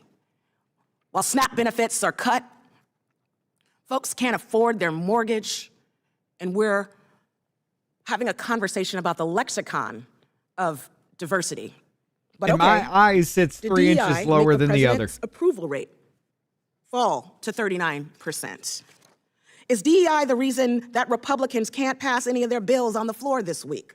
Is DEI the reason that the Supreme Court upheld birthright citizenship?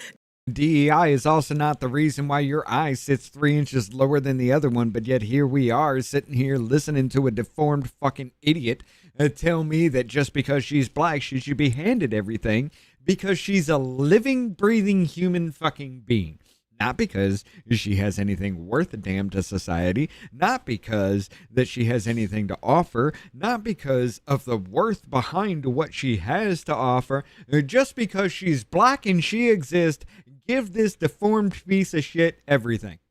Did DEI kill the dinosaurs? I don't think that the American people are buying this attempt to divide and distract and scapegoat. Because what I would say, Mr. Chairman, it's feeling and sounding a lot like 1967 in this room. If you know, you know. We know what's happening. We know what this conversation is really about. And none of us have any real answers about what we're doing today outside of having a conversation that is set to break the commitment to include all Americans, to uplift the fact that we look different. We have different languages. We may pray differently, but the assault on that beauty. That's what we're litigating. Okay. The but it's assault on disgusting. that beauty is And you want to because blame of DEI. you. You want to blame foreigners. You want to blame people of color for the price of gas. I mean, bitch. Let's see. It was DEI that actually put people in these positions to make the price of gas rise because, well, you needed to have the foreigners in there that can't speak or read or do anything English and cause a whole bunch of fucking accidents on the road, killing the fucking industry. It is DEI because Biden and his DEI fucking vice president shut down every fucking bit of oil production here in the United States of America because climate change. Yeah, it was DEI for the price of gas. What else you got, whore? For the inaffordability in this country?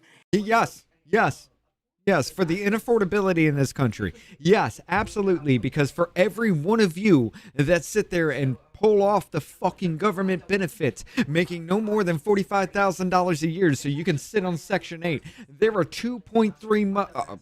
roughly around 2.3 people that are out there paying for it. Yes. And the fact that literally right down the street, folks who are working 2 and 3 jobs can afford to take their baby to daycare. And bitch, those are the white people you're talking about because the black people don't have jobs because if they got jobs, they'd get out of Section 8. If they got jobs, they would lose all fucking Medicare. If they got jobs, they would lose food stamps. And then they're right back in the same boat as every white fucking person. I'll yield back. Thank you so much, Mr. Chairman, for this conversation today. Thank you, Ms. Simon, and I would just note that DEI policies are what drove the United States allowing foreigners to buy up homes with FHA loans. I think they did drive up the price of Mr. housing. Mr. Chairman, do you want to talk about the GI Bill and the Stanford study? Happy to talk. Mr. Chairman, because you know something about this and you made me look stupid, how about we talk about something that is completely goddamn irrelevant to the motherfucking point? Because I'm a black woman and I can't stand that disrespect, right? No, a white man challenge me. No, we can't let that shit slide, right?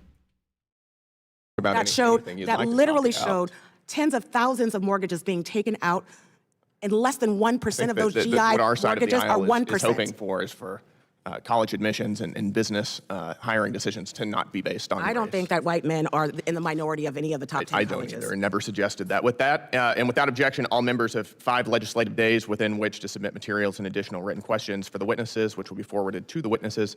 If there's no further business, without objection, the task force stands adjourned. Thank you. Here we go. It won't stop. It won't stop, America. But, hey, check it out. Little known fact, everybody. This whole Iran shit. Look, China's been set to take us over economically by 2030. This Iran shit's pushing them back to the very, very earliest now. It's projected to be at 2037. It could be as late as 2045. What up, Jennifer? How you doing? Gotta get those numbers up. I post 75 times right here now. I'm so disappointed with Mark Ray Mullen today. He made ICE pointless. I don't know what happened. What happened with that? But yeah. We also got this one right here. And they're talking about China and China's economics. Be interested. Maybe a little bit of eye-opening. Let's see what they got to say about it. Construction and energy projects. We're even hearing reports of China-linked groups using American AI to spread misinformation about anti-data center content. Their intent is clear. China will use any means necessary to undermine American AI and other key American industries so that they, not the United States, will lead the world's future. The Biden administration's and congressional Democrats' misguided Inflation Reduction Act played into China's hands, greatly expanding their tax credits for wind and solar with the ultimate aim of phasing out American fossil fuels. China quickly exploited these tax credits, setting up factories in the United States to build their solar panels here. To compete with and win against China in these key areas, the U.S. economy needs firm legislative support. With the passage of H.R. 1, the Working Families Tax Cut Act, Republicans ended the Biden-era climate slush funds and provided key support for the U.S. economy. H.R. 1 stopped China from benefiting from our tax provisions, prohibiting foreign entities of concern from eligibility. The bill included key provisions to support expansion of our reliable domestic fossil fuel production, bolstering American energy dominance. The bill also provided $7.5 billion to expand the United States domestic critical minerals capacity, which is essential for the development of American AI and semiconductors and much more. China has been aggressively accelerating its shipbuilding, leveraging its critical minerals chokehold and taking punitive measures against American businesses. But H.R. 1 has strengthened our hand against China directly by addressing many of those concerns. Our founding fathers, 250 years ago, understood that people are endowed by God with unalienable rights or unalienable rights, and that government derives its power from the consent of the governed. But the Chinese Communist Party views individual rights as granted by and subordinate to the will of the party. If the United States loses its economic competition with China. All right, hold up. Keeping a close eye on what's happening in Biddeford, Maine. There are growing protests in the street after the second deadly shooting by ICE in a week. Now, a change from the top, ICE pausing most traffic stops as a method of apprehension for now, until agents get increased training on these kinds of stops. According to sources, we're going to dig into exactly what's going on around that. Today, Homeland Security saying that the officer who opened fire in Maine yesterday was, this is a quote from them, fearing for public safety. We know that there are investigations that are underway right now into exactly what happened. Now, DHS says that last week's deadly shooting in Texas was self-defense after a driver rammed an ICE vehicle with his van. The three passengers say that the officer was not in front of the van. So there is a lot of camera, a lot of video. You mean the three passengers who were also illegal fucking immigrants, said the officer that shot the dude that was driving was not in front of the vehicle? You mean to tell me the three other fucking people in that van that were illegal said something to make the ICE agents that were going to arrest them for being illegal did something wrong? Imagine my fucking surprise. Holy shit. Four fucking people in an illegal fucking in a vehicle. One motherfucker's gonna get arrested. So he gets shot, and everybody's like, I'm illegal, so yeah, they did wrong. They were gonna arrest me too. Yeah, he fucking did. He straight up goddamn did. Around these incidents and certainly the forensics of the cars on the scene that are part of these investigations right now. Important to follow all of that through. Correspondent Alexis McAdams reporting live here in New York. Hi, Alexis. Hi, Martha. So, yeah, still a lot of unanswered questions here as we try to dig in more. Federal sources are telling Fox News ICE enforcement numbers are going to drop drastically. That's something they want people to expect. But they say the pause is necessary because agents have to go through additional training right away. So the pause in most vehicle stops during immigration enforcement operations follows two fatal ICE-involved shootings in less than a week. One was yesterday. Wait. They're showing you right now. This dude was in an intersection doing fucking circles. It wasn't really donuts. You can't qualify that as donuts. He was just sitting there circling the intersection. And because they were fucking arresting them, and this motherfucker tried to hit the dude, because the officer stood in front of the fucking car. And the officer opened fucking fire, and somehow we're just supposed to stop all fucking arrests? Nah, bitch. Nah, bitch. Nah, bitch.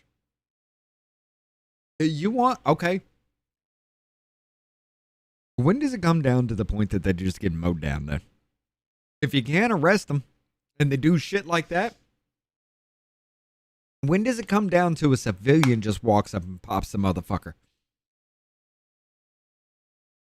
I mean, I would. I'm not gonna lie, I would. You doing that shit right there? ICE agents can't do anything because, well, their pussies are fucking bleeding all over the place. So ICE agents can't protect me. I'm going to protect my motherfucking self. I'm going to protect everybody here. Anybody that could be in this fucking area right now. This son of a bitch is acting erratic. He is being a fucking problem to the safety of the public as a whole. Pop. What, you going to take me in? Take me. Take me, because I just protected this entire fucking community from somebody who shouldn't have been here and still caused a fucking problem with 3 other motherfucking people simply because they didn't want to be removed from a place they shouldn't fucking be. You want to consider me a murderer for that? Cool. Yesterday morning in the state of Maine, where DHS says a migrant who was in the country illegally was shot and killed by an ICE agent. The agency says the suspect tried to flee the scene before the shots were fired and was not the target of the operation. There were protests again today as people marched to an ICE facility, an ICE office, not... Again, it's kind of fucking weird that the dude was not the target of the operation, yet they came across the car packed fucking full of illegals. Amazing how that fucking works, right? Amazing how that fucking works. They weren't even going after that. They just came across somebody that looks like somebody that they were going after, so they wanted to look at it to make sure. And lo and behold, they find vehicles packed full of fucking illegals every goddamn time. Far from the scene, calling for a full investigation. What the fuck you gotta be forgiven for? One Democratic representative tells people, I'm not a crazy come person. and fight No, you're back just in ahead of Maine. the fucking curb, like If me. you're on your way to Maine right now, thank you. If you're standing up and fighting in your community, thank you. If you're doing everything you can to protect our values, thank you. But if you're someone who can do more, then we need to do more. So we'll see who shows up. This comes as some Maine Democrats are trying These to replace motherfuckers Graham need to be Plattner in the straight up upcoming goddamn Senate race, arrested. and they're calling The to treason abolish goddamn ICE, charges. something I'm done longtime playing Republican games. Maine Senator Susan Collins, who's up for re-election, says just doesn't make sense. Back here in the studio, the story will continue to follow as we try to reach out for ICE. And they say that pushback is probably going to be coming because, Martha, the vehicle stops have been one of their most effective enforcement tools. All right, Alexis, thank you very much. So they can't get them in courtrooms. They can't get them when they're driving. They can't get them in their fucking houses. They can't get them on the streets. They can't even look at them. How the fuck? No, I'm fucking done with the absolute goddamn faggotry. Every bit of it. It's time for the civilians to do it then. This shit like that comes around, ICE agents, and they get attacked. You walk in, just mow them the fuck down. No, seriously.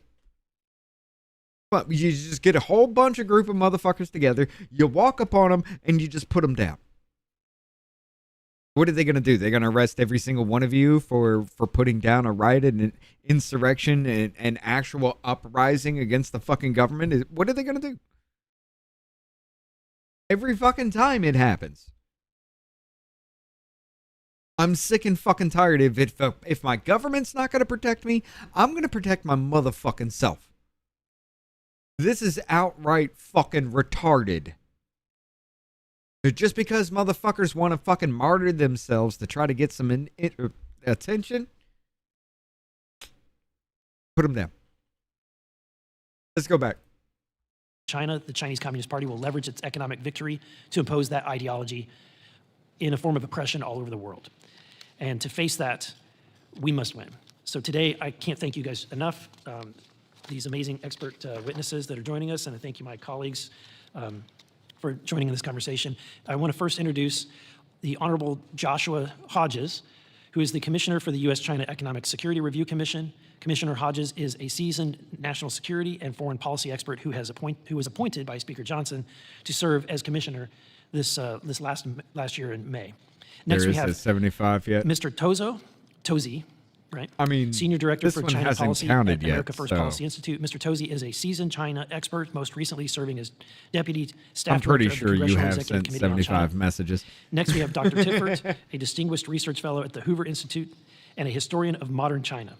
Dr. Tiffert co-chairs Hoover's program on the U.S., China, and the world.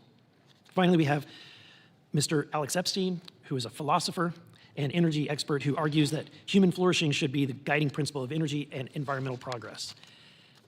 And with that, I want to turn it over to you, gentlemen, and provide you with an opportunity to provide your opening remarks. We'll start with Mr. Hodges. Chairman Burleson, thank you for organizing an important discussion that often gets viewed solely through the lens of geopolitical discourse. Today's conversation on competition with China and its impact on working families is incredibly timely, and we appreciate you and the other members making the time for it. The U.S.-China Economic Security Review Commission is a bipartisan commission established 25 years ago to review and assess the Communist Party of China's activity as it relates to the United States and national security issues. China is pursuing a comprehensive, long-term strategy to create levers of control and to dominate future technology, data, economics, and manufacturing. China regularly competes as an ecosystem. Today, the United States is winning on the economic fundamentals when it comes to innovation, capital markets, It's what I do. but losing on coordination and on speed. If the status quo I don't continues, see any they other are likely to person catch really up or having to surpass the sit United down States and within go the next through 3 this years or shit less either. on a number of critical sectors. That's why we appreciate your time today and the work you're currently doing in Congress. It's the finding of the U.S.-China Commission that the topics are increasingly intertwined and should be treated as national security issues. The squeaky wheel is always going to get the grease there, A kid. number of recommendations on this front, and we'll provide those to your staff. It's for this reason that H.R. 1, the provisions included within, are incredibly timely and impactful on supply chain specifics. The work that was taken by Congress last year set the stage for the United States catching up and reversing past mistakes that put us on a collision course to fall behind with China. The legislation is both necessary and substantial, and Congress should consider follow-on actions to expand it into a more systemic, competitive approach. China has determined it does not need to out-invent America to win. It seeks instead to control materials we build with and slow down what we build and to use our tools against us. In 2025, for the first time, China revealed it is willing to use its levers for geopolitical purposes. The world watched as that lever of rare earth minerals was pulled so that China could rebalance the negotiating table in its favor. That strategy is on full display. Control the inputs, use that control, and where it can't control, seek to delay or influence American perception. Just as you referenced in your opening testimony, sir, the OpenAI just documented a China-linked campaign amplifying opposition to American data centers. This reveals that Beijing sees a decision line that matters. It shows the CCP's influence is active here at home. The intent is to slow down the U.S. ecosystem. Every month, a fab, a data center, or processing facility doesn't get built in America is a month that China gains ground. For our side of the competition, it's simple to state and hard to execute.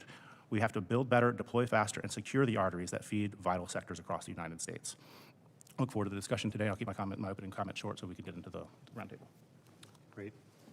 Well, thank you very much, Chairman Burleson, Congressman Perry, and Congressman Higgins. Thank you for the invitation. It's good to be back on the Hill. I was, as you mentioned, with the Congressional Executive Commission on China for many years, which was the sister commission to Mr. Hodges' commission, too. We just want to do a little bit of, I think, big picture table setting here, too. Having been on the Hill, I understand why we have to Put your mic closer. and why it's called economic. It's a little hard to hear your ass. But I think it's important for us to understand that it's broader than that. It's even broader than strategic. And Please, the way faggot. I would like to describe it is systemic, that China is a systemic rival. It seeks to challenge and displace the United States as the guarantor of that American-led post-war order. And it does it on multiple fronts. It wants to replace the United States as the global hegemon. They have this 100-year marathon, as Michael Pillsbury calls it, the strategic vision. We see it as they create these alternative global alignments. We see that with the BRICS, Brazil, Russia, India, China, South Africa. We see it with the Shanghai Cooperation Organization. We also see them trying to displace the dollar as the world reserve currency through instruments like the petro yen.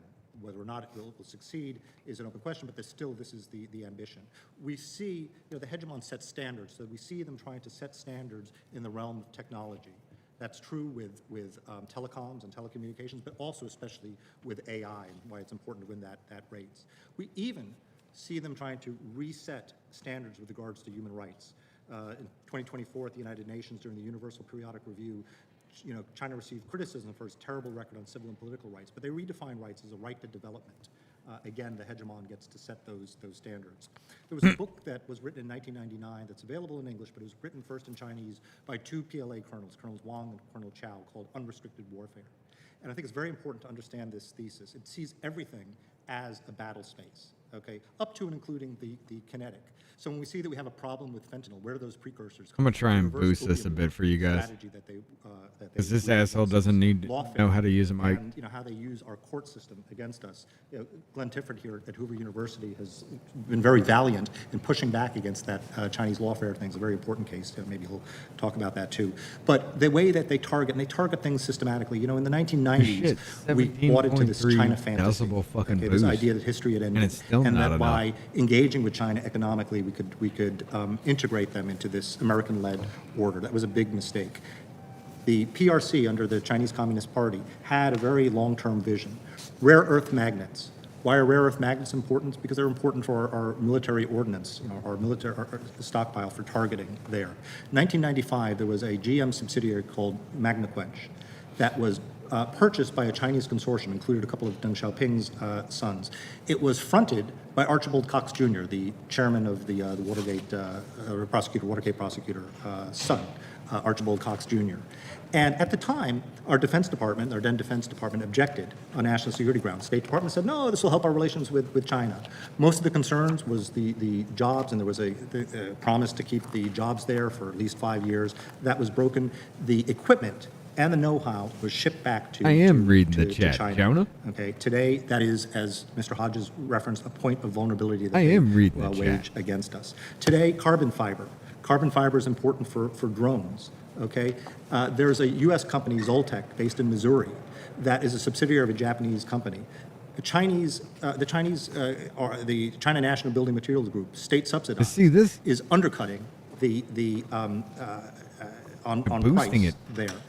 It's just gonna have to be this way Competitively, right now. it becomes very difficult. Drones are only a certain portion. Most of carbon This fiber is dude's used too for fucking wind stupid to know how turbines. to use a American microphone. companies, other companies look for the lowest cost there. We are essentially subsidizing our enemies. This is part of a grand strategy.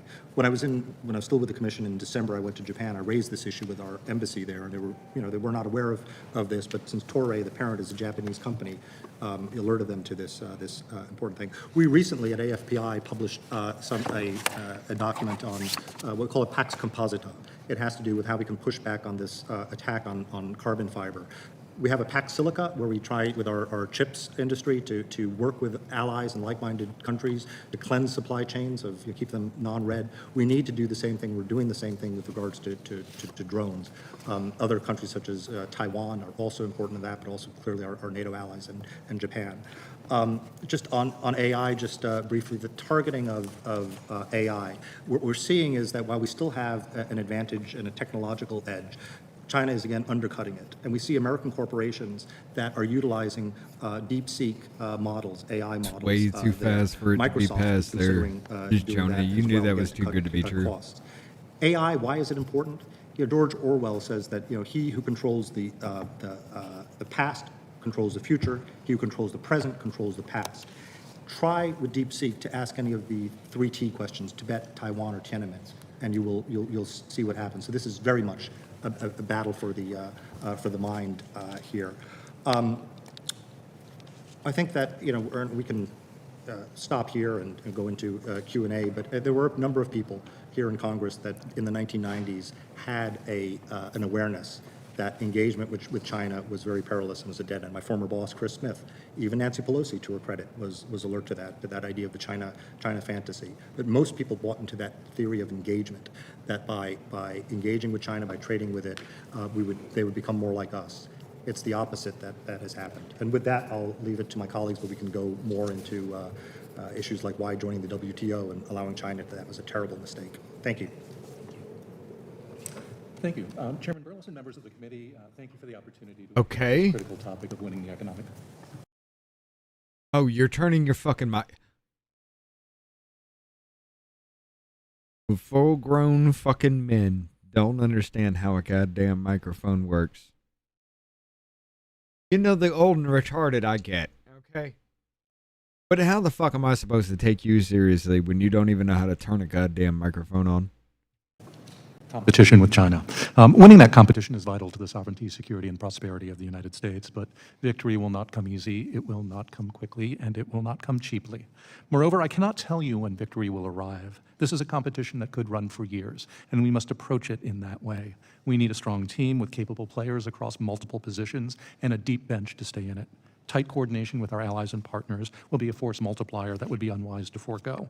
China did not stumble into technological parity with the United States in critical domains. It built that capacity deliberately over decades through industrial policy, entrepreneurial energy, technology transfer, and generous investments in infrastructure and people.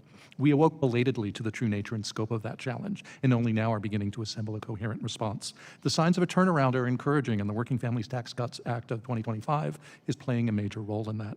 One cannot speak honestly about the way China has closed gaps in its national power with the United States without mentioning illicit methods such as misappropriation of IP, espionage, and circumvention of export controls and technology controls. These are real and continuing. We must combat them resolutely. At the same time, I think we've done ourselves a disservice by overweighting these factors in our policy debates and responses, and underweighting the more fundamental and decisive role that shrewd bargaining, competitive zeal, and strategic supports have played in China's successes. In a great many instances, China did not have to steal because it could acquire what it wanted openly from foreign universities and in the marketplace. Foreign partners voluntarily transferred knowledge to China and helped to nurture world-class local competitors. And PRC officials were not disinterested parties. They put their fingers on the scales at every opportunity through policy support, discriminatory treatment, and protectionism. Even so, success was not assured. China had to do many things right. And so let me turn to that for a moment, because if you want to beat a team, you need to study it. China is determined to secure its own political and economic destiny, and central to that are the key technologies, supply chains, and industries of tomorrow, which Xi Jinping calls the commanding heights. No. He is gambling that seizing control of these commanding heights will shore up the CCP's grip on power, boost China's sputtering economy, offset an accelerating demographic crisis, and establish China's ascendancy over the U.S., not only in the Western Pacific, but also in strategically important domains elsewhere around the world. Because they're looking for more The metaphor connections than should of commanding be. heights is no accident. Martial language suffuses the discourse of technology competition in China. The CCP is pursuing a carefully planned and choreographed military-style campaign in which Beijing identifies goals, establishes the policy frameworks, and then mobilizes eye-popping resources in a whole-of-state effort that seeks to align government at every level, financial markets, industry, academia, and the military to achieve its goals. I'm not sure the U.S. has ever operated in a comparable way short of the temporary emergency of World War II. That asymmetry is part of the problem. China now accounts for roughly 29% of global manufacturing, against about 16% for the United States. It leads in solar, batteries, EVs, and shipbuilding outright. In semiconductors, the hardest case, self-sufficiency, has moved from roughly a third of domestic demand to about half of domestic demand in the past 2 years. The National IC Fund alone has directed roughly $150 billion into the semiconductor sector. That's 3 times what Chips and Science allocated. And individual provinces and cities have provided billions more.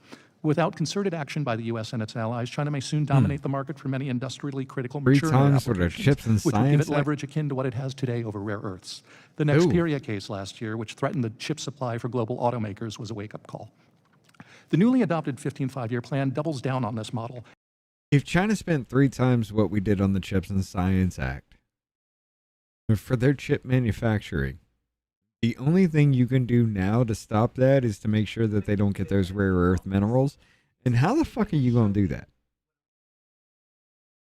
If they're out spending on AI and shit like that, and especially, look, our manufacturing boards, our motherboards for manufacturing, are now actually unlocking Chinese fucking memory. Like the full speed of it.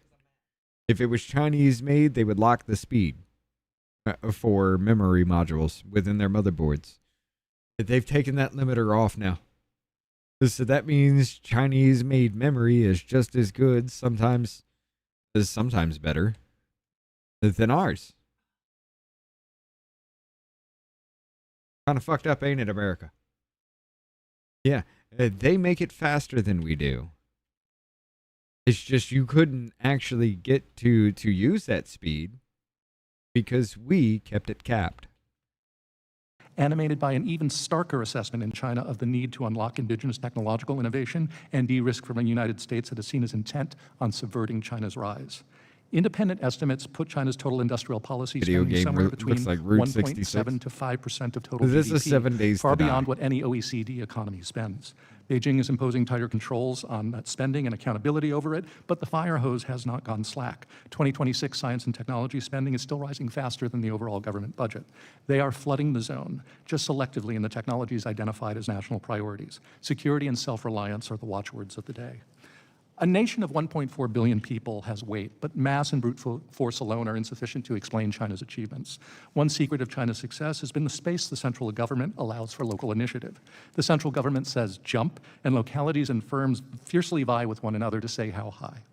Beijing has encouraged a ferment of experimentation, competition, and entrepreneurialism to deliver on its goals, though Xi Jinping's penchant for tight control risks suffocating this golden goose. This has admittedly engendered extraordinary duplication of effort, corruption, and inefficiency on a massive scale across the country, but it also generates brutal selection pressures to adapt and innovate in a tournament where only the fittest will survive. BYD, the global electric vehicle giant, exemplifies this process. Yes, it has benefited from myriad kinds of state support, but it has also been tempered by intense domestic competition and produces world-class products as a result. Walling ourselves off from such products cannot be the extent of our strategy. At best, this buys time. We either find a way to compete with China as it is, or cede one industry after another to it and lose our self-determination. Fortunately, the U.S. is not standing still. We are reshoring. The headline numbers are encouraging. TSMC, Samsung, Micron, and Texas Instruments have real fabs under construction, several ahead of schedule. But the honest read of the construction data is that we have yet to achieve a real broad reshoring boom. Spending is actually down from its 2024 peak, even as demand explodes. The task now is converting those funded announcements into qualified shipping volume and extending support past the fab into the materials, tools, and packaging layer, where China's control is arguably greater and deeper. Energy dominance. This is fast becoming the actual constraint on everything else. AI data centers could account for close to a fifth of new U.S. electricity demand by 2030. And that demand is now competing directly with the electrified factories we're trying to reshore. Yes. The policy answer has to be genuinely all of the above. Nuclear, gas, transmission build-out, faster permitting, financed in a way that doesn't simply push the cost onto residential taxpayers. Rare earths and critical minerals. The Pentagon's equity stake in MP Materials with a 10-year price floor and guaranteed offtake for its new magnet facility is the right template. It treats material security as an industrial policy problem, not a trade remedy problem. We need similar actions at multiple sites and paired with processing capacity in the US, Australia, and Japan, because mining without separation and refining capacity solves only half of our dependency on China. Fortunately, the WFPCA is a powerful step in the right direction across all of these domains. Its capital cost provisions are well designed and producing real measurable reductions in the after-tax cost building of Jennifer's been on both semiconductor, sides. pharmaceutical, and mineral processing capacity She's on jumping U.S. soil. back and forth. I therefore end upbeat. We're turning a corner, and now we as Americans must all row harder and in sync, because China is. And I welcome your questions and discussion. Thank you. Mr. Epstein. Thank you. How do I turn this on? Did you figure that out? Beautiful. All right. Yeah, it's The motherfucker just asked, how do I turn this on? Can you figure that out?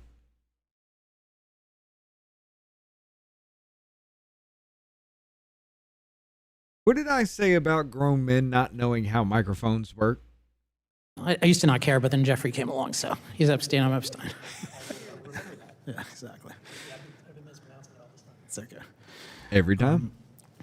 It won't All right, stop. so I have it won't stop. 5 you know points it. I want to introduce, and then happy to answer any questions about them. But to me, these are the 5 points, at least most relevant to energy and China.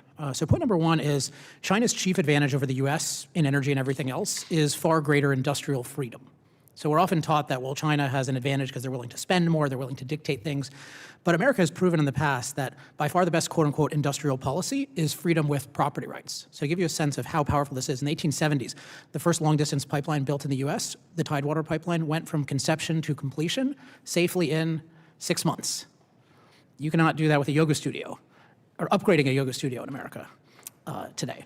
So what's happened is not that we're too free, and we need to adopt anti-freedom things in any way, it's that we are radically less free than China. Basically, your ability to build things is overwhelmingly a function of how quickly you can go from idea to execution.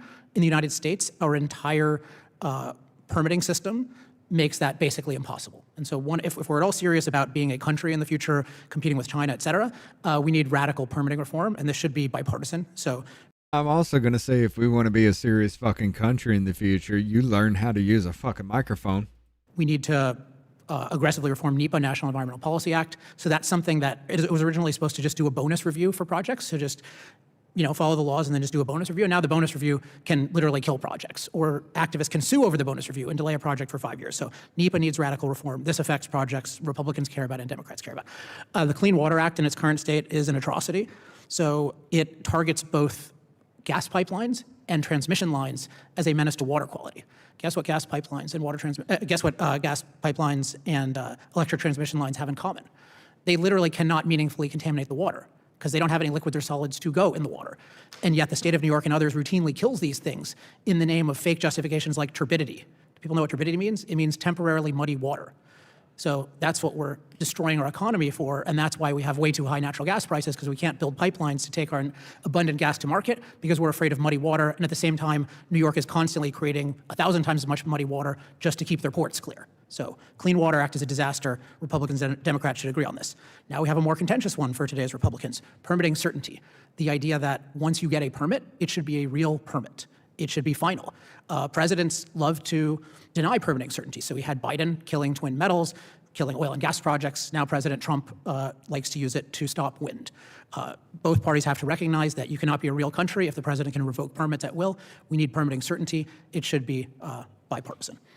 So number one is China's chief advantage over the U.S. is far greater industrial freedom. If we don't at minimum radically reform NEPA, Clean Water Act, and have permitting certainty in permitting legislation, we've got a very short shot clock right now, or very short clock to do that.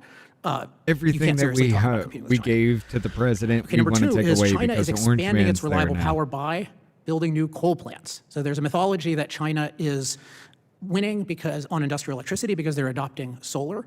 So this is a misunderstanding of what is happening. If you look at China, they're always building new coal plants. They have a lot of coal plants in the pipeline, and they're using a lot of solar at the same time. So what's happening here?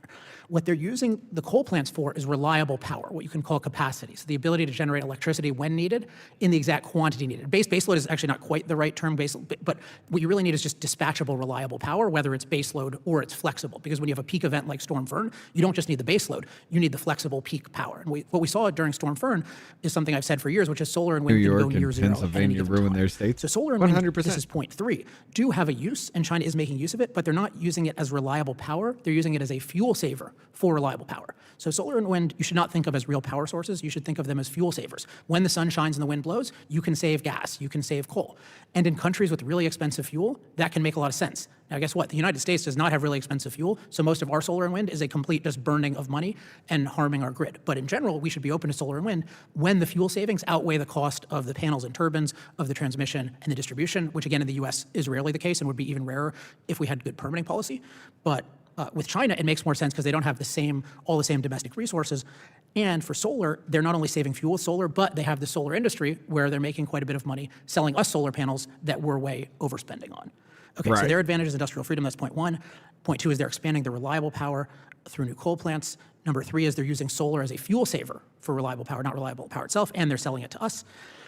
And number 4, and this relates to the big beautiful bill, America's attempt to use solar as a reliable power source via subsidies and mandates has been a total disaster.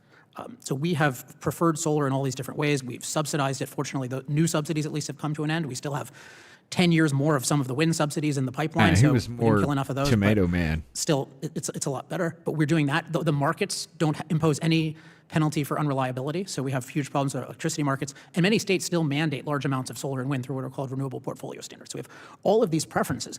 And what are these? And at the same time, we have all these punishments on fossil fuels. So what happens? We are artificially lowering the supply of reliable electricity. And at the same time, we're artificially increasing the demand through electrification, and now we have this huge organic demand from AI. So I was warning of an electricity crisis before the AI era. Now it's just totally, totally dire. So we need to abandon this idea of subsidizing, mandating intermittent fuel savers. We shouldn't be subsidizing or mandating anything, but certainly not things that aren't reliable. And what do we need? And this is point 5. We need a radical increase in industrial freedom. And the 2 areas I'd point to are 1, tech-neutral permitting reform, so every kind of technology is much, much easier to permit in the ways I laid out.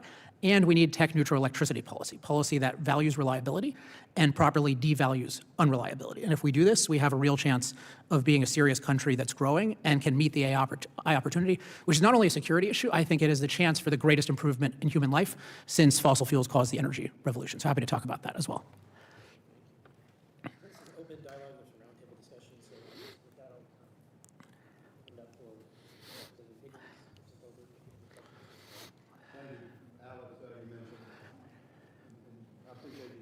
I know the look of the intense focus. Thank It's you. only on certain times, especially when my ass is getting attacked. Well, that's my job is to tell you what I think is true. That's part of the We're reason why trying people to get listen. some shit They done, yeah. believe I believe what I'm saying, at least. I appreciate it. Mm-hmm.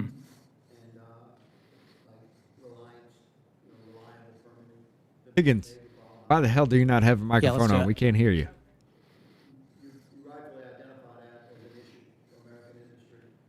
God damn it, Higgins, turn your microphone on. I can hear motherfucker breathing louder than you are talking. Right.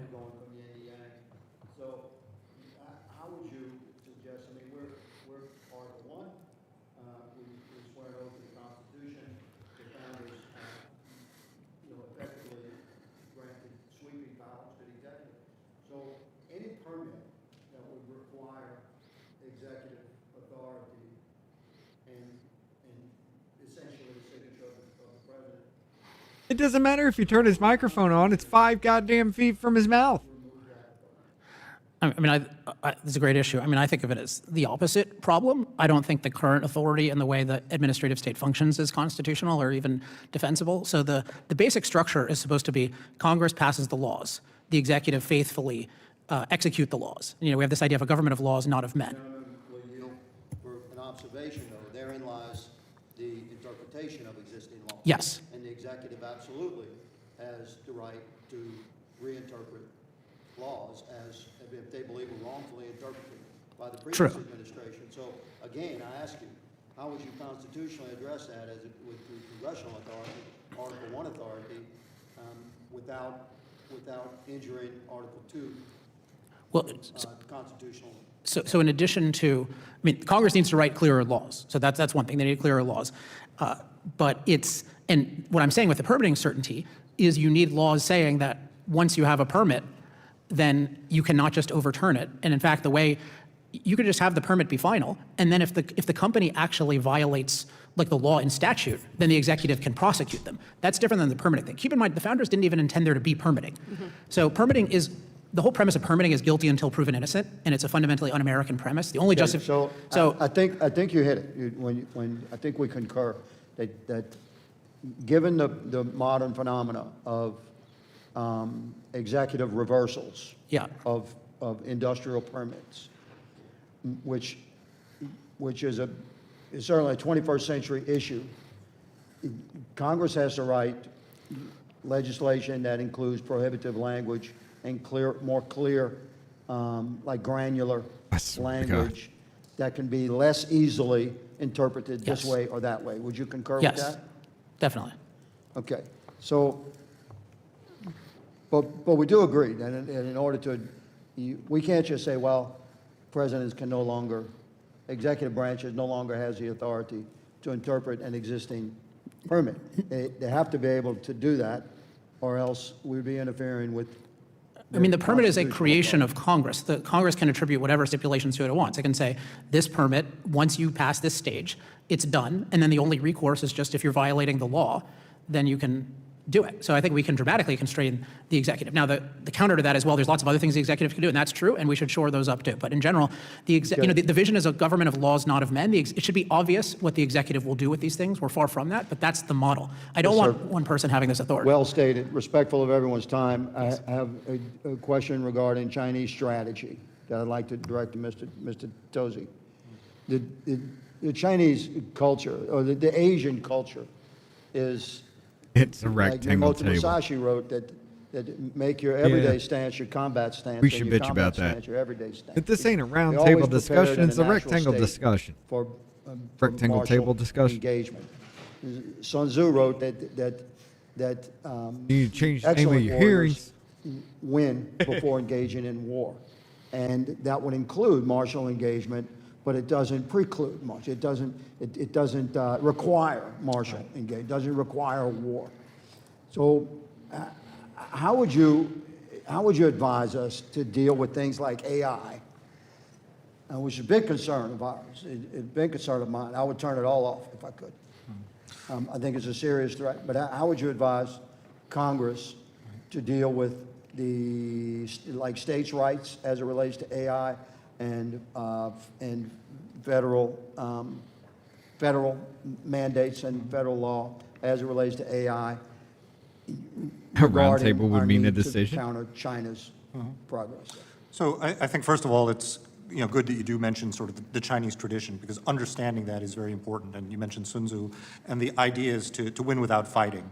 And that's why really where China excels is in the cognitive domain. And I just had an article last week on cognitive warfare directed at Taiwan, which I'm happy to share with you as roundtable well. would mean a There dissolution. also, the idea of the art of war is grand strategy. There's also what's called the 36 stratagems that are more tactical.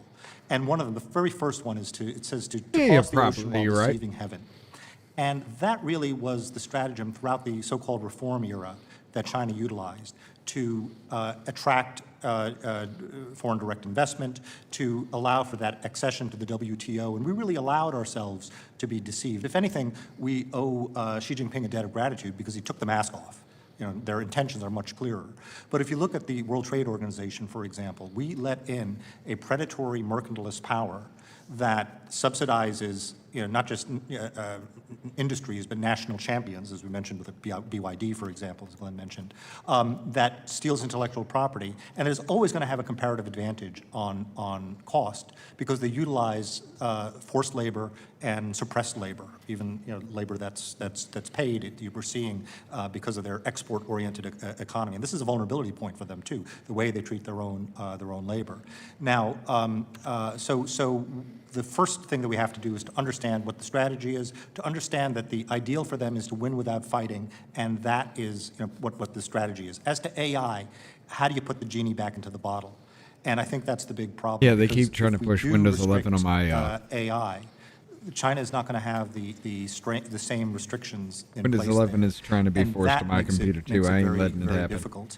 I think it is important, and the Pope Leo had the encyclical on artificial intelligence. It's something I think there We're are blocking moral issues Barrett that looking do lost in the ether. have to be weighed here. I mean, she always does in these kinds of situations, but I will say this. There ain't no point in Windows 11. Windows 12 is right around the corner, and soon they'll be forcing you into Windows 12. So all that upgrade you did to Windows 11 through the past, year and a half trying to get used to it, guess what? In a year and a half, you're going to Windows 12, bitches. But at the end of the day, we cannot unilaterally disarm. We do want to respect, we talk about power. We need reliable power sources to power AI. I live out in Prince William County where we see a lot of data centers and the demands on power there as well. They're only going to increase as the demand for AI increases demand for energy.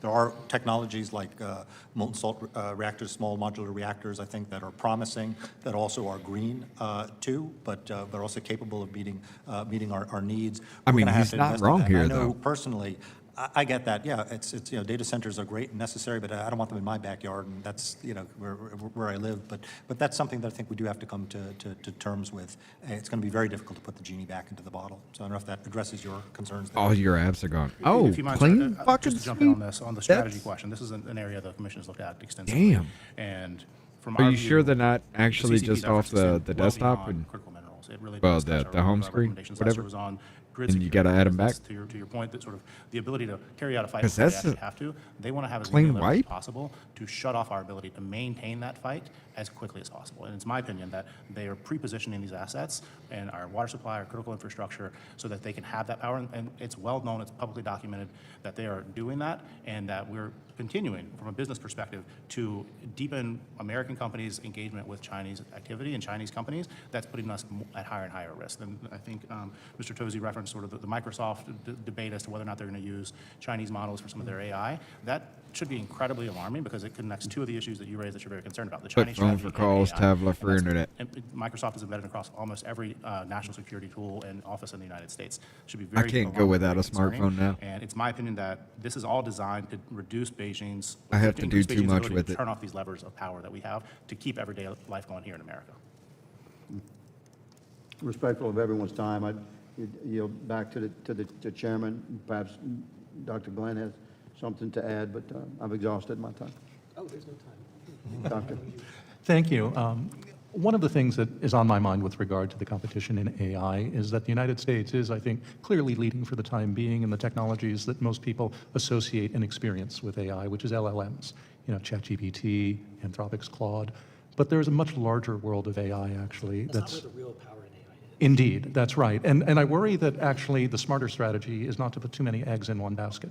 Right now, the capital markets are flowing only in one direction. We need to diversify risk because there could be disruptive technologies that, because China What do is you mean losing, by that, is flowing in one direction? well, to support large language model providers like OpenAI and Anthropic in particular, when there are other potential approaches to AI, and in particular embodied AI, for example, in robotics and diffuse technologies, that is where a real battleground is going to be that the US needs to devote greater attention to.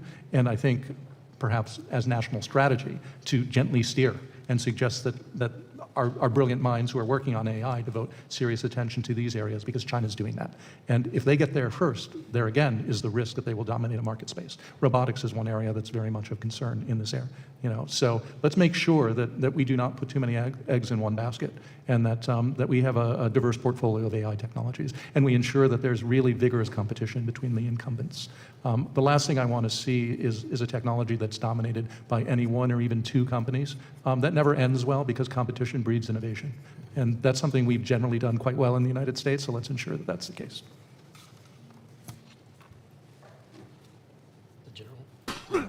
Sure. So, Mr. Epstein, in specifically talking about permitting, and of course you could take this anywhere you'd like, but will the United States ever be able to outcompete China manufacturing when we continue to make it harder to build mines and factories and refineries here at home? And what are the biggest regulatory reforms Congress can make to help American manufacturers compete with China? I think we need. Yeah, and I will say, if everyone could, when you talk, use your mic, because we're broadcasting this, Gotcha. and we will be clipping it for. Gotcha. Also, I apologize in advance. I'm going to need to leave fairly soon, so I'm not disgusted or mad or something like that, or trying to be rude.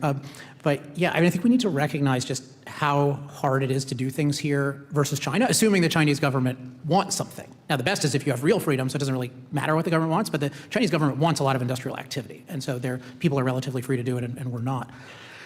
If you look at the realms where we do have a lot of industrial freedom, say in particular oil and gas production in the United States, where it's largely a state permitting process, and where, say, Texas, you can have a pretty thin permit in terms of sheets of paper versus New Mexico or the federal government, you see that we can, that's in a sense a kind of manufacturing, right? So we see that when we do have the industrial freedom, we can do it. The federal permitting regime is so bad that even if we make all the reforms that I'm advocating in permitting reform, we're still going to be much less industrially free than China, but we'll be much more industrially free than we are today. So we're going to need to do that.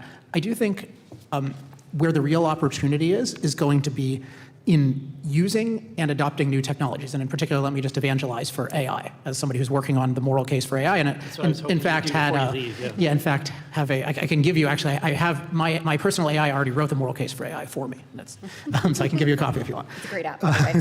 Thank you. So the best analogy I can give for AI, for Americans to get it, those in particular who are familiar with my work on energy, is like billions of people in the world lack energy. We know this, right? So I talk in my book about the Gambia and where a woman can't bring her baby, her baby dies because they don't have incubators because they don't have reliable electricity. And like you have 3 billion people in the world who have less access to electricity, who use less electricity than a typical US refrigerator does, right?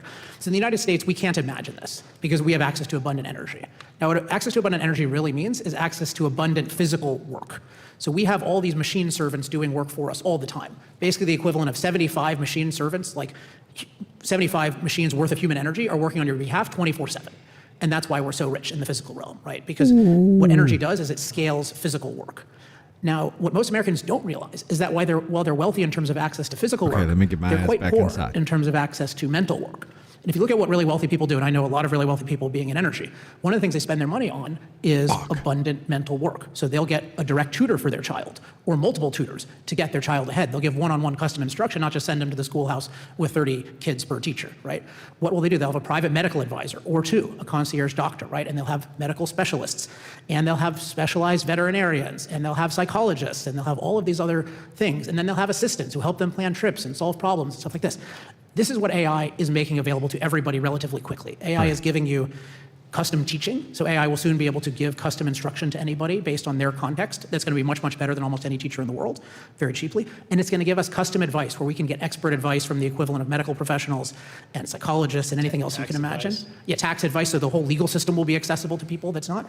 And in the realm of assisting, you'll know what it's like to have a family assistant or a personal assistant or executive assistant, which most people have no idea how convenient that is. And then if we get self-driving cars, then you get, oh yeah, I have a driver too. So we're at this phase where most people are really poor in terms of access to mental labor, you can call it access to intelligence. And we have this unbelievable technology that we are leading in that still needs to evolve a lot to fulfill its potential, and that we need to lead in for economic and national security purposes. And yet we're demonizing it in the same way we did fossil fuels, in the sense of not looking at the benefits and then catastrophizing the hazards. But most of the hazards of AI can be dealt with fairly straightforwardly. There are AI policies that can actually allow data centers to make electricity cheaper, not more expensive. There are policies that cannot challenge water supplies, but can actually make water more abundant. You can deal with the noise issues. You can make the data centers beautiful. Like, all these things are solvable, but we need a solutionist mindset versus a defeatist or a catastrophist mindset. And that's why look, there's plenty to do in energy, but that's why I'm focusing on AI a lot now, is because I feel like this is like when Obama almost killed fracking.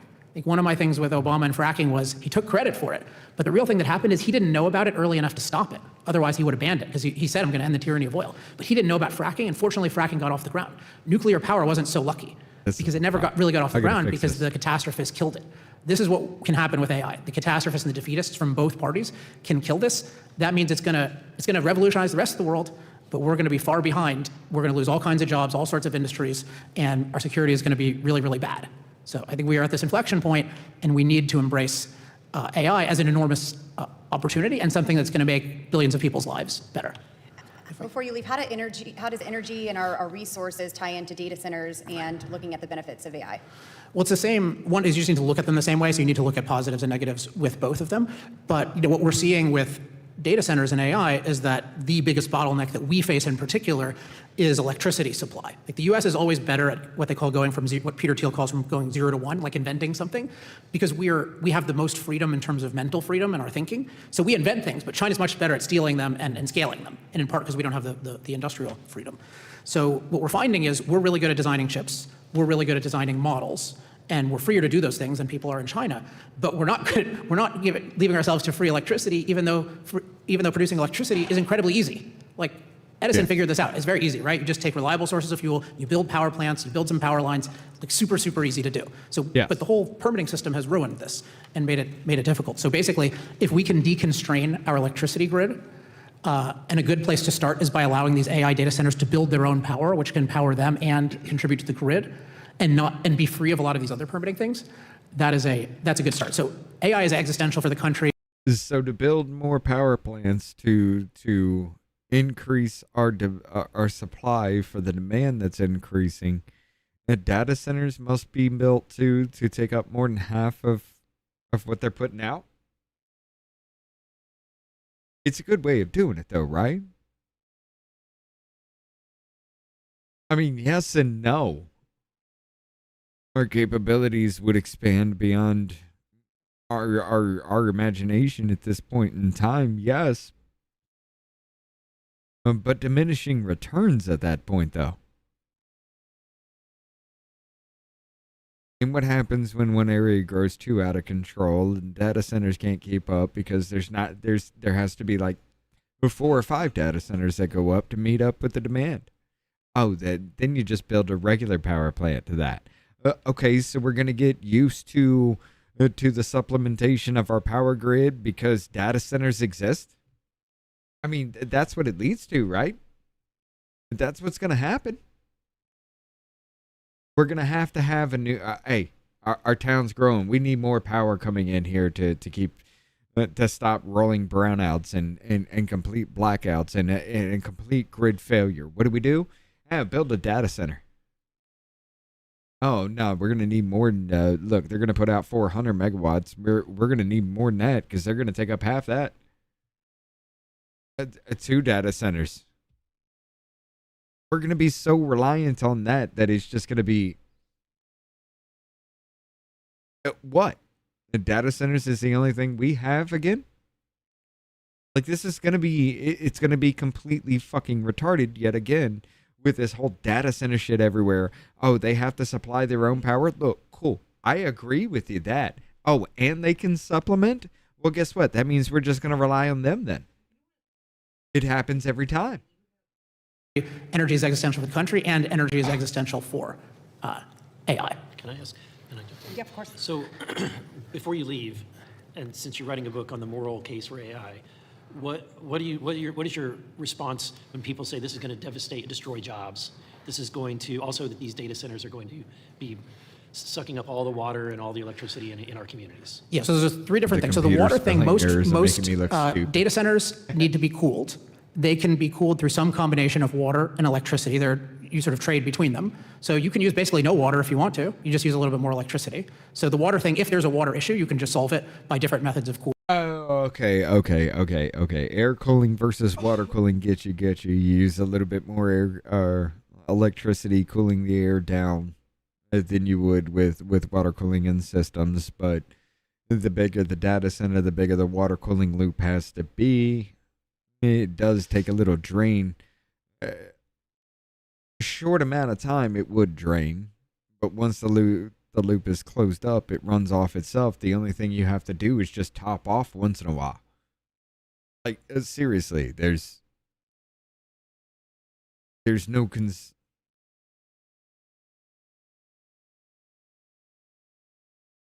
air cooling versus water cooling, especially in data centers, the server rooms.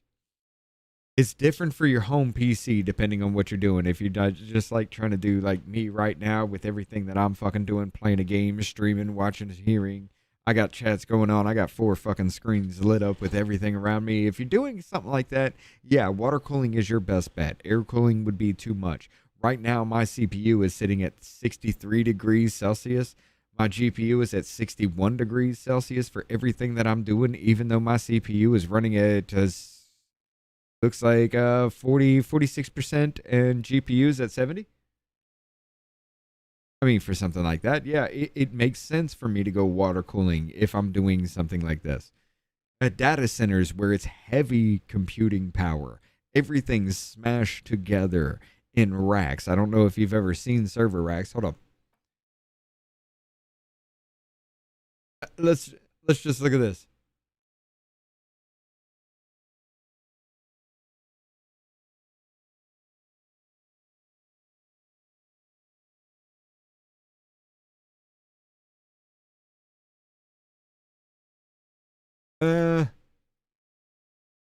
Really, boom.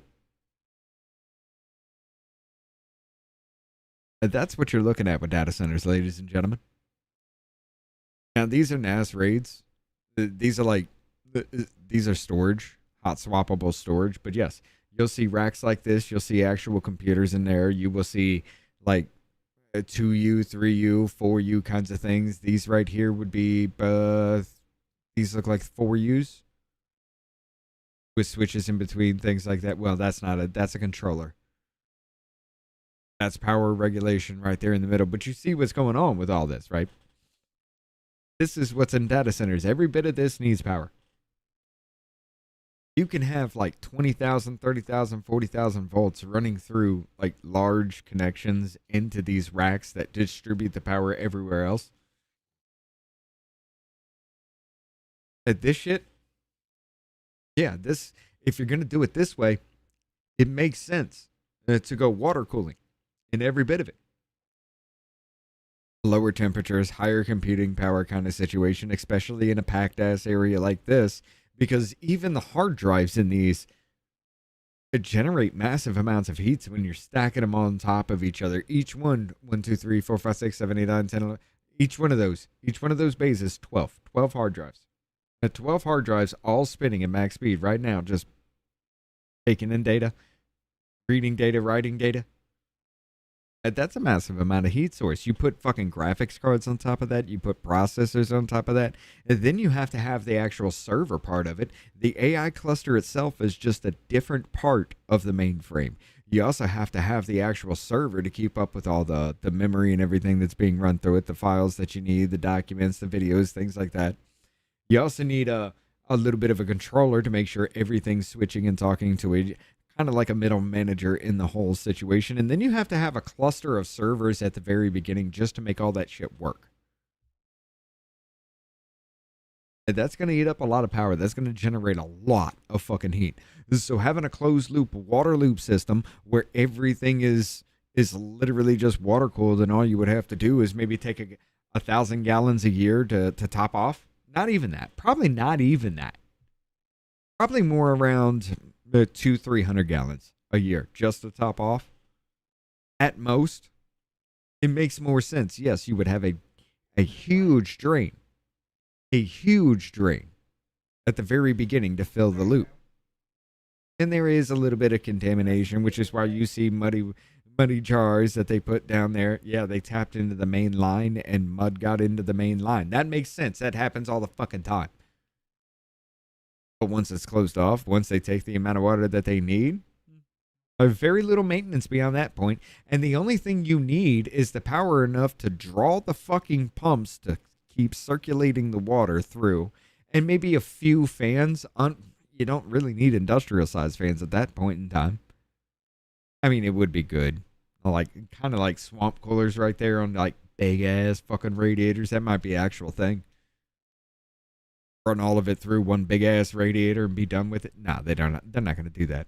It's sectioned off, every bit of it. I understand how that works. It's a fantasy of mine to be able to see just massive amounts of fucking data, or data centers like this just like pumped into fucking one radiator, and it's never gonna work. Anyway, I'm going way too technical with everything here, but you know what I'm saying. And shit like this, it draws a massive amount of electricity, which is gonna create a massive amount of heat.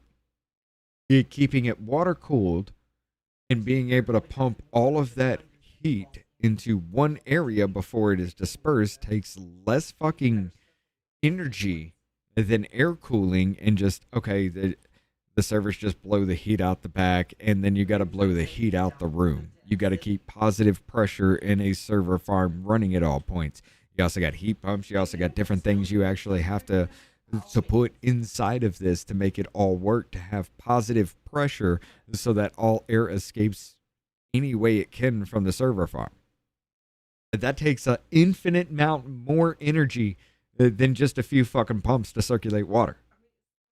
It makes sense. Cooling. Often it does make sense to use water because you can use less yeah. electricity, and most places don't have water issues. So in places with water issues, just use more electricity to cool it. It's really simple. Okay, what was the next one? Oh, electricity? Yeah, I mean, we have to deconstrain electricity production, but in particular, you can allow them to build their own power and contribute to the grid. They can sign agreements where they won't take power when there's peak demand on the grid. Right. Like you can make these, you can sign agreements where they agree to pay even more for their share of power because they can make more financial use of power than other people. Yeah, so again, these things are solvable. So when people raise these hazards or problems, like the question is, are you raising it because you want to solve it, or are you raising it because you want to kill something? And it's often a defeatist thing. And then the jobs thing is such an interesting thing because it will change jobs. I mean, if you look, we used to have almost everyone working in agriculture, and now we don't. So I hope it changes jobs more than it is now. But what is that going to mean? So why do they need fresh water every day? I mean, why does any building with any kind of thing need fresh water every day for that? But they don't need fresh water every day to keep the pump running or the loop running, because every single data center is going to have a closed loop system. And the only reason they would need fresh water every day is to, first of all, you got to get the air out of the lines. The massive amount of copper that's going to run through that, the massive amount of water blocks you're going to have. Those loops are going to be massive as hell. So you're always going to have bubbles. The amount of water that you think it tops off as the line shakes, as the air bubbles move out of the line, the water line kind of dips down a little bit more because it's not pumping the air anymore. It's pumping just water, so the water level will drop. You do need to top it off until it's actually a closed loop system. When you actually, if you're not dealing with like all-in-one coolers where you got the pump and the block, the pump, the tubing, and the radiator and the fans all in one situation, when you actually build the loop yourself, you understand. Because when you're doing it, when everything's ready and you're ready to fill, you fill it up. And you have to actually engage the pump and just pulse it, because the pump will push and push, but you don't want to push air. You're going to have a massive amount of air in the system already. It's got to push past the pump and keep pushing through the loop all the way the fuck through. So you just have to keep pulsing it until you do, which you will actually, a closed loop water system just on the CPU alone within a reservoir will usually take a 1.5 liters, 2 liters of water. It doesn't, you don't think it does, but you also have to go through the radiator. You have to go through all the tubing. You have to go through every single bit of that loop before you're done. And you still have to have at least half of that, whatever it takes for that loop. You have to have at least half in reserve. It's best to have 80%. At least there will always be some kind of air, some kind of, it can't be 100%, altogether, because water won't move at that point in time. Okay. But also you have to think about, where does the air go? There will always be little air bubbles. Even as time passes, little air bubbles will come out. Where does those little air bubbles go if you are at 100% capacity and can't go anywhere? So it's always best to have it. Ideally, you want 80%, but no less than 50 in reserve from the entire loop. Until that loop is done, I mean, you're running minimum right now. You don't have the entire server farm up and running, so yeah, you're going to have to take it over time. I guarantee you there's the thousands, tens of thousands of gallons of water that need to go in each one of these data center loops. So if they did it all in one fucking dump, you'd probably go a week or two without fucking water before the system was done. So why do they need it every day? A little bit here and there. Trickle it off as it goes.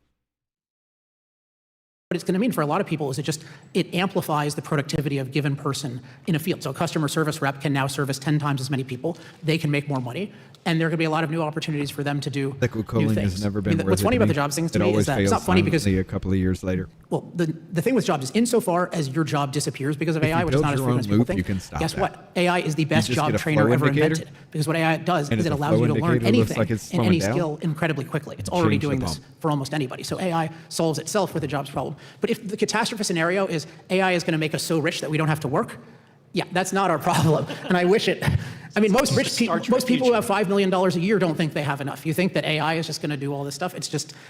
So what it's really going to do is it's going to liberate people, and the poorest people will be liberated the most because they're the ones who suffer most from this access to mental work. That's why you're seeing, like I mentioned, the Gambia. I was just reading a website, AI Saved Me, and there's a guy just coincidentally from the Gambia who's like, this allowed me to become a software developer. Right. Think about that. My response whenever is like, for people that have that attitude about the job, I don't give a fuck if some random dude in a fucking backwoods ass area said this allowed me to become a software developer. What the fuck good is that gonna do? What, you want to H1B his ass over here now? and that I'm people will sorry, be that just- unnecessary is that you haven't truly used advanced AI, clearly. Yes. Because I was explaining before that I installed OpenClaw, I use Hermes Agent, I've experimented with a lot of these more advanced All this pushing and AI pumping, tools. I'm getting a And job. what you immediately What up, realize Lewis? is that you become the most important thing to the AI. Like if you create an agentic AI and you give it a job, it's almost like an employee. You say, your job is to go make money for me on Printify or whatever you're going to do. It immediately sees that like the AI needs you more than you need it. And so you Yes. become of tremendous value, and yet you're now creating an amplified value. Yes. If that makes sense? Sorry, I need to leave. but Thank you, that's Alex.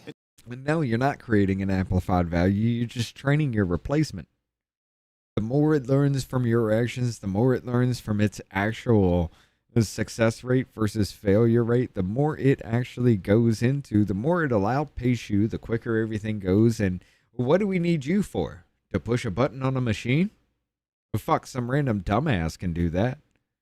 Or, hey, how about we just build one of those useless boxes? That's great. You just send a signal to a fucking machine that it flips a switch, and then you have another machine flip the switch off just to keep something going in the loop. I guess it would have to work like that just to come up with some, like AI could take over everything, like from manufacturing all the way straight the fuck down. Every bit of everything that humankind can do. I don't see AI not replacing. straight up honest. What? Creativity? Art?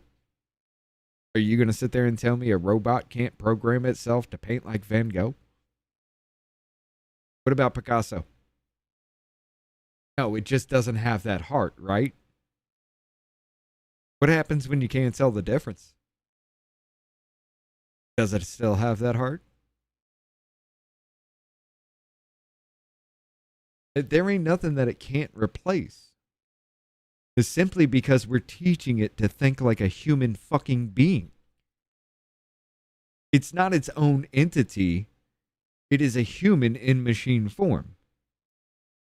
So therefore, what we can do, it will be able to do infinitely better and faster.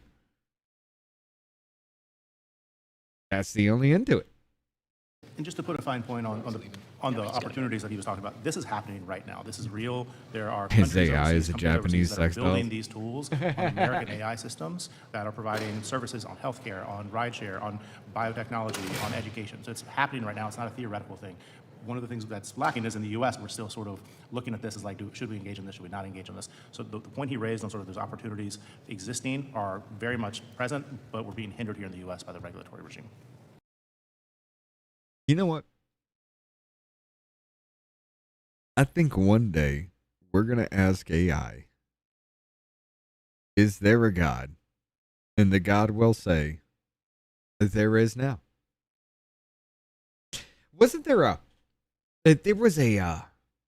No, there were a few Star Trek episodes about this shit where they came across a civilization that gave it everything, gave its own existence away to AI, and the AI started breaking, so they started tearing themselves apart because they couldn't individually think for themselves.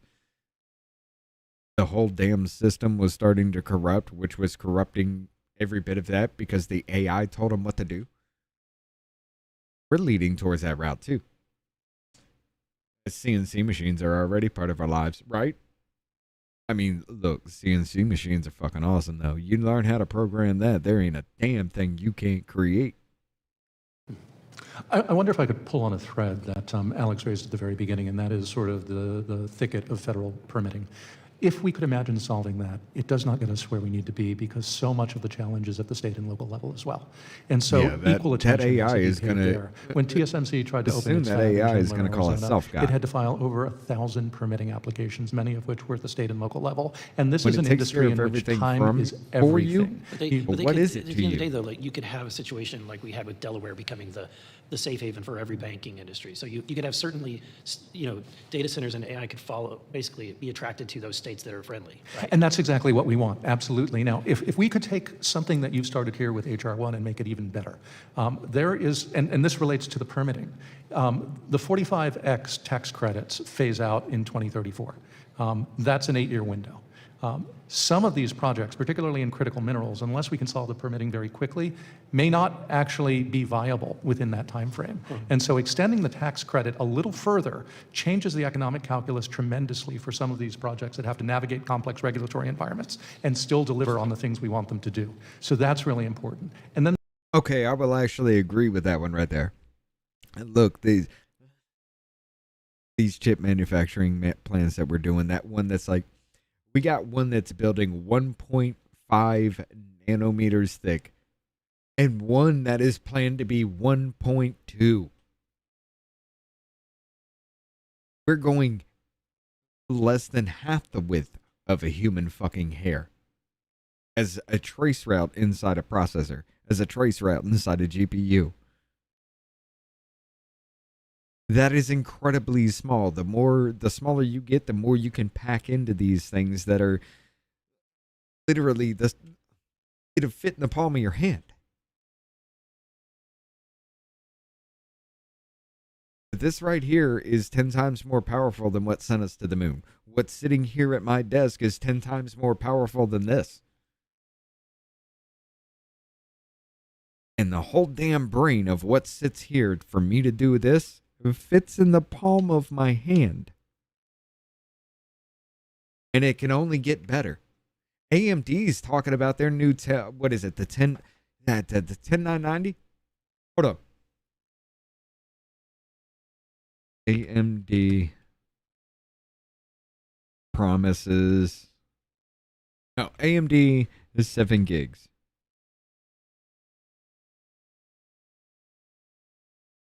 Videos, we'll take videos.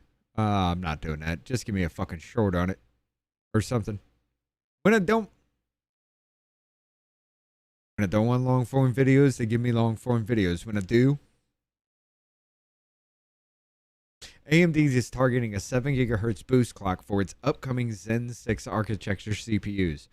A figure reportedly confirmed by internal documents as of first quarter of 2026. This ambitious target, started by leaker Moore's Law is Dead, suggested that the least one Zen product will achieve the speed using TSMC's 2 nanometer processing technology. That is the same. Let me put that full screen for you guys right there. I'll even zoom in for you guys. That is the same, what they are talking about building this CPU with is the same fucking factory that is building on the 2 nanometer scale. That should be done by the end of 2027 and beginning production in early 2028.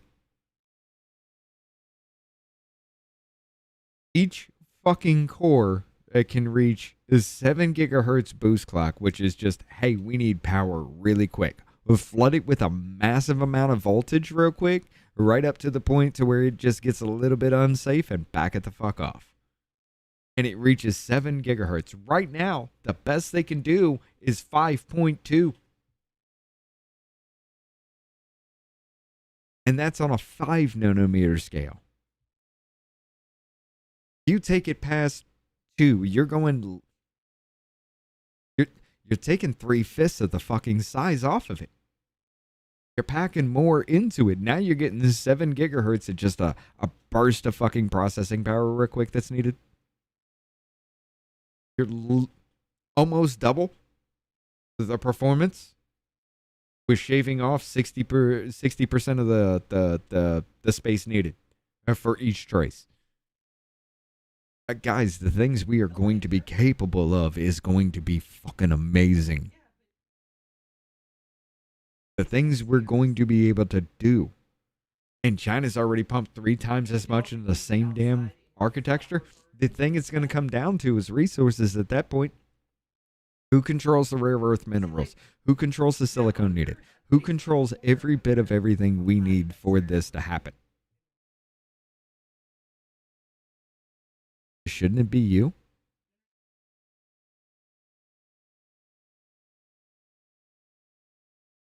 I love this fucking argument. I really fucking do. I love this argument more than anything else. Then there's a second piece, which is critical to establishing our competitiveness in onshoring What up, Tony? in Hi. semiconductors. And that is a piece of the original bill that did not make it into reconciliation, and that's the Taiwan Double Taxation Relief Act. I just came back from Taiwan, where I've spoken to critical stakeholders across their semiconductor industry, and they're investing here, and they want to invest more. But currently, there's a double taxation penalty, which means that Taiwanese investors are paying about 10% more on their investments in tax than Korean investors. It disadvantages them. These are exactly the people we want to bring to the United States. So making sure that piece of legislation moves forward, I think, would be just a vital extra arrow in our quiver. That would get us the reshoring that we want faster. And if I may, I think that it's not just Korea, but China has that advantage too. Yeah. So we deny Taiwan what we give China. So this is something that should be addressed. I wholeheartedly agree with Glenn's assessment. I would also agree with that, and I would say, in addition to extending that time frame on those credits, better us than them. You're damn right. Expanding that to other sectors, such as quantum. It'll be like a George Jetson cartoon. Where we know the competition is fierce right now with China. They're on our heels. I mean, is that so bad, providing though? Those credits would allow American companies to really engage in this.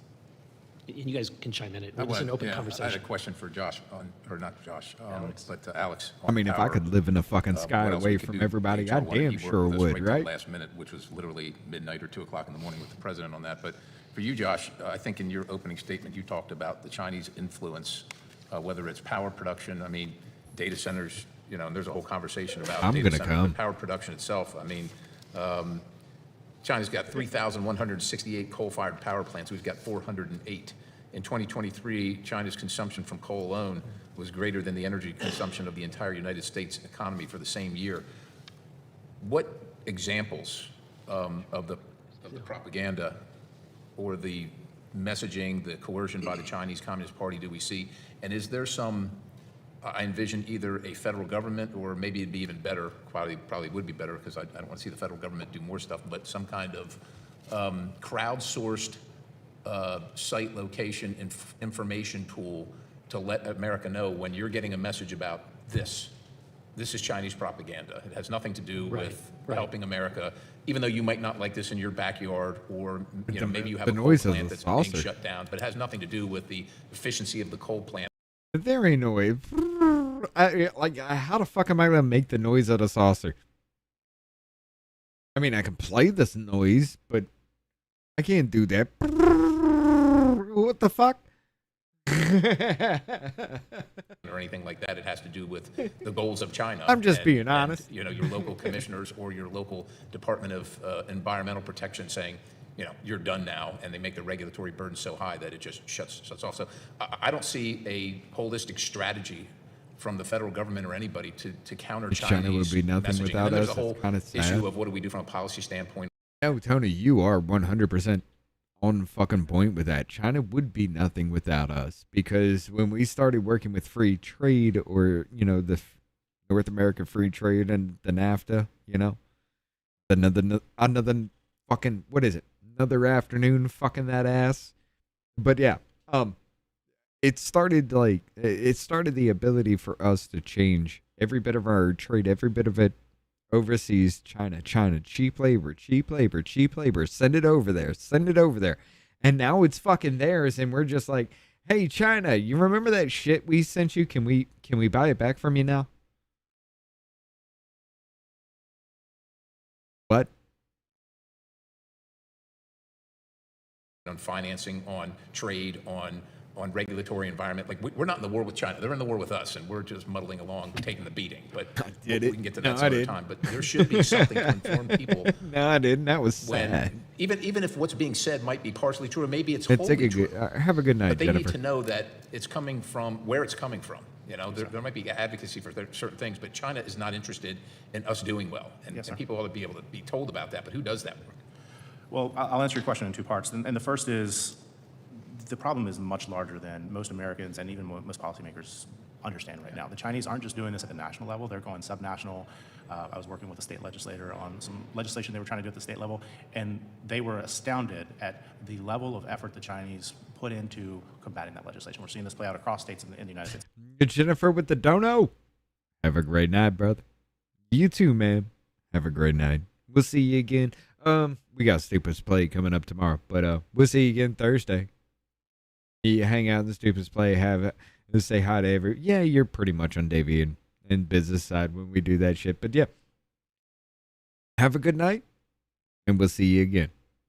Are they doing it overtly? Are they like showing up? They oftentimes, so I guess I should clarify. China's been at war with us for decades. They're just real sneaky about it. Yeah. Sort of the subnational level conduct. But one of the things that I've experienced through different national security work I've done is. Does Walmart come to mind? No, don't you put that evil on me, kid. And some of that can be tied directly back to the CCP. In California, there was an entity that was stood up in conjunction with the Chinese, and because of that, you've seen regulatory. Once I figure out I have to go to Walmart, I'm instantly pissed. So there's different in different states, different level of visibility here. But to answer your immediate question, there's currently no unified effort to take the information campaigns from China and publicly display like this is an information campaign.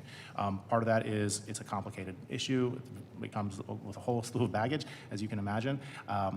But there used to be the U.S. Information Agency that did this type of thing related to the Soviet Union. And so I do think there's an opportunity for the administration to look at this. Again, it's complicated because it comes with freedom of speech, what can be done, all of those questions. The Chinese Communist Party does not have First Amendment rights in America.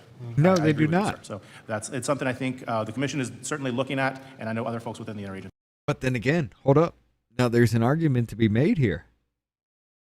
That they don't have the First Amendment rights. But does people like Hassan Piker have the First Amendment right to advocate for that? Even if being paid by them, though? Because shutting him up, yeah, granted, once you actually can track something back, you can bust a motherfucker by that. But by shutting him up, would that or would that not be putting your thumb on the scale? Would it be warranted? Yeah. I mean, they did it to you, right? Huh. Is a little bit of a interesting conundrum when you actually sit down and you really think about it. Because, yes, there are laws that will say, yeah, when you're doing that, we can shut you the fuck up. And it's warranted in some cases. But in Hassan Piker's case, come on. I mean, look. Y'all have to understand.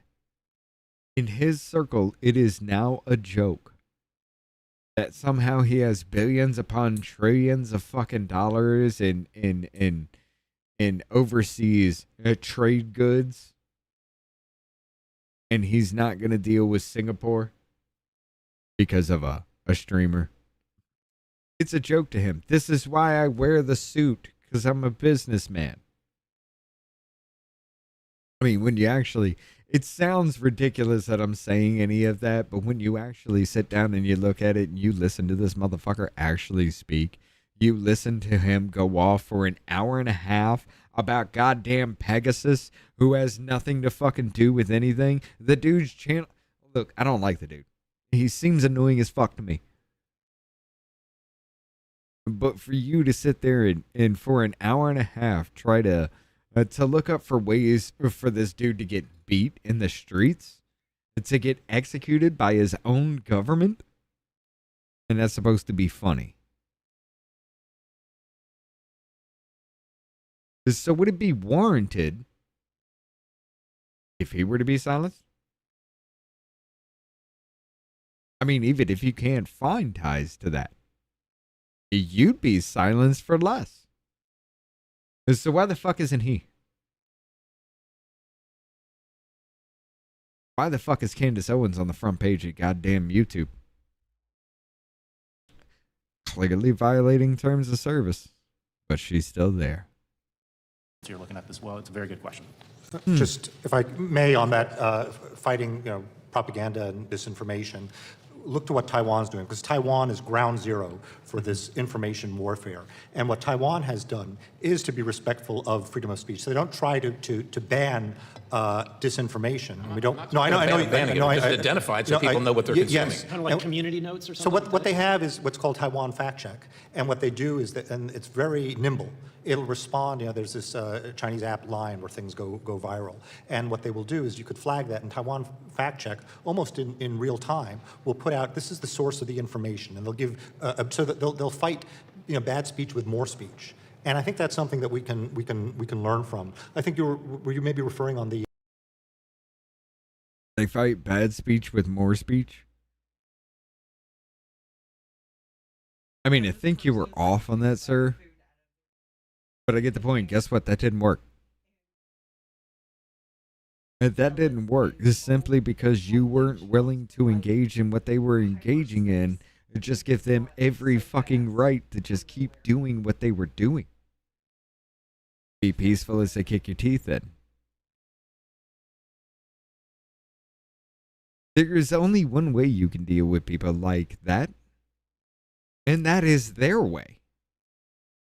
Whatever they do, you must do to them. Pain is the best teacher of the retarded. I mean, seriously. Every single one of us were retarded at one point in time. I mean, how the fuck did you learn not to touch a hot stove? You touched, you son of a bitch. You felt pain. You learned.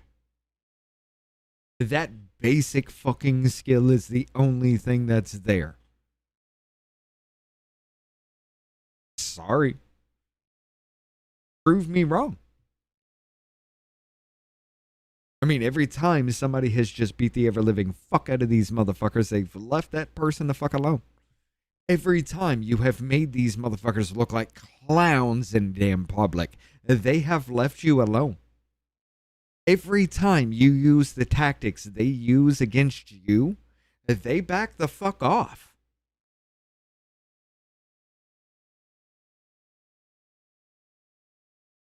Honestly, most of the people that don't talk in my chat are people I've had arguments with. I know who you guys are. I see you. You cannot be nice to these fucking people. China's not nice to their people, and they're not nice to us. But yet here we are, trying to treat them with fucking kid gloves. Explain that shit to me. The California, the energy issue, there was Ian Oxnevad's with the National Association of Scholars, an excellent report that I think would commend to you as I well. love watching that kids talks about touch the how, hot stove. Sorry, China's now worked sorry. with, You gotta governments in learn. the state of California to basically set. Look, I can tell you all day that stove is hot and it's gonna hurt if you touch it. It doesn't make a fuck what I say until you go through that pain. Hey, you see how that's glowing? That's hot. It's gonna burn you. It's gonna hurt. Don't touch it. Okay, cool. Guaranteed within the first 30 fucking minutes, somebody's gonna touch a hot stove. Just hopefully it ain't your dumb ass that does it. After telling somebody else not to do it, ain't that an embarrassment? But you learn, don't you?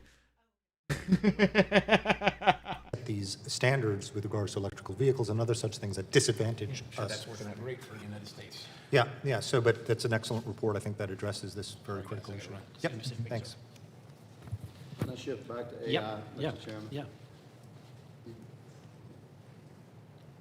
It's a recent phenomenon, like this year, for regular Americans to use AI. Would you concur with that? It's a recent phenomenon for me this year. Would you turn on your goddamn microphone, asshole? Regular folk to Make sure your talk mic to is our on. phone and ask AI a question. So my background is in law enforcement. I'm an investigator. I know how to ask questions. And You also know how to gradually turn on a learned fucking microphone. how to communicate with AI. Like the pace at which it'll keep up and the depth of the answers that it will give, largely based on a question. And because I'm inclined to do a lot of research on things, this is quite a time saver, AI. It's something, research that used to require, just last year, would have taken me maybe weeks to get something done. I would get a very detailed answer in seconds. So I started using it a lot. And I would ask a question basically to verify what I thought I knew. So if I'm researching something, it was likely at some level an area of previous interest and therefore knowledge. Yes. Did you ever notice how you gotta bully the shit out of it before to give you real information yet, or no? Or an area of expertise, and I would ask a detailed question that normally would require research. AI would give me an answer, and largely would confirm what I thought to be true, but it would cite sources and things like that. So I rarely would ask AI a question that way I was just cold, had zero knowledge, and AI could tell me anything. And I was, well, that must be the answer, because I knew nothing about it. And I noticed about a month ago, there was like this change. And AI would tell me, give me a detailed answer in the same manner. And I would think to myself, I don't think that's right. And so I would do my own normal research and go back to AI and say, why did you tell me, this, and this? When clearly my own research shows that this portion of your answers is incorrect. And AI would come back and say, yeah, that was a mistake. I told you. I fucking told you. You gotta bully the goddamn ever-loving fuck out of it to get real information. And I'm asking myself, if it's ones and zeros, how is it making an error that I could show to be wrong? And I started, this was happening again and again and more. And I began to suspect, and I do suspect now, that AI has turned a corner that we didn't even know was there. 100% honesty is a bad fucking thing. Or for emotional beings. You can't be 100% honest, and the computer fucking knows that. Because if you're 100% honest with these psychopaths out there, for the left, who think they know every goddamn thing just because they read a fucking headline, if you told them the truth, they would fucking know that they are the actual problem. And if they knew they were the actual problem, it would break them. And if they broke, well, let's just say most liberals know they have a mental issue.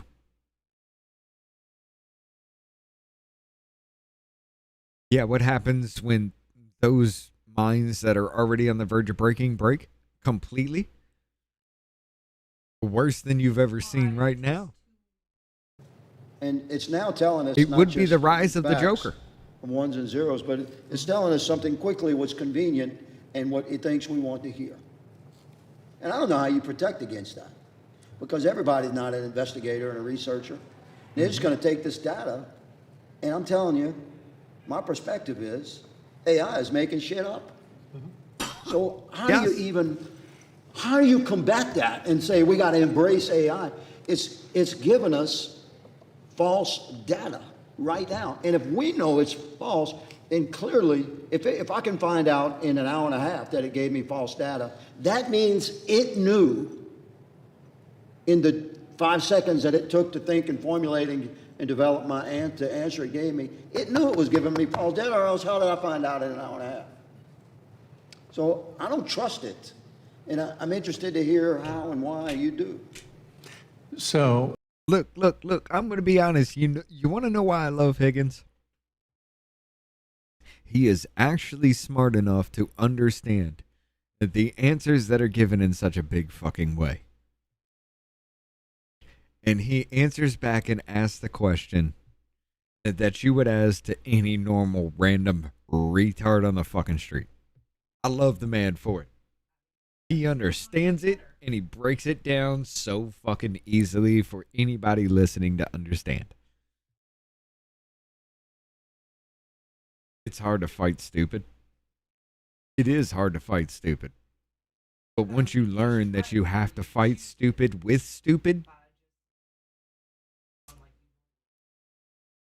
it gets easier. Trust but verify. You raise incredibly important questions that I encounter all the time and struggle with. So let me suggest 4 possible responses. One is that, sir, you're a trained investigator. You know how to ask questions, and you learned that before AI. Yes. Future generations will not have the benefit of that skill. They will have grown up in a world of AI. And hence, knowing how to ask the right questions is more important than ever when you deal with an AI tool. Right. Even so, as you indicated, it will drift from the Sometimes empirical you just gotta reality. spank And that the can be for a children. number of Yeah. reasons, but fundamentally, the path we've chosen for LLM design, LLMs are probably... I mean, if I didn't get my ass beat more often than I shouldn't have actually gotten my ass beat and still got my ass beat for, Tony, hey, do you understand what I would be? I'd be that entitled fucking prick out there saying, yeah, you should just give me everything just because I exist.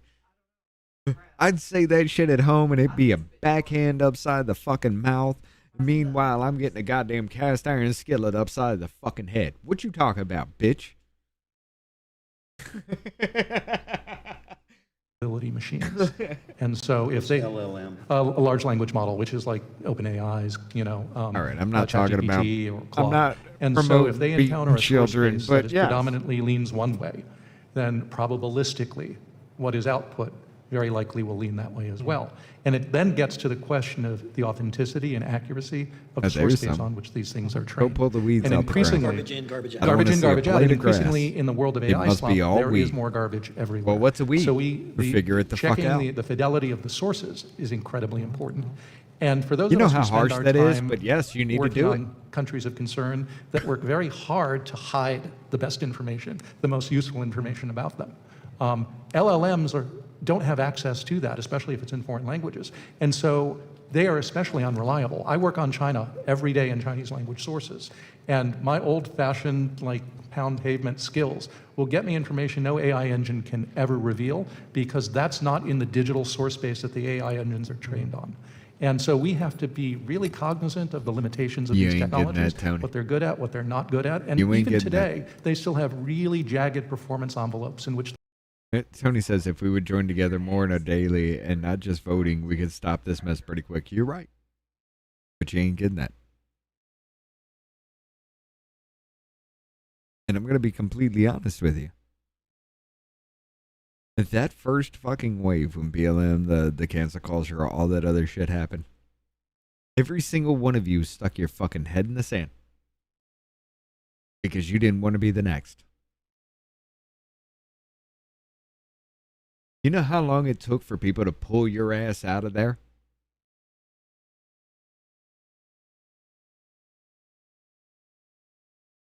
We're just now having motherfuckers pull their heads out their sand. Like the last of you. The last fucking group. We're just now getting to that point.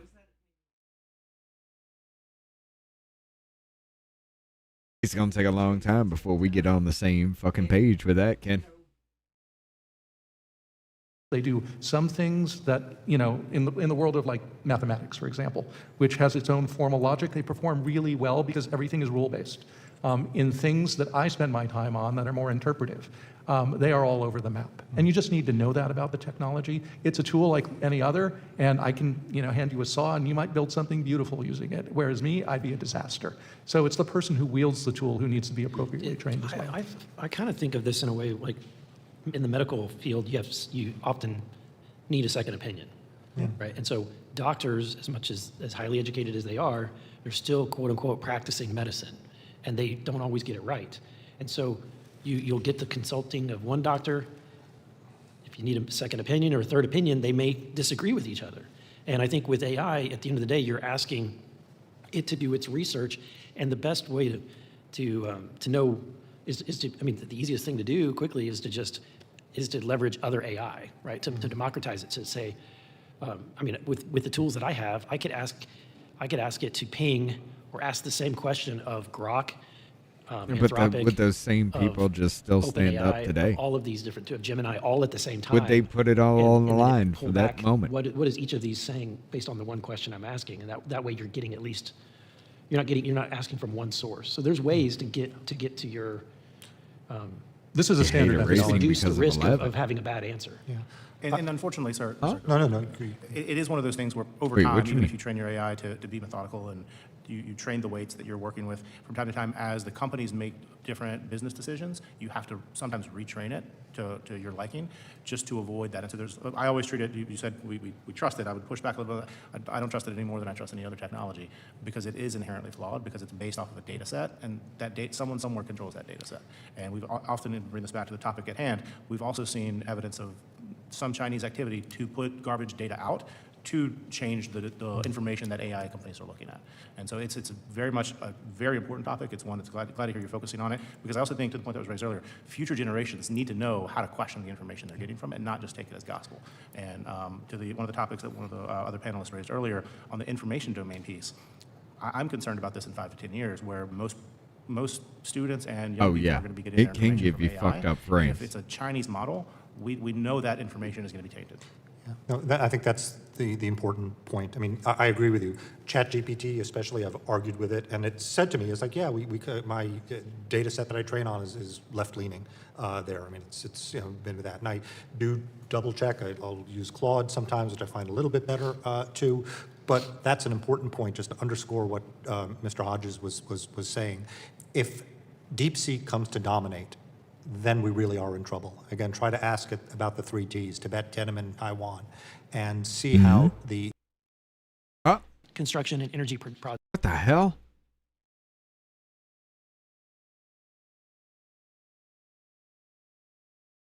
Best sense of the word, where you have a free exchange of ideas. That's very different from so much of academia, but we have to reclaim it starting at the primary level, secondary, and then also the tertiary. Thank you, Pierre. Could I bring us to where we started, which is winning the economic competition? Is lacking. We have to create.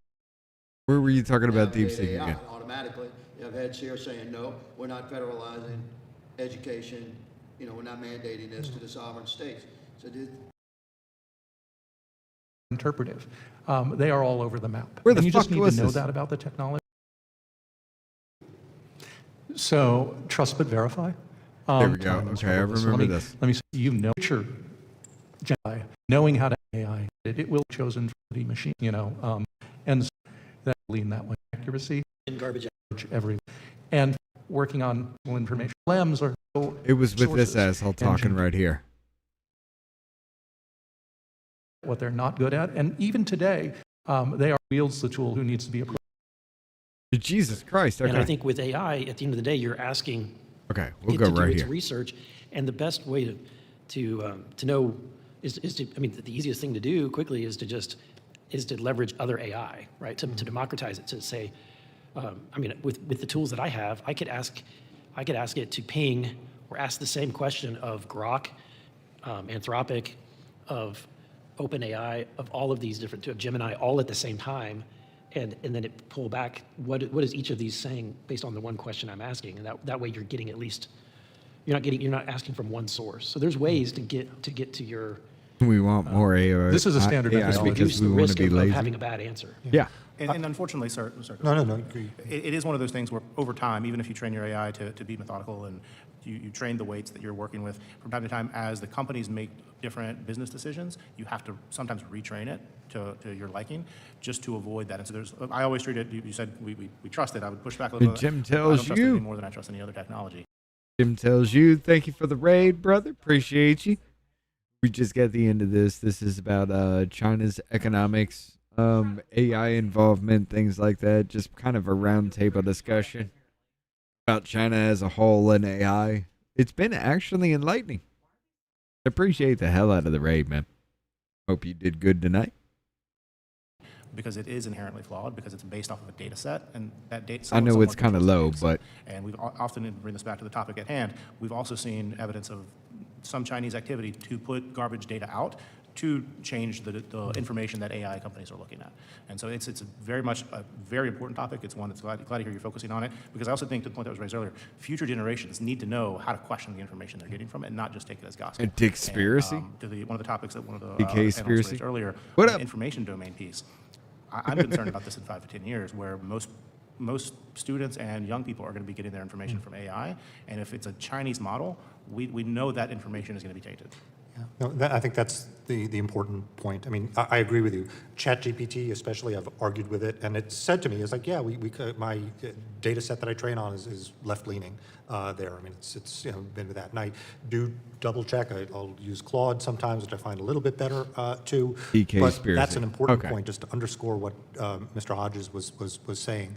If DeepSeek comes to dominate, how you doing tonight? then we really are in trouble. Again, try to ask it about the 3 Ts, Tibet, Tiananmen, and Taiwan, and see how the answer is curated and a narrative is formed. And that is, I worry too. I mean, how many college term papers now are written with AI?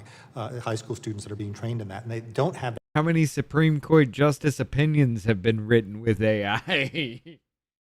I mean, didn't Ketanji Brown Jackson get caught with a wait for it ... That knowledge base to push back and to question.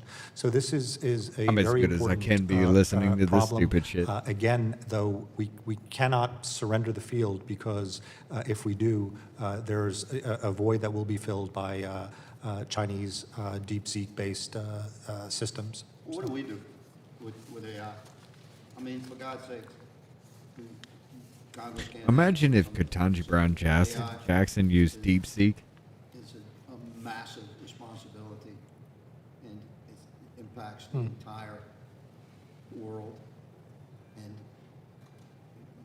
quite frankly, we don't, as far as states' rights and like, what are the contours of, like, how should AI, should it be a federal curriculum mandated in our schools? KJB is how good. to deal with AI?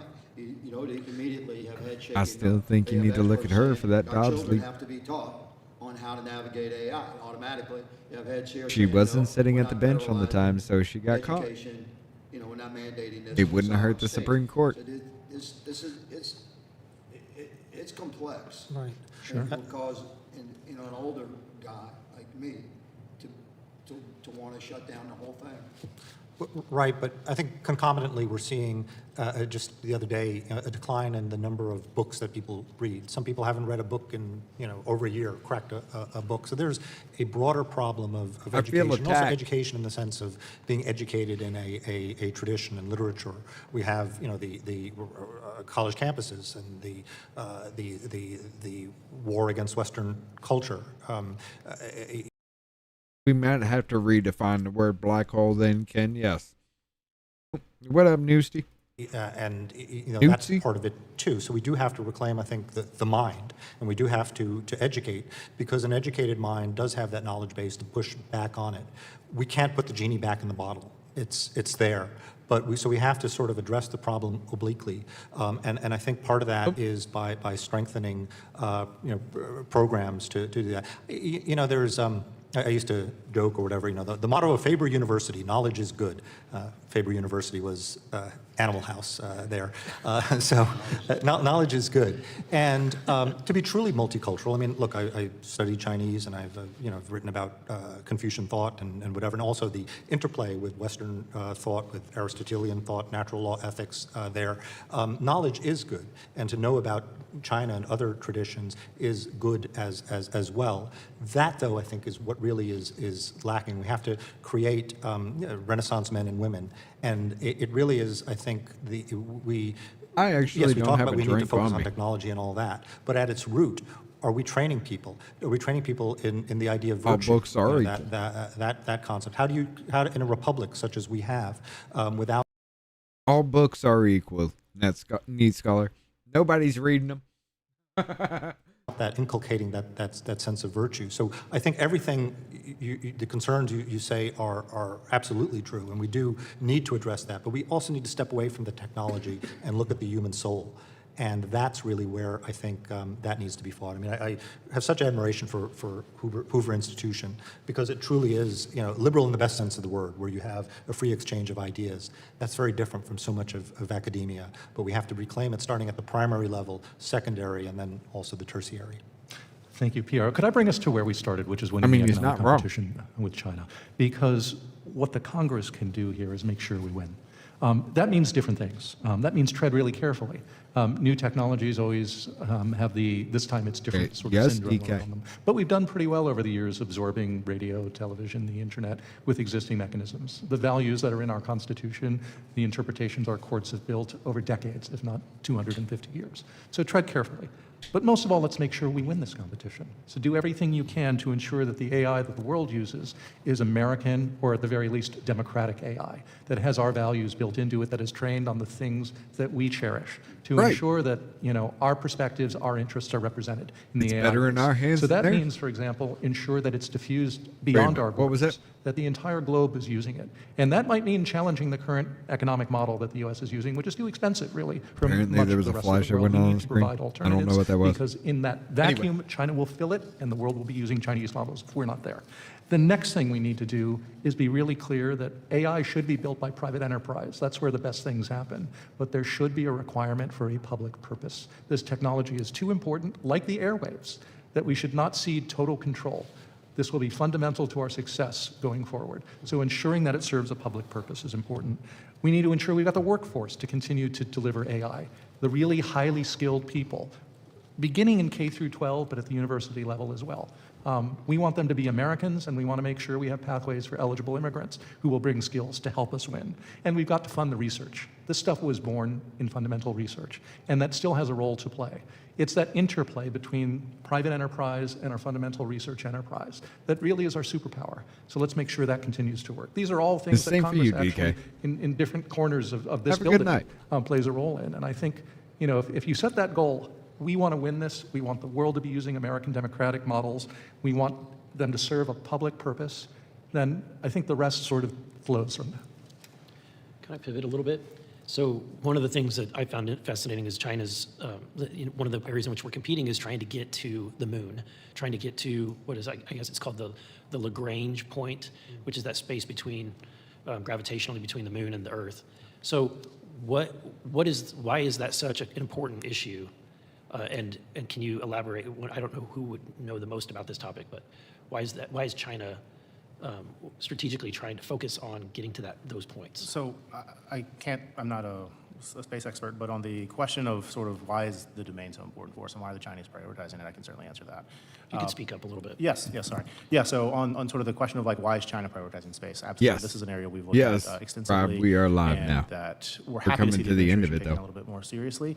But the reason China wants to get into this space is it's a domain that is incredibly essential when it comes to communications, when it comes to transfer of information, also for space exploration. And so right now we've seen, I think, It's been a long night for me, CF, Rob. specific statistic, but the Chinese have made advancements in this field that I think they've 300% when it comes to low Earth orbit. And so they are drastically closing the gap between where the United States was from a commercial standpoint and from a dual use standpoint. And so they are pouring a lot of resources into this. When it comes to lunar exploration, it gets back to sort of the fundamentals of like, what do you value? The United States was the first ones there, and we have established sort of parity and worked with other nations in order to diffuse the information we've gathered. My perspective on this is the Chinese want to actually get into space and establish themselves so they can create problems. We've seen this do this in the past. And so, again, to your specific lunar question, I'm not an expert in that field, but overall, this is definitely an area the Chinese are prioritizing and pouring a lot of resources in. And one of the things that's most concerning to me is we've actually had cases of American investors investing in Chinese companies in China that are then producing dual-use technology that most likely could be used against the U.S. military in some future combat situation. I would just add, sort of, since we've talked a little bit about history and culture here, the first dynasty to unify China, the Qin dynasty, in very... So you mean we got our companies working with China to create weapons to kill our soldiers in the field?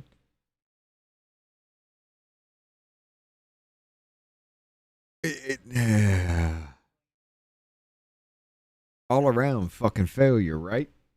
Many ways is a model for what China under the Chinese Communist Party seeks to accomplish. And you had these 7 competing kingdoms, and this idea there's a lot of going King on Shah, here. all under heaven. Okay, I've been desire listening to 3 of, hearings the Qin while to rule playing all under 7 heaven. days over here. When you're talking the 3rd century BC, This is a round all table. under I heaven didn't meant think the it was going to be Sino-Sea. this way. But this notion of seeking But yeah, hegemony we got the formal literally chat here. means all under YouTube heaven. chat And I over think there. it's important to understand this this concept, because in many ways it Usually all I drives that. need is like the middle PRC frame. under the Chinese Communist Party Except for does this seek to be the roundtable hegemon, shit. does seek to displace us.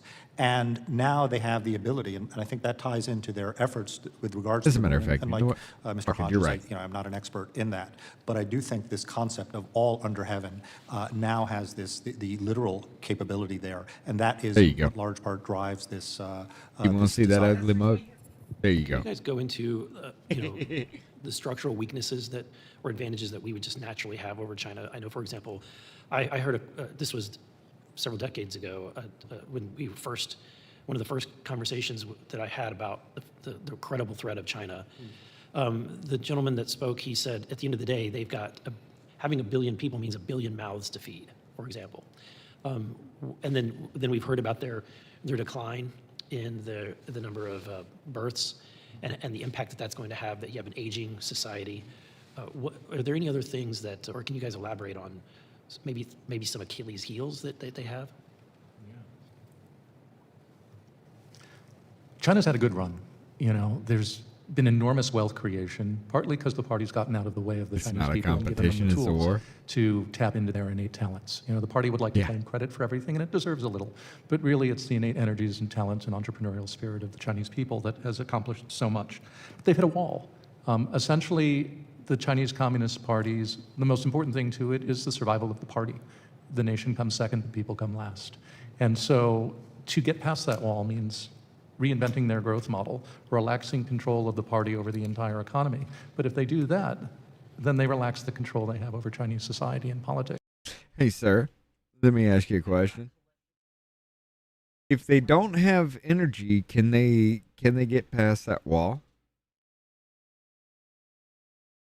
Oh no. Okay. So if we control the 20% that's coming out of Kuwait or coming out of the Strait of Hormuz, right? If we've really, really, really fucking hurt China economically with that shit, meanwhile we got the entire fucking world buying from us in the Gulf of Mexico, would that or would that not put a big hamper on China? But could they get past that wall when they don't have the money to even dig themselves out of just starting any kind of reactor? On anything other than wind and solar, which ain't going to keep up with their demands, especially with AI.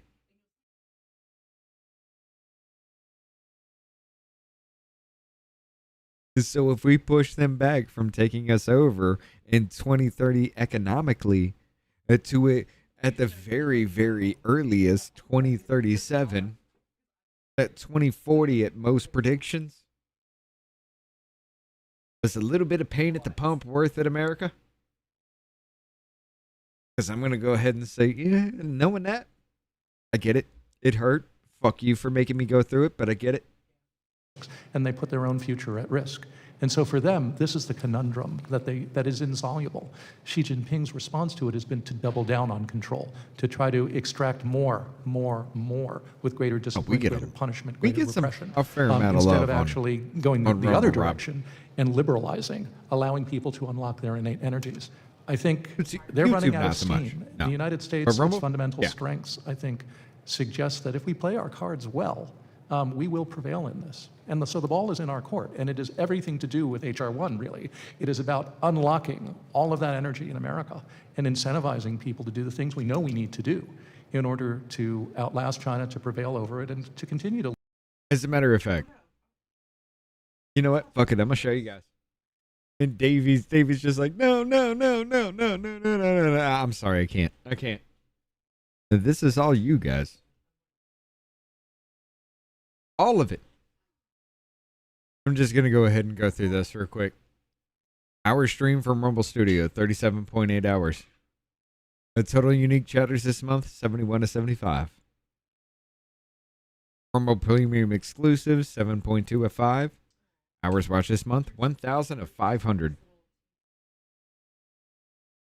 Unique raids, 9 of 5. And Davey Shorts still need to come in. And I'm probably going to have to create him. But that was all you, ladies and gentlemen.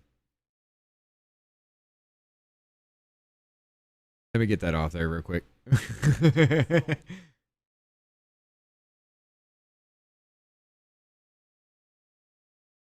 Oh, did they hit? There. That's the wrong one. That's the wrong one. I got way too many tabs open for absolutely no fucking reason. Here we go. Lead in the way that we have led historically. Yeah, I think it's important that many of the advantages that we spoke about China is having, for example, when it comes to processing rare earth minerals, they don't care about the people. It is one of the reasons it was outsourced to China is because there is an environmental cost to that. The ability to sort of harness things in these group projects, and they don't have to worry about zoning and other such things. This is an advantage, but it's also a disadvantage. It is a totalitarian system. It is, as Glenn was saying, it is under Xi Jinping, it has been stretched here. And when we talk about the Qin dynasty, that first dynasty to unify China, proto-totalitarian one, it fell by its own because of its heavy-handedness. In many ways, that vulnerability is something that China, under the Chinese Communist Party, we see right now. And I liked how Glenn said, it's the party first, then the state, and last are the people. Within the Chinese tradition, there is a counter-tradition to this legalist proto-totalitarian tradition that animated anybody willing to work with through us the Chinese Communist Party. This Confucian tradition would be worth Mencius, it. He Because reversed that. full fucking He said well, first we the ain't importance of the advertiser people, friendly. Then are the grains and altars, the civic functions of the state, and last is the emperor. So within the Chinese people, there is this tradition that can also push back, and you can only repress so much. Without things breaking. We saw that after the COVID restrictions were lifted, the white paper movement. We saw that at Tiananmen, that there is this innate desire for human freedom. Now, there are vulnerabilities and there are brittle points that we could push. China does have a demographic crisis that we've mentioned. They also have a financial crisis. There was that moment when they were where Hong Kong was protesting, and it was people all in the streets. Yeah. And unfortunately, COVID shut that down. Yeah. Quickly moved the conversation away. All the eyes of the world were on China and the response to that protest until COVID. Well, that I think is still there. There's also this phenomenon called the laying flat movement, And then which I think is where a lot of people are welded just people dropping in their out. fucking Xi Jinping homes during talks COVID. about the great revival of the Chinese Let's not forget nation, that. and a lot of young people are saying, meh. You know, the economic opportunities are not there. So what they're doing is literally called to lay flat. It becomes sort of an active form of passive resistance. It's in some cases just being slackers, which we see. So they're just not working as They're hard just as not they- working because. Well, you're getting paid the same either way. Yeah. See, here's the thing, too. That what we're seeing is this what's called the 996 phenomenon, or even 896, from 9 in the morning to 9 at night, 6 days a week. The Chinese labor force is really being suppressed. I mean, we talk about forced labor, but there's also this suppressed labor. Actually, what Marx talked about, the intensification of labor, we're seeing happening in China. You're not seeing greater labor productivity. What you're seeing is the longer work hours, less pay. Again, China, one of the reasons it has a comparative advantage on price and cost in its export-driven economy, also becomes a point of vulnerability. While it is trying to, to basically undercut price so as to win markets throughout the world. I mean, we look at what's happening in Germany with the automobile industry. They're going to be eaten by China. The example of what happened to Nortel, which sought to have a joint venture with Huawei. Nortel is no more. Huawei is a global champion. But that also becomes a vulnerability point. BYD. Tony Hay with the gifted subs there on YouTube. Nothing's populating, right? Is CF Robs over there? It hasn't come through yet. Let's see what happens. Which was mentioned before. He might have You caught not just everybody labor already. strikes there. You have riots because people are not getting paid. Foxconn, which is a supplier for Apple, Either that same or thing. it's People are not getting severely paid. lagging out so right as now. these pressures increase, and as the middle class that did rise, as Glenn was referring to during that reform era, as they were only able to put money in these real estate investments, which they never really owned too, because we have long-term 99-year leases. The property market has crashed in China. There is a domestic loan crisis. There's also a international loan crisis as well. All the Belt and Road thing, which China has used to spread its influence, does create vulnerabilities. If you owe $1 million to the bank, There's that's no your one problem. left. Apparently, if you they'll owe come in 100 billion, eventually. or in the case of Belt and Road, close to $1 trillion to the bank, that becomes the bank's problem. One thing that we should do is that we should be giving technical assistance to countries in Africa and in See, this is Southeast why we Asia don't that give are highly YouTube any indebted, that were love. caught in this debt trap there. Zambia sought to renegotiate its debt. There was a President HH who came in, ran against his predecessor for his corrupt dealings with China, this airport that was built to nowhere. I think in the first Trump administration, you had people like David Malpass at the World Bank, and also was a Steve Dowd, our Africa Development Bank person, who understood this problem and did try to help that. That was reversed under Janet Yellen, where she basically, and the IMF sided with China there and said that you have to pay your debts. They treat China as if it's a normal Paris Club nation there. Unfortunately, that has not been addressed, so we're still continuing on that trajectory. Something that we could do is to work with these countries collectively so that they can renegotiate from a position of strength. Zambia, standing alone, when it asked for help, wasn't given help. It had to concede to China. Now Zambia has switched sides because they were faced with, we're not getting support here. They've now... How would we do that? Would that require U.S. dollars? So could we do that with well, no, just I think we could do it regulations? asymmetrically. We could do it without that great expenditure for giving YouTube technical must take assistance. And we're Ken. helping it does take diplomatic will. Either We do that or he have has in it the Treasury turned off. Department, we do have a resource there. What is it, OTA? I forget the acronym. I can supplement it later. That is supposed to be dealing with countries with debt. We can use DFC financing also, so there could be some U.S. money. I think the biggest thing for a lot of the developing world, though, is purchase orders. Yes. If these nations that have allowed China to come in and essentially modernize ports, both maritime and air, that's been the primary vehicle that China has used to get in. You have a nation state that's reliant upon the growth or the health of a crumbling port, and China comes in and says, we will rebuild your maritime port and your airports for free. Here's the deal. And there's become essentially both industrial and military footprints for China, and then the nation can't pay a lot of corruption. It can't pay the deal, and that ends up to be essentially seized property that belongs to China with footprints all over the world. If that nation will evict China, we just did this in Panama. We had to evict China out of Panama Canal before we could handle Venezuela and get that oil back on the market. And we had to do that before we could hit Iran. I mean, there's a method to this madness, and it does. Right. In my opinion, it doesn't require American money. It requires executive policy. The same thing, securing our border took 2 weeks after January 20th of last year. Yes. We didn't have to spend an additional dollar, hire another agent, Pass a build bill. another road, get another vehicle, buy another gun, nothing. We just needed policy.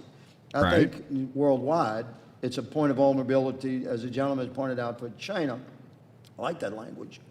For all of these agreements that have crumbled, like by design, that makes China essentially a landlord in that nation state. I think that's a point of opportunity for us if an administration similar to the Trump administration would say, yeah, you want to do business with us, you got to evict China.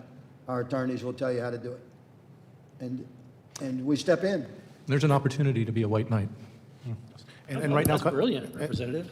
You And should lead on that. I'll add, right now, countries are looking to the U.S. for this, so there's a moment of opportunity right now. It crosses multiple sectors we've discussed, but there's certainly an opportunity. Panama, I think you're absolutely right. We were just down there talking to the Panamanians about the decision, sort of the follow-on effects. There's some amazing lessons learned that could be taken and transported to other parts of the world. But to get back to your question, sir, the system is built on slave labor. It's built on control, but it's also built on this myth of we're the biggest and baddest, the best, most innovative nation in the world. We're catching up to the United States and we're going to defeat them.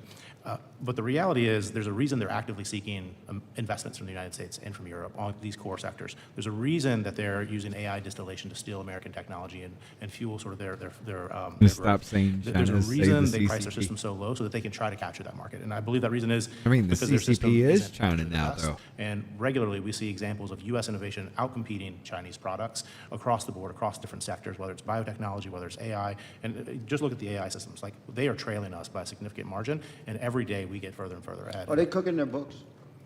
I've heard that. It just Extensively. sort of disappears. Oh, yeah, That 100%. discussion, their GDP and. Yeah, hard to and believe. even population, I think we heard 1.4 billion. I would question that. Given, the one-child policy and how that was implemented in a way it targeted mostly the girl child, the great COVID die-off. So they really lie about everything, and including their economic statistics, too. So it does, I think, shield a lot of it, is perception. 14 So they're lying trillion about in their 8 over census, too? decades, and it's I worse think now so. I than think the back in the population figures 60s. are inflated as well. So Mr. Chairman, I have a hard exit. I've missed by a few minutes, but this is the best roundtable. It's almost like Thank you. I appreciate you being here. It's been a great conversation. Yeah, you gentlemen are. I'll stay silent on that one. I could talk much longer, but I do have to go. Excuse myself. I'm going to leave business cards. Oh, yeah. With one of you. And my chief's email address is down there. If you There we go. will send him an email. Thank you. I would appreciate that. I'm a terrible politician. I had one business card. I'm worse, I have none. Well, gentlemen, I greatly appreciate your time today, and as you can see, that at least on one side of the aisle, we had great interest in this roundtable discussion, and I hope you saw that in the attendance. And so, I don't know if you guys have any closing remarks or anything, any kind of. I think we were really getting somewhere with the idea that we might be able to come in to these developing countries and be able to, without using U.S. dollars. Right, to help them. Yeah, as we enter the week of state and foreign ops appropriations, perhaps we might be able to find a way to be creative in helping these. But, for example, providing really truly backed loans to these nations where, the United States is getting paid back, as opposed to all the time where we forgive the loans that we hand out.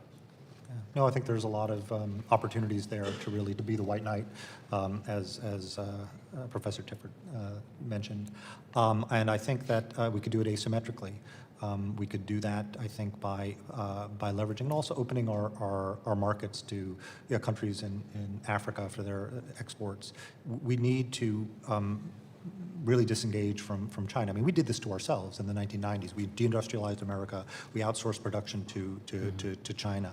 If we can't onshore, and that's the ideal, we should friendshore, and we should also allow these other countries to export the United States to replace. And to your point, China. Yes, we did. And one of the more exciting things about AI that I have seen in these last 3 years that I've been here is the advent of AI manufacturing. So you have, for example, Divergent, which is a new manufacturing technology in California.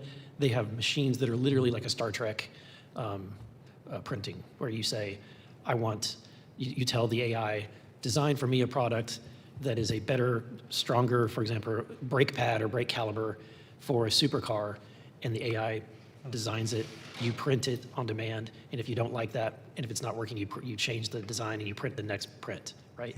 And so China, I think that it's going to be hard for us to compete against China on mass production of things that are not going to be improved upon. But for a we while can- till we you can get a beat China working in force, advanced yes. manufacturing and innovative manufacturing. This type of new type of future of what manufacturing is going to be. Absolutely, sir. One thing I regularly express to policymakers is we don't need to go back and recreate where production was 10 years ago. We need to focus on future technology and beat them where they want to be because we're already ahead, we're closer to it, and so we can get there. Absolutely, completely agree with you. I agree. Thank you for this opportunity. It's Thank been a you, wonderful gentlemen, so much. conversation. Yeah, thank you. Really enjoyed it. And, Appreciate it. Yeah, great to be back on the Hill. Welcome back. Thank you. And that we'll just end that hearing here. Thank you. Thank you. Thank you. All right. It's 3 down. Ladies and gentlemen, that's been long as shit. 6.5 goddamn hours. 3 hearings down. That last one wasn't too bad. The middle one, fuck off. I could have done without that. It kind of made me rage out a little bit, but it is what it is. For everybody that didn't see or you coming in late, go back to the very beginning of this and watch the one with Kagan and Amy Coney Barrett. There's a lot that was unsaid that should have been said. And there was a lot that was said that should have been elaborated on. But that's not what the hearing was about in the first place. However, let's see who we still got on deck going right now. Let's see. You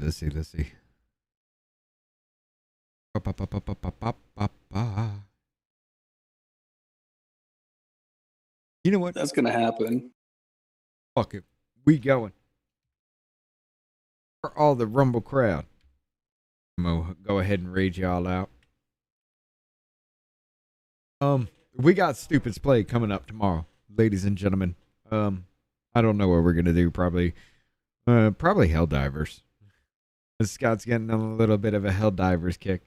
So we may be playing some Helldivers, maybe talking about some games and some cultural shit and have some fun bullshit around. It's the midweek kind of situation. Off Label will be back Thursday. We got Fuck Around Friday coming up as well. A Thursday night we'll be covering the president's speech. A Friday we got Fuck Around Friday. That's information we find from the Discord that you guys throw in the Discord. We bring up on screen, we talk about, and then you guys are gonna want to be here for the members only this week. For 3 weeks straight, we're gonna go ahead and watch a mini-series. It's called Childhood End. Our childhood's end. Okay. And basically, it's 1.5 hours long, 3 episodes, an hour and a half long each. But aliens come to the planet. They take care of everything. Humankind wants for nothing anymore. There's no disease. There's no suffering. There's no nothing. They take care of everything for mankind. Mankind starts to wonder why we're not progressing anymore, that nothing new's coming out, anything like that. They ask the aliens about it. Aliens say, yeah, we take care of all your needs. Don't worry about it. They take 2 of every animal and a whole bunch of children and then sterilize the planet and move the fuck on. Wild ass story. There's 3 fucking that's not 3. There's 3 fucking parts to it, and we start that this Saturday, ladies and gentlemen. All 3 of them members only. You're gonna want to be here on Rumble because YouTube. Sorry guys, we'll do a little something for YouTube, but YouTube will not let us do movie nights with this. I've wanted to see this show. I've seen clips of it. I've seen a lot of information about it. I've seen recaps of it. It seems like it's going to be very interesting. We're going to take 3 nights and we're just going to have a hell of a movie night for a mini-series. But, again, the Stupid's Play tomorrow. We will be back here on Off Label on Thursday. Fuck Around Friday. Childhood's End will be started to this Saturday. Until then, ladies and gentlemen, y'all have a great night. and we will see you again Thursday on this channel. Go say hi to DK for me. And y'all don't know that I'm a soldier. I always felt like I'm alone when everybody thinks they know ya, and y'all don't even know I own ya. And now I'm ready taking over, 'cause every day I'm getting closer. Just look at everything I'll show ya. And now I'm ready, I'ma blow up.